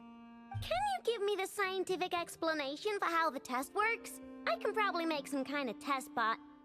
Then we can just zip through Nasha Town, going up to people and pressing a button to check their status. Wouldn't that be way easier? No. Wow! No elaboration for To M. How about I contact the Knights of Favonia's garrison in the Wave Chaser plane? Shame that Lohan's already left. And that guy's even tougher than I am. Strange. The moon goddess is clearly revered by many people. So why is she on the brink of disappearing? She mentioned that the world has rejected her from the very beginning. And when we fought the Reikir of Solnari, it seemed like she exhausted her power for our sake. Also, Paimon's not sure revered is the right word for how people feel about her. Gratitude, certainly. For my part, anyway. It's basic reciprocity. She helped us, so she deserves our help in return. Yeah. Even though she looked like she didn't care, she still saved a ton of people, including me. A review of the relevant data leads me to conclude that Miss Columbina is a good person. Yep, you bet! They really think so? I'm super surprised that Columbina isn't her actual name, though. I think it really suits her. It's light and graceful and... yeah, just a really pretty name. See, I'm thinking that that's what's gonna happen. I think that Columbina's whole arc is realizing that, like, she doesn't need to, like, if she doesn't even know her original name, how could that tie her back to this world? The name that ties you to this world is not just the name, it's the memories involved with that name. So if the fond memories she has are tied to the name Columbina, why not just have that name be the one that ties her to this world? I know, right?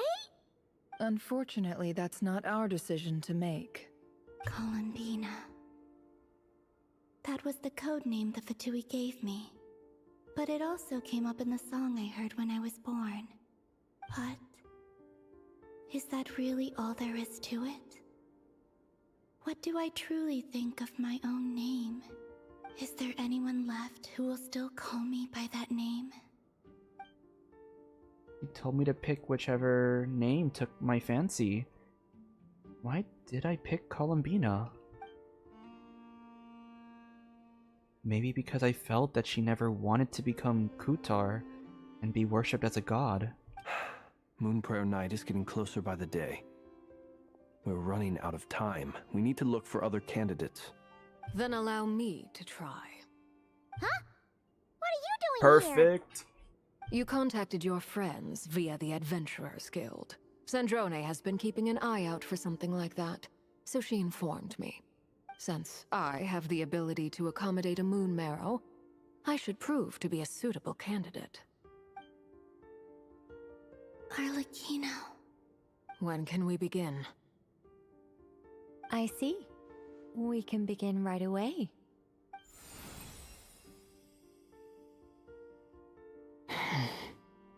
How was it? Did you feel any discomfort? Not at all. Then it seems we shan't need to look for additional candidates after all. Great! Cool. Alright, like Paimon said, the rest of us can take turns making sure the three of them stay warm and comfy. Then, my job is to take care of the caretakers. I will ensure everyone receives food and accommodation. Let's do this. No time to waste. I'm ready as well.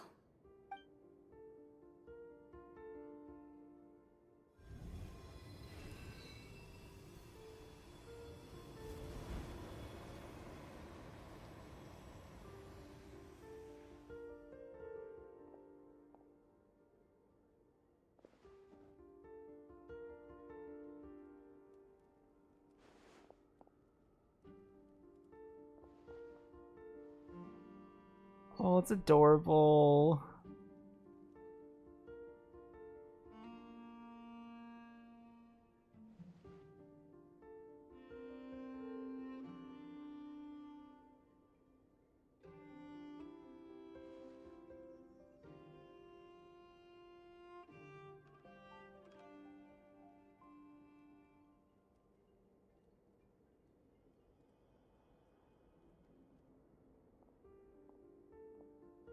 The work is done.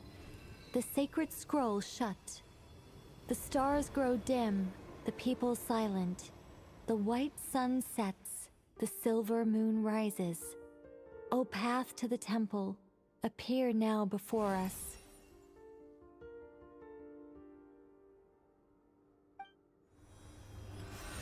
Oh my gosh. Wow! It really opened! So that's what all this is about. They've been trying to open this gate. Come, let us enter. Wait. It might be best to eat something first. Take care to chew properly and swallow slowly. It will give your body time to readjust to the digestion process. They will head in soon. They will need to enter this gate.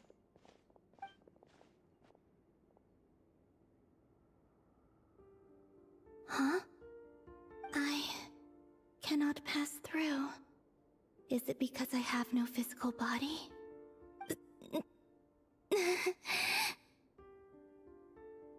It has been 3 days. My strength has all but completely faded. Can I really hold on until Moon Prayer Night? Song of the Welkin Moon, Act 4. Act fucking not 4, 6. I'm not used to getting long acts like this. Holy. That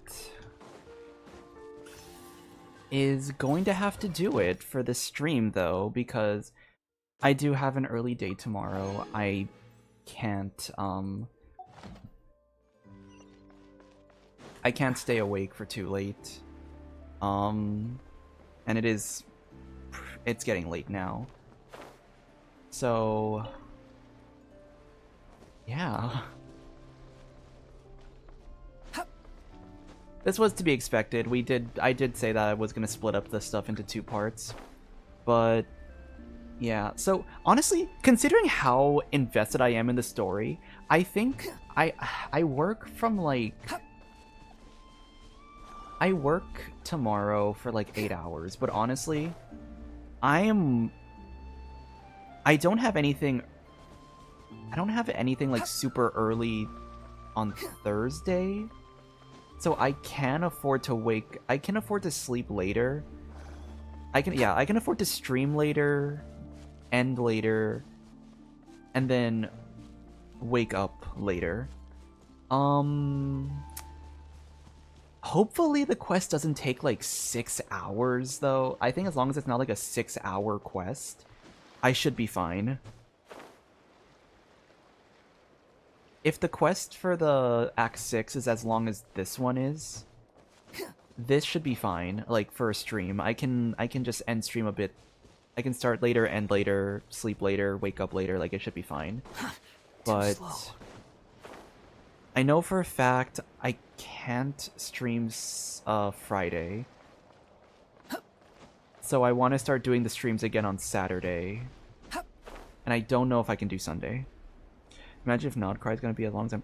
I'm not complaining. If it's as long as Amphorius, by all means, give me that Amphorius, like, give me that Amphorius length quest. Like, I know other people, I think for me, the thing that I get nervous about when thinking about streaming Amphorius, there's no, I don't know if there's, like, solid breakpoints when you play the quest, like, right? Like, I feel like if Amphorius had, like, acts split up into 2 acts for every patch, it'd make it easier for me to split it up.